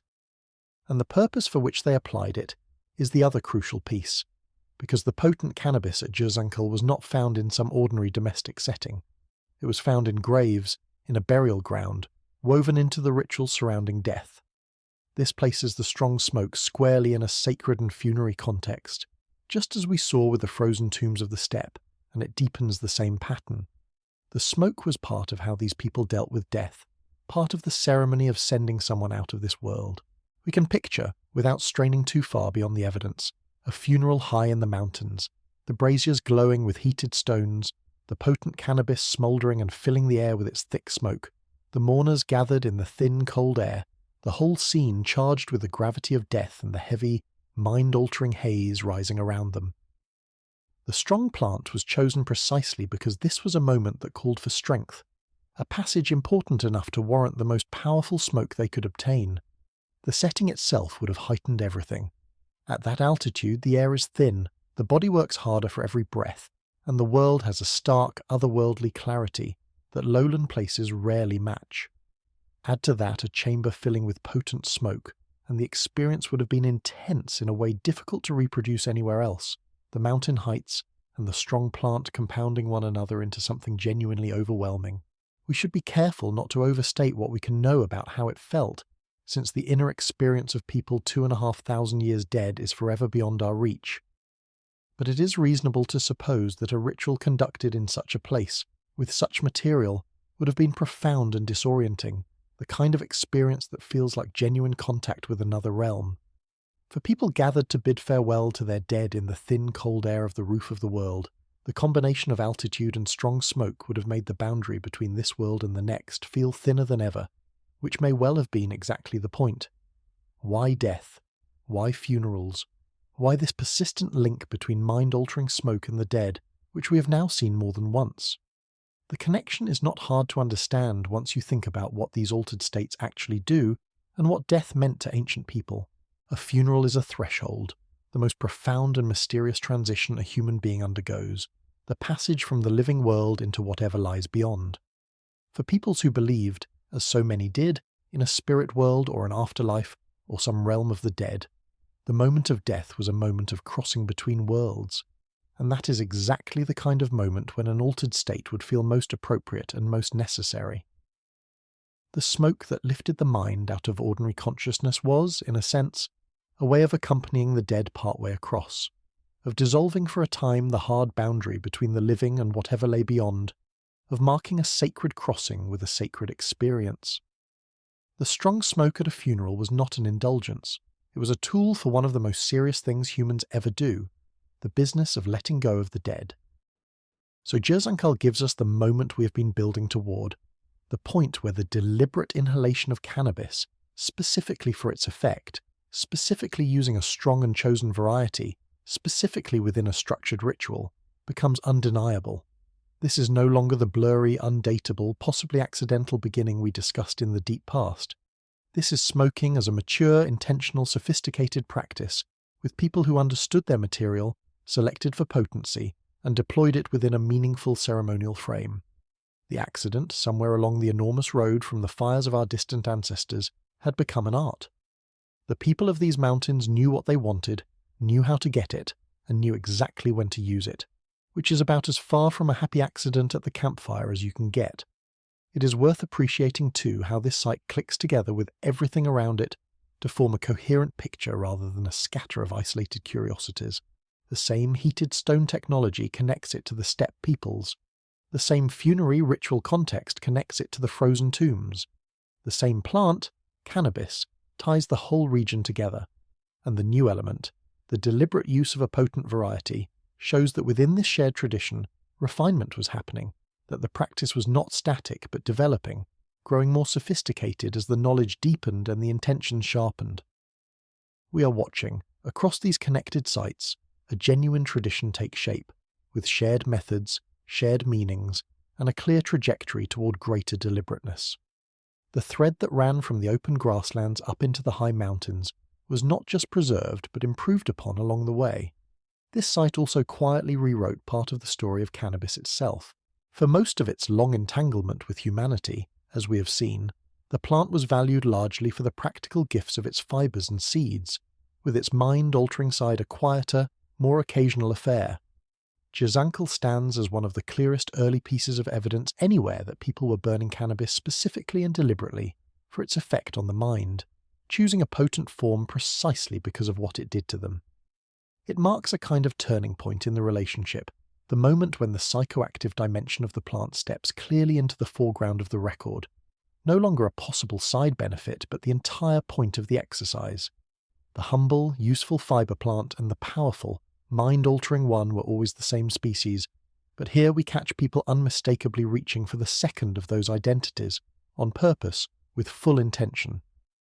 It is a reminder that the history of a plant is really the history of a relationship, and that relationships change. Cannabis had been a companion to humanity for a very long time by the era of these mountain graves, but at Jezunkel we see that companionship entering a new and more knowing phase. To recognise the people of Jezunkel properly is to see them as the evidence suggests they were, not casual users blundering into intoxication, but knowledgeable practitioners conducting a serious rite with carefully chosen materials in the thin air at the top of the world around the bodies of their dead. Whatever they believed was happening as that potent smoke rose from the glowing stones, they clearly believed it mattered enormously, enough to bring the strongest plant they could find to the most important moments they faced. The smoke was, for them, not an escape from life, but a part of its deepest passages, integrated into the very fabric of how they understood death and what came after. But the story of sacred smoke was never confined to the old world, to its steppes and mountains and the great connected belt of grassland across the heart of the continent. On the far side of the planet, across an ocean that no one in these Pamir Mountains knew existed, an entirely separate civilization was developing its own profound, intricate and deeply spiritual relationship with smoke, built around a plant native to those lands alone, a plant that the old world would not even learn of for nearly 2,000 years after the mourners of Jezunkel lit their final brazier. And in those distant lands, smoke would become something even more central to the sacred imagination, a living messenger carrying prayers between worlds. The plant at the centre of this New World story is one we have already met at its very oldest, the tobacco whose charred seeds sat in that ancient desert hearth, but here we encounter it grown up into something vast and sacred. Tobacco, the genus botanists call Nicotiana, is a plant of the Americas through and through. It did not grow in Europe or Asia or Africa or anywhere in the connected old world we have been touring. It was entirely native to the Western Hemisphere, which means that for the whole long span of human history before the worlds collided, the peoples of Europe and Asia had no idea it existed. While the steppe nomads breathed their cannabis, and the Egyptians and Greeks pursued their own plants, the inhabitants of the entire other half of the planet were developing a profound relationship with a plant. Their counterparts across the ocean would not so much as glimpse until almost the end of the 15th century. Two halves of humanity, two separate pharmacies, with tobacco sitting squarely and exclusively on the American side of the divide. And on that side, it ran deep. As we touched on earlier, chemical traces of tobacco recovered from ancient pipes in the southeastern part of what is now the United States reach back at least some 3,500 years, and the true roots of the human relationship with the plant, including its cultivation, very likely run far deeper still, reaching down into the Amazon basin where the genus is richest, and where people probably first took it up. So by the time the famous civilizations of the Americas were flourishing, tobacco was not a novelty. It was an ancient and established part of life, with a history on the continent stretching back into the dim past, exactly as we would expect given that 12,000-year-old hearth in the Utah desert. But here is the thing that most sharply distinguishes the American story from the one most people carry in their heads, and it is the heart of this chapter. In the Americas, tobacco was not, for most of its history, a recreational habit. It was not something you did to pass the time or take the edge off a long day. It was a sacred technology, one of the most important spiritual tools these cultures possessed, woven into the deepest layers of healing, religion, and social life. To call it a vice or a leisure activity, or anything like the casual thing it would later become, is to fundamentally misunderstand what it meant to the peoples who used it. Tobacco was holy. It was a substance through which human beings reached toward the unseen world, and it was treated with a seriousness and reverence that the modern association of tobacco with idle habit makes almost impossible to imagine. Consider the range of roles it played. Tobacco was central to healing, used by those who tended the sick as a medicine and as a means of driving out whatever was thought to afflict a person. It was central to religious life, the indispensable companion of those who communicated with spirits and gods. And it was central to the binding of human relationships, used to seal agreements, to mark alliances, to formalize the most significant dealings between groups, the shared act of using it serving as a kind of sacred contract. A great many people have heard some echo of the idea of a ceremonial pipe used to mark a solemn agreement, and while the popular image is often garbled, the underlying reality was profound. To share the sacred smoke was to enter into a serious bond, witnessed by the spirit world, not to be broken lightly. This was tobacco as the glue of solemn human affairs, a world away from a casual smoke. Nowhere was the sacred dimension richer than among the great civilizations of Mesoamerica, the Maya and the cultures around and after them, including the later Aztecs, where smoke occupied a central place in the religious imagination. For these peoples, smoke was not merely a byproduct of burning. It was understood as something alive, a messenger, a being in its own right that moved between the human world and the world of the divine. Watch smoke rise from a fire, and you can see why this idea took hold so powerfully. It climbs upward, toward the sky, toward the heavens where the gods were thought to dwell, carrying with it whatever was placed into it. So smoke became the natural vehicle for prayer, the means by which human words and intentions could be lifted up to the divine, rising on the visible breath of the smoke to reach the ears of the gods, and the traffic ran both ways. If smoke carried prayers upward, it could also bring something back down, the visions, the insight, the contact with the other world that the altered state provided. Smoke was the two-way channel, the living messenger that bore prayers up and carried visions down. This conviction was not limited to tobacco alone either, for these cultures also burned fragrant tree resins as incense, sending up sweet-smelling clouds as offerings to the gods, the rising smoke understood in the same way as a substance that could climb from the human world into the divine one. Tobacco smoke simply did this with the added power of carrying the mind across as well, making it the most potent messenger of them all. In this framework, the person who used tobacco in a sacred capacity, the specialist who smoked it within ritual, was doing something we should not confuse with anything like a modern smoke break. When such a person drew the smoke in, they were not relaxing or indulging a craving. They were opening a channel between worlds, using the smoke and the altered state it produced as a bridge to the realm of spirits, conducting serious and even dangerous spiritual work.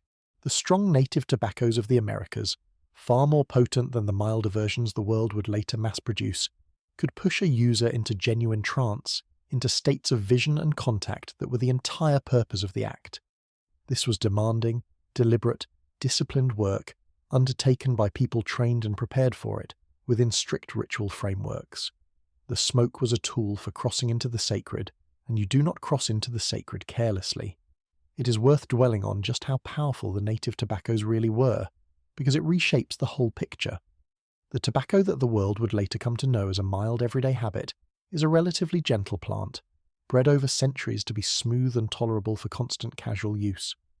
The tobaccos that many indigenous American peoples used for sacred purposes were a different beast entirely, carrying far higher concentrations of the active compound, potent enough to produce effects that went well beyond a pleasant lift.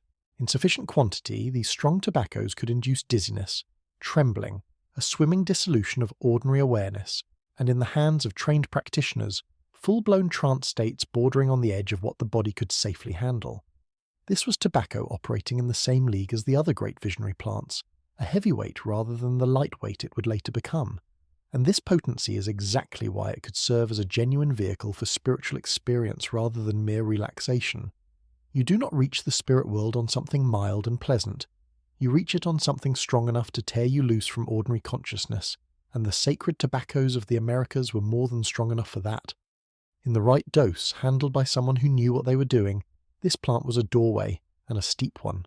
This also helps explain why the line between healing and spirit work was so blurred in these traditions, since the two were often the same activity seen from different angles.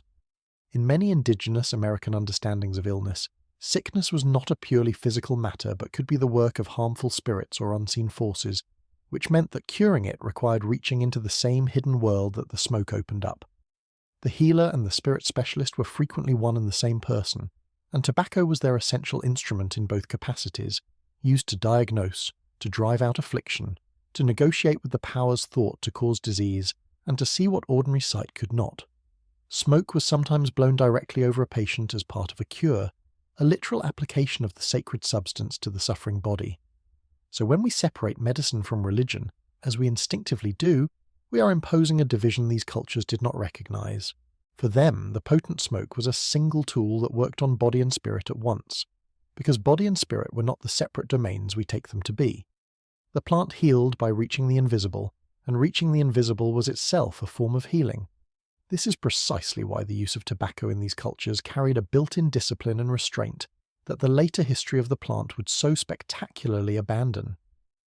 When a substance is holy, a means of touching the divine, it is not something you consume idly, constantly, thoughtlessly. It is reserved, handled with care, used in the right way at the right time for the right reasons. The sacred is not something you chain through one after another, while half watching something else, the way the plant would eventually be used. It is approached with preparation and respect in its proper place. The very sacredness of tobacco in the Americas acted as a kind of natural brake on its use, embedding it in ceremony and meaning rather than letting it become the constant, casual, compulsive thing it would later turn into. There is a deep irony waiting in that contrast, but it belongs to a later part of the story. None of this was confined to the great Mesoamerican civilizations either. The sacred relationship with tobacco stretched across the entire hemisphere, taking different forms among different peoples but everywhere carrying that same weight of meaning.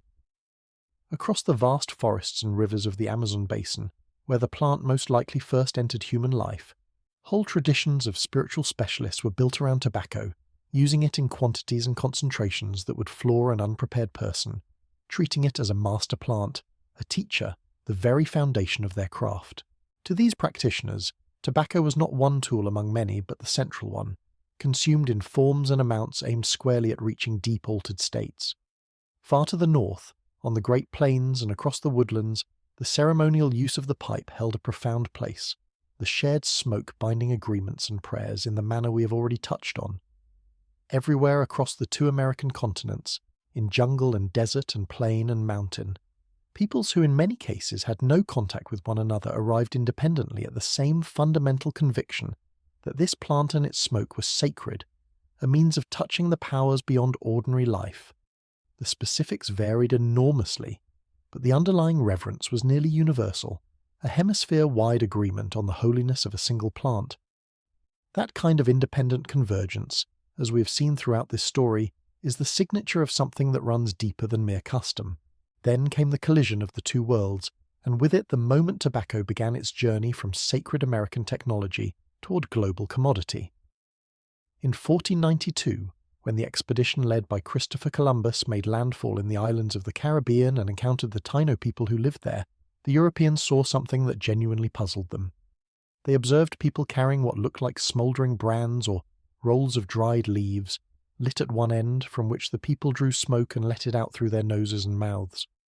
To eyes that had never seen anything of the kind, this was a baffling sight. Human beings deliberately producing smoke from their own faces, and the accounts that came back recorded it with a mix of fascination and bewilderment. The Europeans had stumbled, without understanding it, onto a practice thousands of years old and saturated with sacred meaning, though to them it just looked like people inexplicably breathing smoke. The form the Taino used is worth a moment of attention, because it is the direct ancestor of something instantly recognizable today.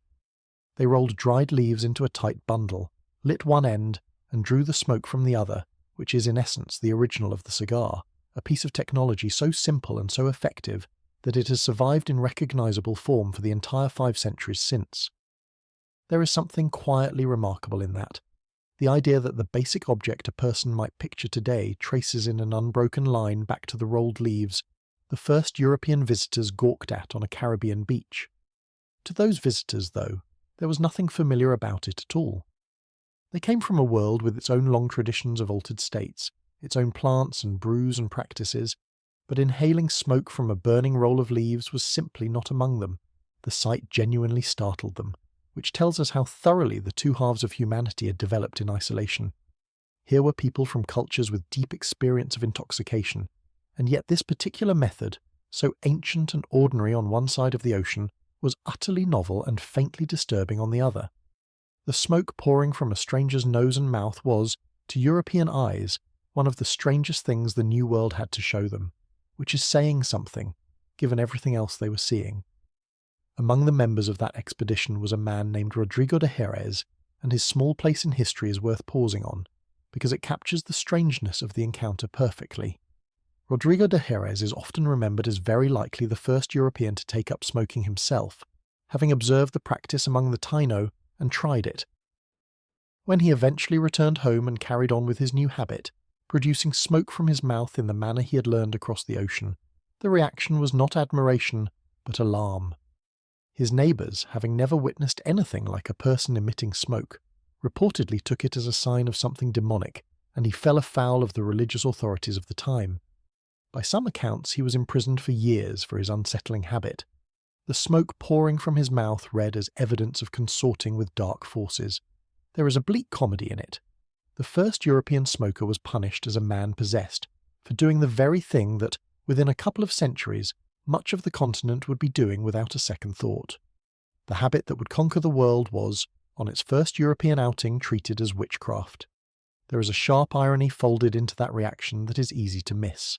The very same smoke that, across the ocean, was understood as a sacred bridge to the divine, a holy messenger carrying prayers to the gods, was read on its arrival in the old world as a sign of the devil.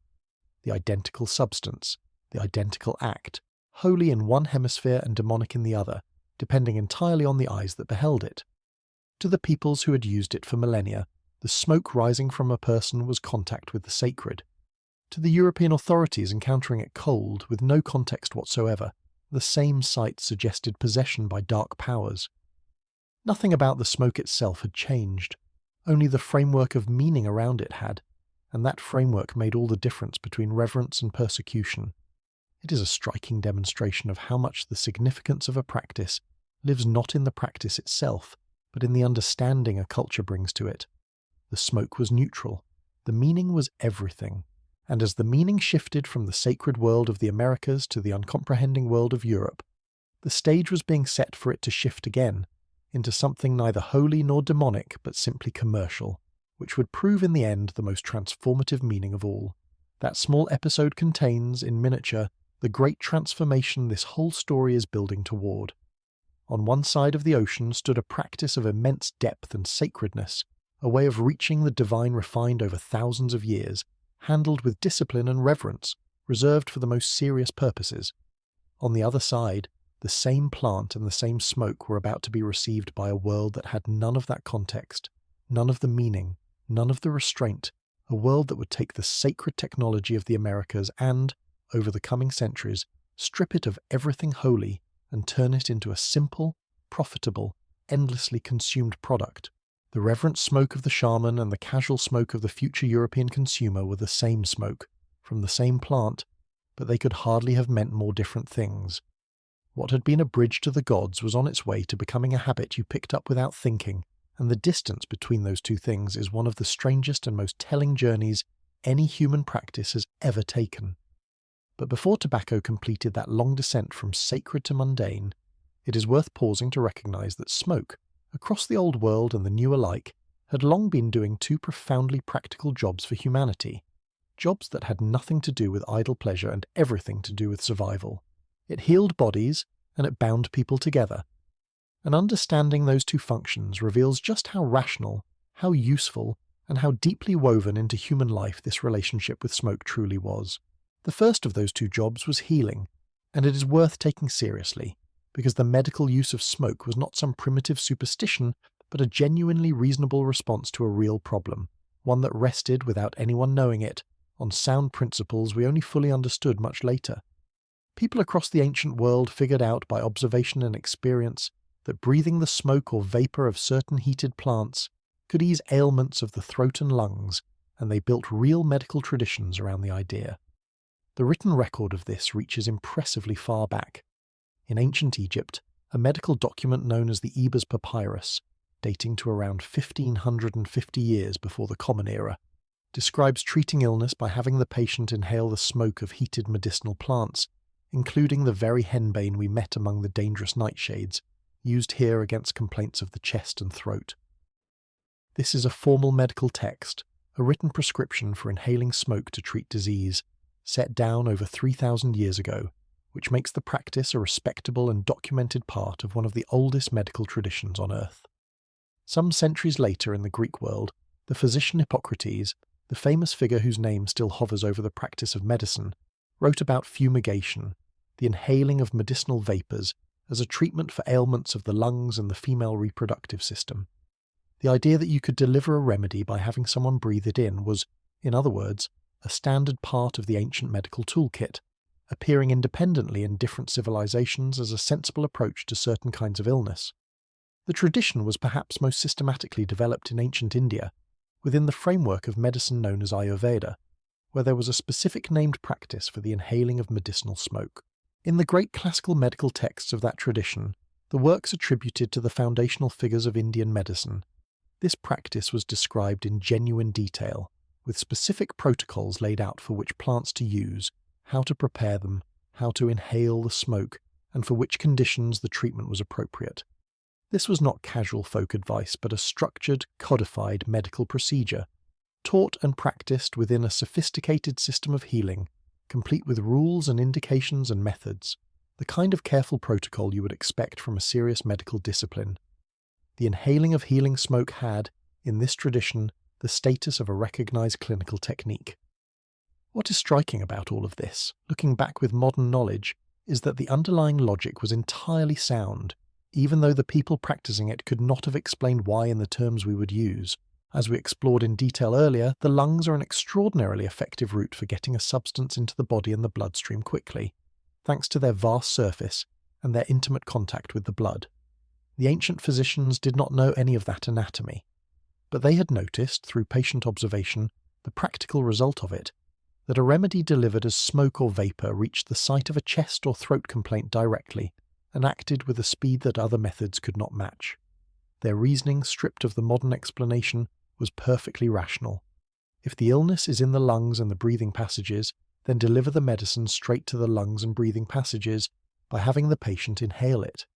That is not superstition. That is sensible targeting of a treatment to the affected area, and it happens to be exactly the principle behind the inhalers and nebulizers that modern medicine hands to people with breathing problems today. The ancient healer with a pot of smouldering herbs and the modern doctor with a prescription inhaler are, at bottom, doing the same thing, using the lungs as a fast and direct doorway for medicine. The technology changed beyond recognition. The principle did not change at all. This continuity is more than a poetic flourish, because the medical inhaling of smoke survived in recognizable form, astonishingly close to the present day. One of the dangerous nightshades we met earlier, the one whose relatives could induce delirium and death, also happens to relax the airways, and for a long stretch of history, right up into relatively modern times, preparations of such plants were burned and inhaled, specifically to relieve the breathing difficulties of asthma. There were, well within the last couple of centuries, products sold for exactly this purpose. Medicinal cigarettes that a person with asthma could light and smoke to ease an attack, a remedy descended in a straight line from the ancient practice of inhaling the smoke of heated medicinal plants for ailments of the chest. There is an obvious and uncomfortable irony in treating a breathing disorder by smoking something, and modern medicine has long since moved on to cleaner methods, but the fact that it persisted at all shows just how durable and how fundamentally sound the underlying idea was. For the better part of human history, if the trouble was in your lungs, sending the medicine to your lungs as smoke was a perfectly logical thing to do, and people kept doing it in one form or another for thousands of years. So the medical use of smoke was a real and rational thing, a genuine piece of practical knowledge that worked well enough to be developed independently across the great civilizations, and to survive, in spirit, into the medicine of our own time. That alone should retire any lingering sense that breathing smoke for health was mere ignorance. It was, within the limits of what these people could know, good medicine. There was a broader practical side to smoke as well, beyond treating individual illness, that fits the same theme of sensible use. People discovered that smoke could cleanse and protect a space, driving off biting and stinging insects, masking foul odours, and seeming to purify the air of whatever caused sickness. Burning particular plants to fumigate a dwelling, to repel pests, or to cleanse a place of perceived contamination was a widespread practice, and like the medical inhaling of smoke, it rested on more sound instinct than people could have explained. Smoke genuinely does drive off many insects, and some of the plants burned for the purpose do have real effects against the small organisms that spread disease, so the ancient habit of smoking out a space was not pure ritual, but a partly effective bit of practical hygiene. Here again the line between the medical, the practical, and the sacred blurs, since the same act of filling a space with cleansing smoke could be understood at once as protecting health, warding off pests, and purifying the place of harmful spirits. To the people doing it, these were not separate ideas but aspects of one sensible practice, and the smoke served all of them together. But healing the body was only one of the two great practical functions smoke performed. The other operated not on the individual body but on the group, and it may be even more important for understanding why this practice took such deep root in human life. Human beings are, above almost all else, intensely social creatures. We did not survive the deep past as solitary individuals, but as members of groups, bands, and communities, and our success as a species has always depended on our ability to cooperate, to trust one another, to act together in a coordinated way. Anything that strengthens the bonds within a group, that builds trust and a sense of shared identity, is therefore not a frivolous luxury, but a genuine survival advantage, because a group that holds together and acts as one will tend to outlast a group of squabbling individuals. And it turns out that shared ritual is one of the most powerful tools our species has ever had for building exactly that kind of cohesion. This is where the communal smoking we have encountered, the step tent full of people breathing the same cannabis smoke and crying out together, or any shared circle gathered around a common smoke, reveals its deeper function. These were not merely group versions of getting intoxicated. They were, in effect, social technologies, mechanisms for binding a group together, even if no one involved would have described them that way. When a group of people go through an intense, altered, emotionally charged experience together, sharing the same state at the same time in the same place, something happens between them that ordinary daily interaction does not produce. They are bonded by the shared experience, drawn closer, knit more tightly into a single unit with a common identity. The smoke circle was a machine for manufacturing exactly the trust and cohesion that a group needed to survive.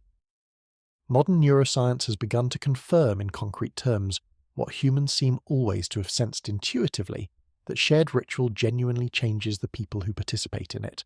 Research into what happens when people undergo collective rituals has found that the brain activity of participants can actually become synchronized, falling into alignment with one another, and that such shared experiences measurably strengthen the sense of group identity and mutual connection among those involved. In plain terms, when people perform a ritual together, their minds begin, in a real and measurable way, to move in step, and they come away feeling more bonded to one another and more like a single group. This is not mystical. It is a documented effect of the kind of synchronized, emotionally intense collective experience that shared ritual provides. The ancient smoke circle, in this light, was doing something genuinely powerful to the brains and bonds of the people inside it, fusing a collection of individuals into something more unified and more capable of acting together. It helps to see the smoke circle as one member of a much larger family of bonding rituals, because then its function becomes unmistakable. Humans everywhere use shared, synchronized, collective activity to knit themselves together.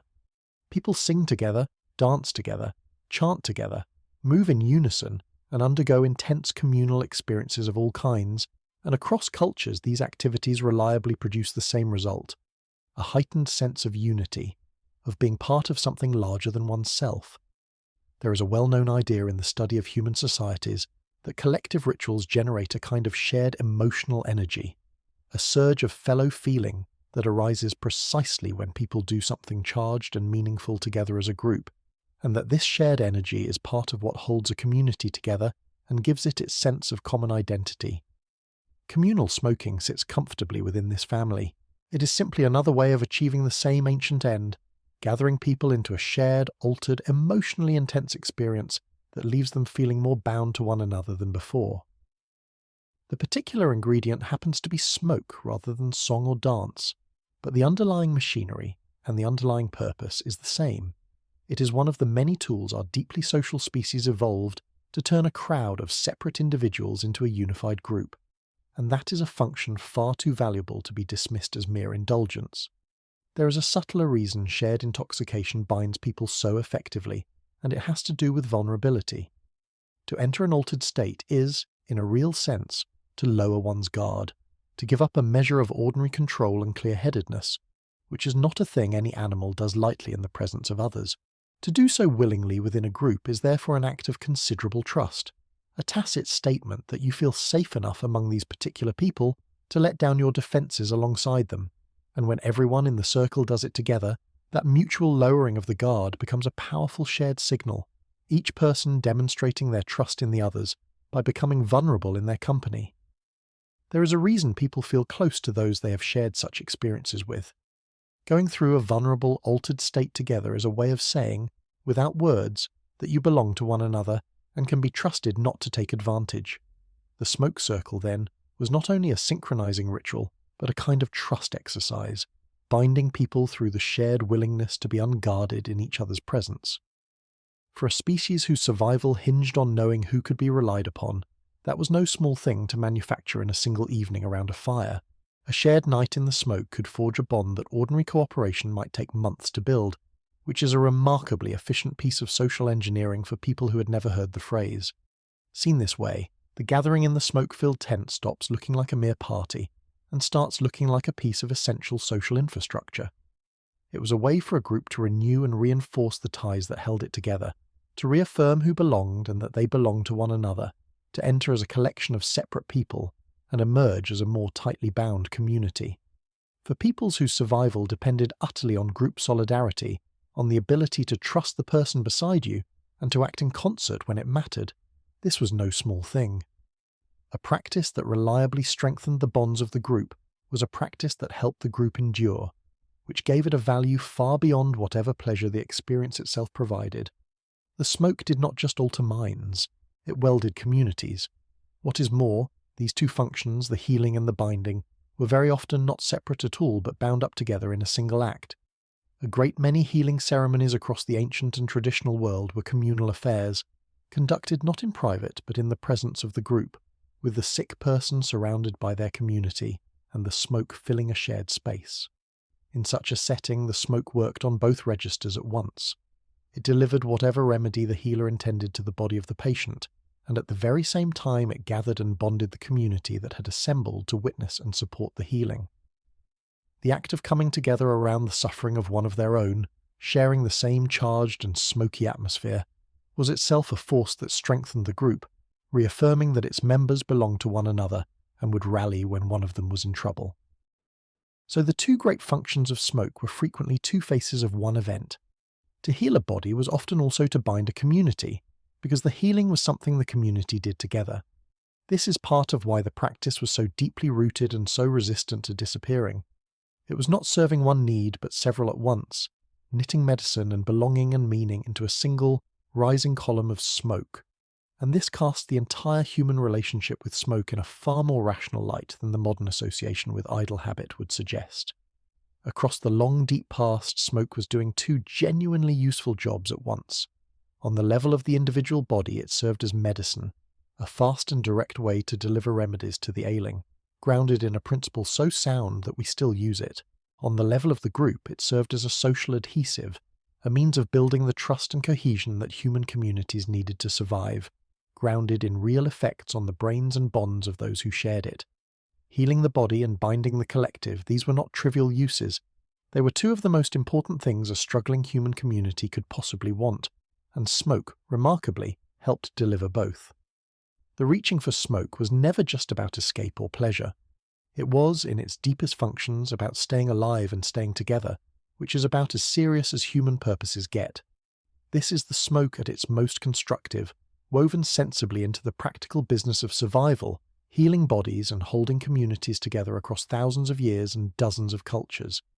It is worth recognizing that these genuinely useful functions are a large part of why the practice took such deep and universal root in the first place, a behaviour that does several valuable things at once: easing sickness, repelling pests, cleansing spaces and binding communities, on top of satisfying that deep built-in pull toward altered states we discussed long ago, is a behaviour with many reasons to survive and spread.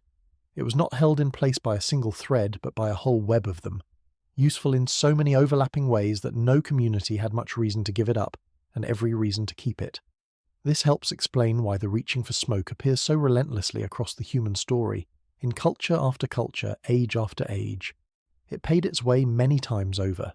It was, for most of human history, one of the more sensible and multi-purpose things a person could do, which is a sentence that would astonish a modern public health official, and yet, for the deep past, it was simply true. Set against all of that usefulness, smoke as medicine and smoke as social glue, doing rational work for real human needs, what happened next is all the more striking, because the story does not end with smoke as a careful tool of healing and belonging. It ends with the sacred, communal, medicinal smoke of the deep past being stripped of nearly everything that gave it meaning and remade into something the ancient world would scarcely have recognized: a cheap, solitary, relentlessly consumed product engineered for profit. And the strange, steep fall from one to the other is where this story finally comes to rest. The fall began, as so many transformations in the modern world did, with ships. When the European explorers and the sailors who followed them began crossing the ocean and returning home, they carried back, among the gold and the strange new foods and the wild stories, the leaves of the sacred American plant and the curious habit of breathing its smoke. And here the story takes its sharp and fateful turn, because the plant arrived in a world that had received none of the meaning that came with it.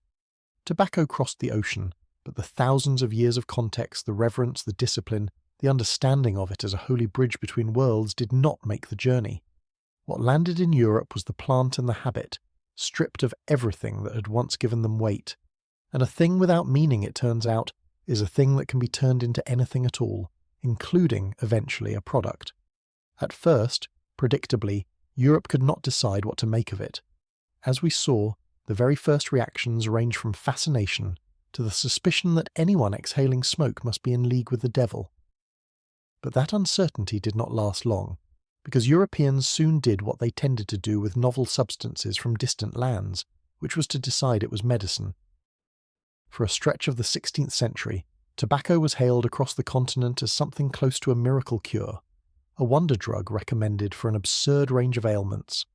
A French diplomat whose name would echo through history, having encountered the plant and become convinced of its healing powers, enthusiastically promoted it back home, sending it to the royal court as a remedy. This was Jean Nicot, who introduced tobacco to the French court in the middle of the 16th century, recommending it as a cure for headaches and other complaints to the Queen Mother of the time. His advocacy was so influential that his name was eventually immortalized in the very chemistry of the plant, lending itself to the term we now use for tobacco's addictive compound, and to the botanical name of the genus itself. So every time anyone says the word nicotine, they are unknowingly invoking a 16th century diplomat who was certain he had found a wonder drug. The man genuinely believed he was spreading a cure. He was, in fact, helping to seed one of the deadliest habits in human history, which is the sort of outcome that tends to keep the road to disaster well paved with good intentions. Around the same time in England, the habit of pipe smoking was popularized by prominent courtiers and explorers returning from the New World, and it caught on among the fashionable with remarkable speed, so that within a generation the smoke of the Americas was curling through the taverns and drawing rooms of a continent that had not known the plant existed a lifetime earlier. The medical enthusiasm did not last either, but by the time it faded, tobacco had its foot firmly in the door, and now it began the long process of becoming simply a thing people did. Within decades of its arrival, smoking spread across Europe with the speed of an idea whose time, for better or worse, had come. It leapt across borders and classes, from sailors and soldiers to merchants and gentlemen, becoming a continental enthusiasm at a pace that alarmed the authorities. Not everyone was pleased.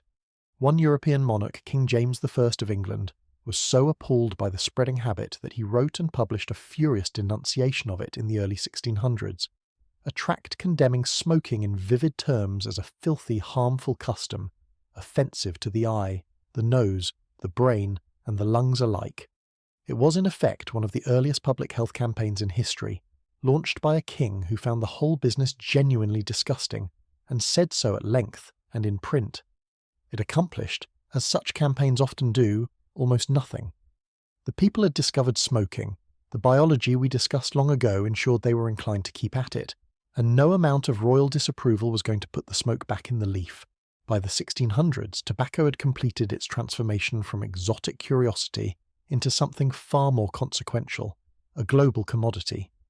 This is a crucial shift in the story, because it marks the moment the plant stopped being primarily about experience, sacred or otherwise, and started being primarily about money.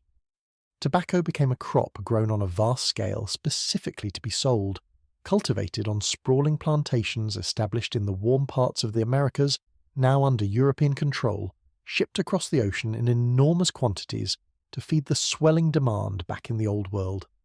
It became one of the foundational cash crops of the colonial economy, a source of immense wealth, and like the other great plantation crops of that brutal era, its production became entangled with systems of forced and enslaved labour whose human cost was staggering. The sacred plant of the Americas, once handled by spiritual specialists for the most solemn purposes, had become an agricultural product traded for profit on an industrial scale, its cultivation built on suffering, its meaning now measured in coin. The distance between the reverent smoke of the deep past and a hold full of tobacco bales bound for market is hard to overstate.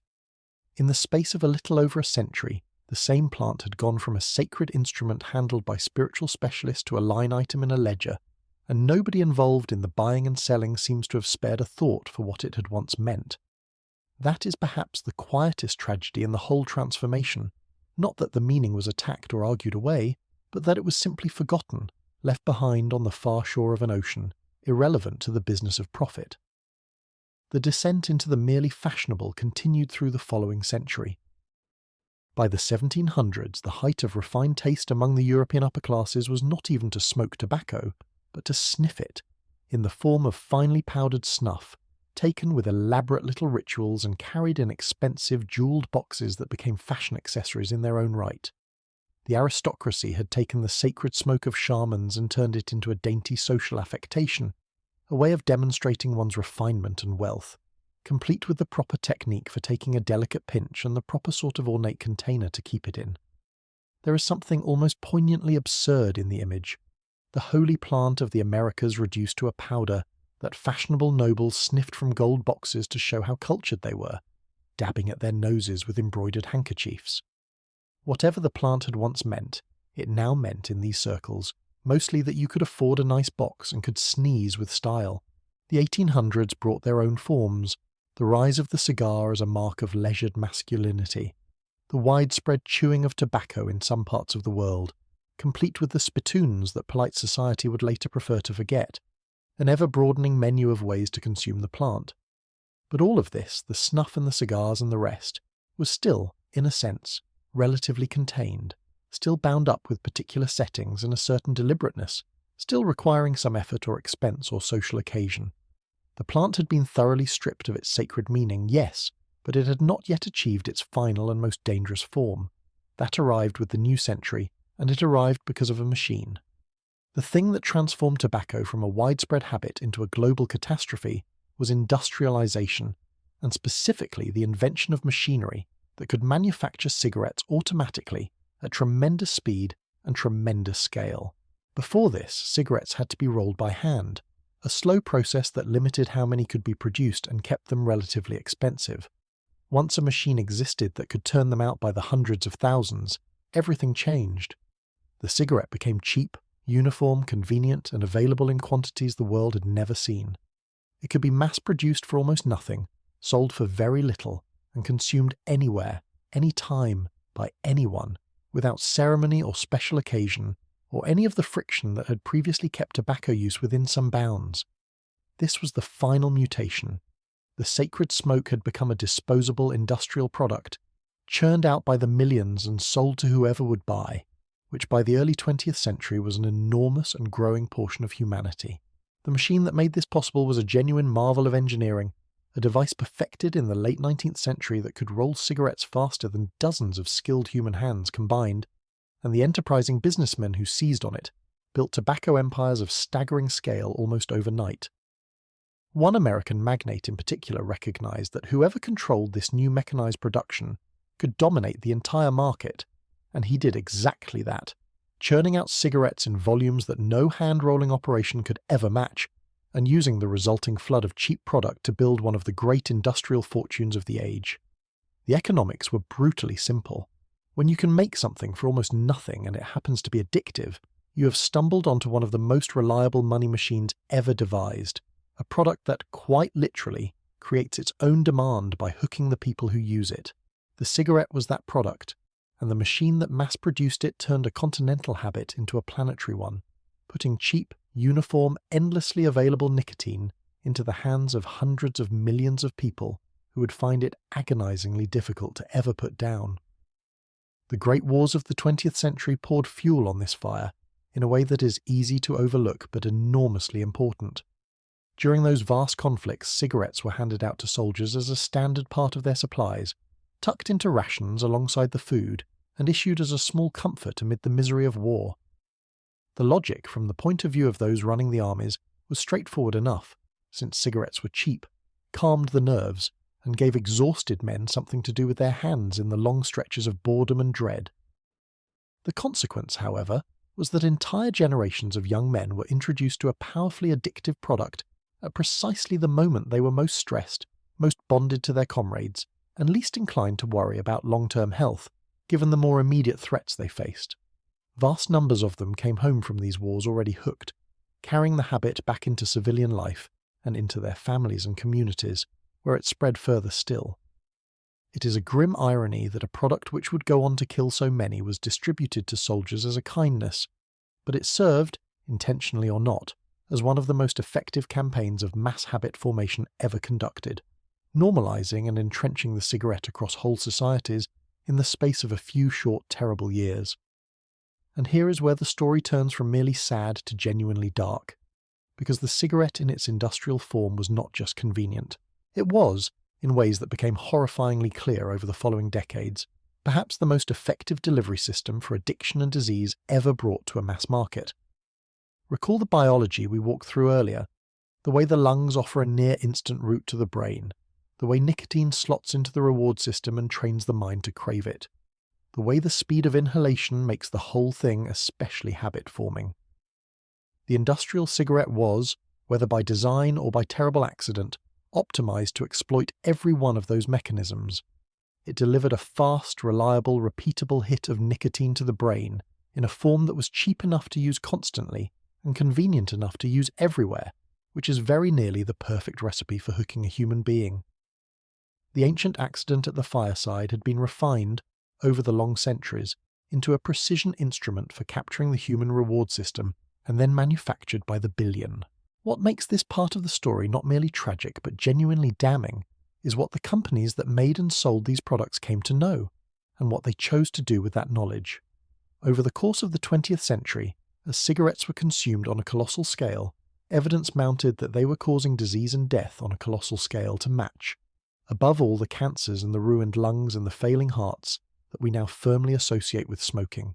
And here is the part that should give anyone pause. The major tobacco companies, through their own internal research, came to understand the deadly nature of their products, in some cases earlier and more clearly than the public did.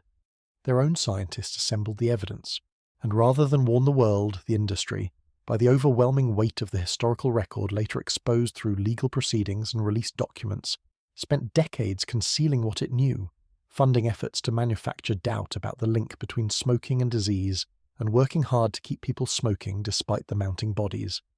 The strategy, captured in their own internal language, was essentially to sell doubt, to muddy the science just enough that consumers would keep lighting up while the question seemed unsettled. It was not unsettled. The companies knew. They sold the doubt anyway. It got worse from there, in ways that are simply hard to read about without anger. The same industry, by the documented record, deliberately worked to make its products more addictive, refining the chemistry of the cigarette to deliver nicotine to the brain faster and more powerfully, engineering the very mechanism of dependence to be as strong as possible. They were, in effect, taking the biology of addiction we discussed and tuning it up, sharpening the hook, and in their pursuit of new customers to replace the ones their products were killing, the industry directed its marketing in ways that drew in the young, building campaigns and imagery that, by abundant evidence, appealed to children and adolescents, the better to capture people early, before they were old enough to fully weigh what they were getting into, and at an age when the developing brain is especially vulnerable to forming a lifelong dependence. A product known by its makers to be lethal, engineered by its makers to be more addictive, marketed by its makers in ways that reach children. Laid out plainly, it is one of the more sordid chapters in the history of commerce, a long, deliberate campaign that prioritized profit over an almost unimaginable toll of human life. The scale of that toll is genuinely staggering, and it deserves to be stated plainly.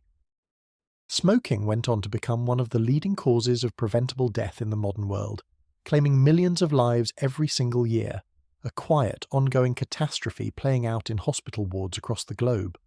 The reckoning, when it finally came, was slow and hard fought. Over the middle decades of the 20th century, careful scientific studies established beyond any reasonable doubt what the industry had worked so hard to obscure, that smoking caused lung cancer and a long list of other deadly diseases. Public health authorities issued landmark warnings, the evidence became undeniable, and gradually, against fierce resistance, the tide of public understanding turned. Lawsuits eventually pried open the industry's own internal documents, exposing in its own words what it had known and when, and forcing a measure of accountability that had been decades in coming. In many wealthier parts of the world, smoking rates began a long, welcome decline as the truth sank in and attitudes shifted. But the story does not end on a tidy note of triumph, because as demand softened in those regions, the industry turned its attention to other parts of the world, marketing aggressively in places with fewer protections and less awareness, exporting the catastrophe even as one corner of the globe began to climb out of it. The harm did not so much disappear as relocate, which is a sobering reminder that the rupture we have been describing is not safely consigned to the past. Now hold that image in your mind, the 20th century tobacco executive, in a boardroom, reviewing internal research on cancer rates and discussing how to keep the doubt alive and the sales high and the product ever more addictive. And then set beside it the image we built earlier, the spiritual specialist of the ancient Americas, drawing the sacred smoke as a bridge to the world of spirits, handling the plant with reverence and discipline, using it sparingly and seriously for healing and for prayer. Both of these people are working with the very same plant. The leaf in the executive's product and the leaf in the shaman's pipe come from the same species, carry the same compound, produce the same fundamental effect on the same human biology. And yet it is almost impossible to imagine two human beings with less in common. One treated the plant as holy, hedged it about with meaning and restraint, and used it to serve the deepest needs of a community.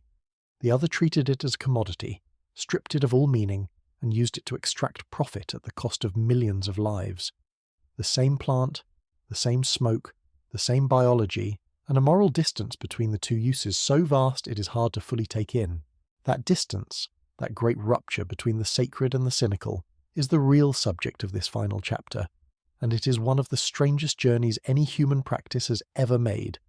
From the most reverent thing imaginable to one of the most exploitative. It is worth understanding exactly why the rupture made the harm possible, because the connection is not accidental. For the thousands of years that smoke was bound up with meaning, that meaning acted as a brake. When a substance is sacred, used only at certain times by certain people, for certain serious purposes, hedged about with ritual and restraint, there is a natural ceiling on how much of it gets used and how casually. The reverence was, among other things, a safety mechanism, keeping the practice in proportion whether or not anyone thought of it that way. What the modern industry did, in effect, was remove that brake entirely.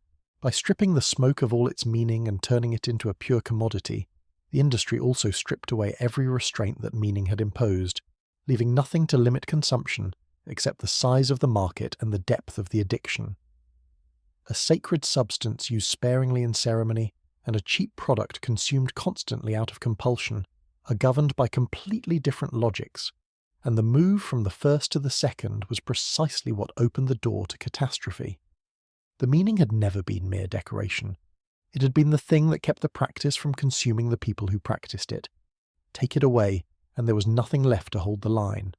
And here is the darkest turn of all, the one that connects this ending back to everything we learned at the beginning. Every single feature of human biology that we marvelled at earlier in this story, the features that made smoke such a remarkable and useful thing across the deep past, became, in the hands of the modern industry, a vulnerability to be exploited.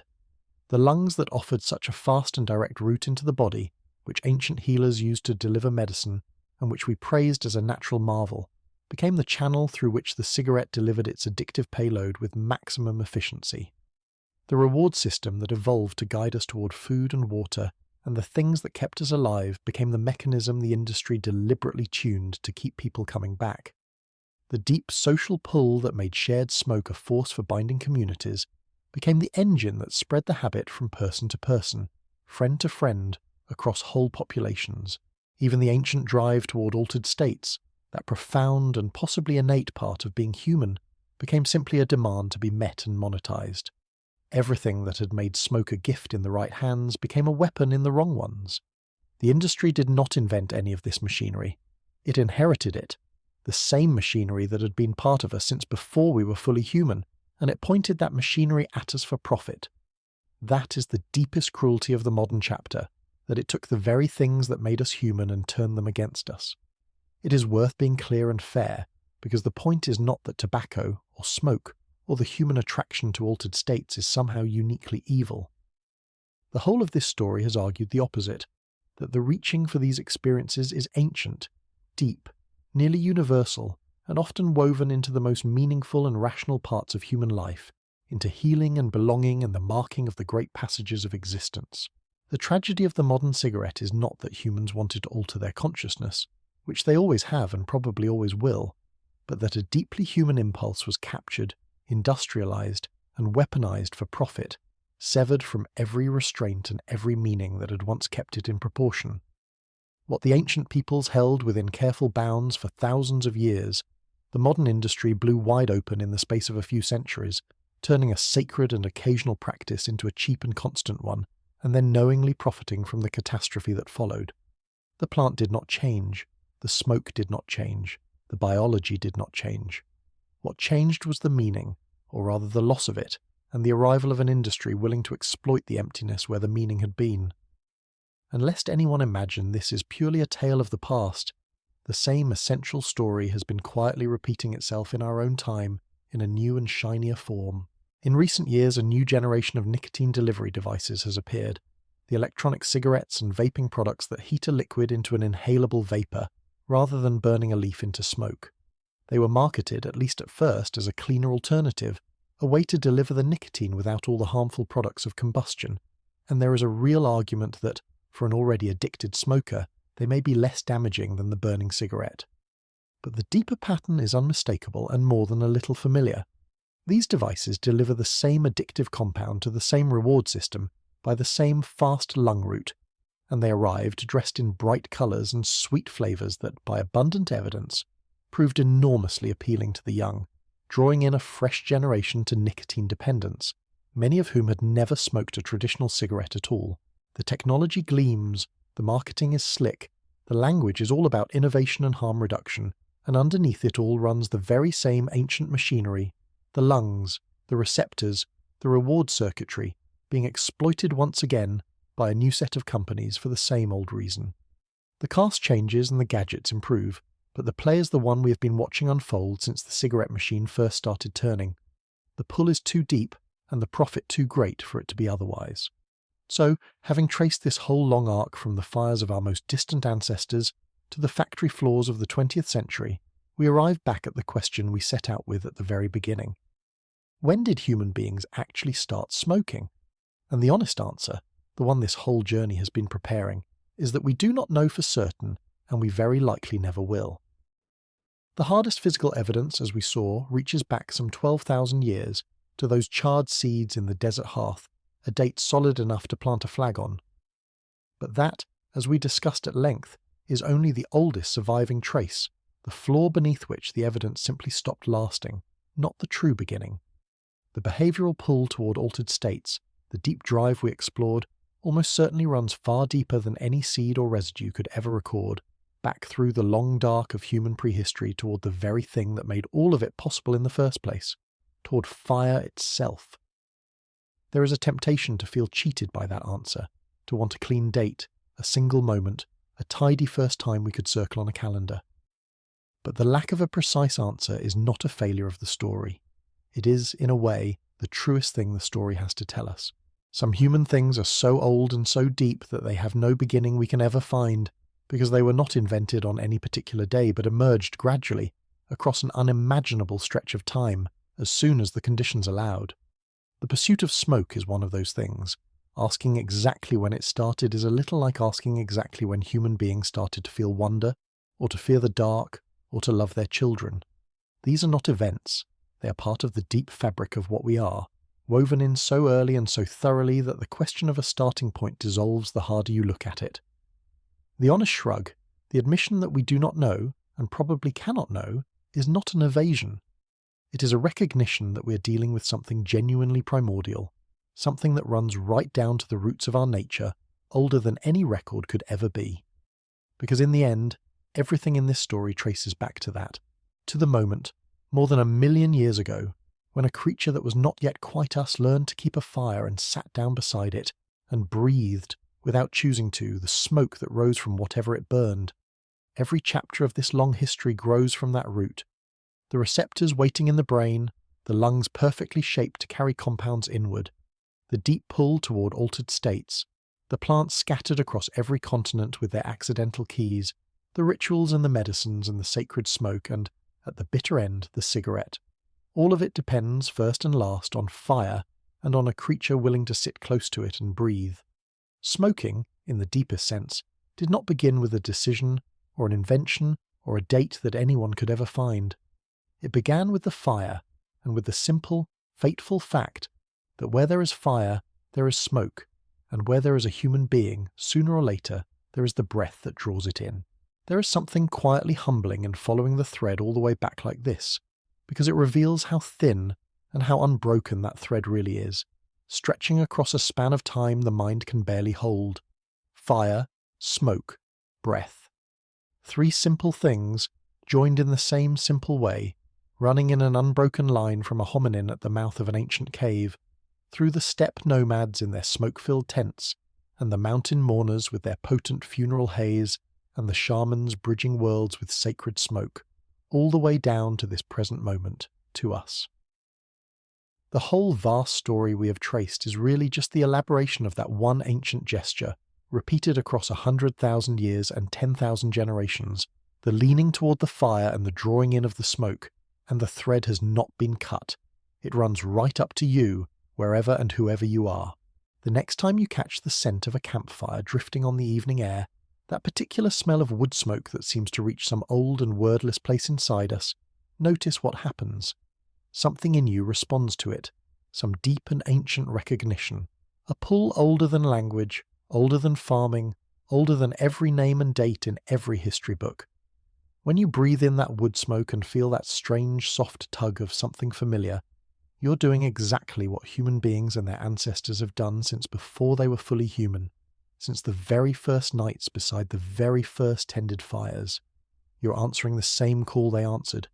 You are, in that small, unremarkable moment, joined to every person who ever sat by a fire and breathed across 100,000 years of darkness, by the thinnest and most enduring of threads, a wisp of smoke and the simple act of breathing it in. That is where this story comes to rest, not with an answer pinned to a date, but with a recognition. The smoke that rose from the first fires is, in a sense, the same smoke still, and the impulse that drew our ancestors toward it is the same impulse that lives, quietly, in us.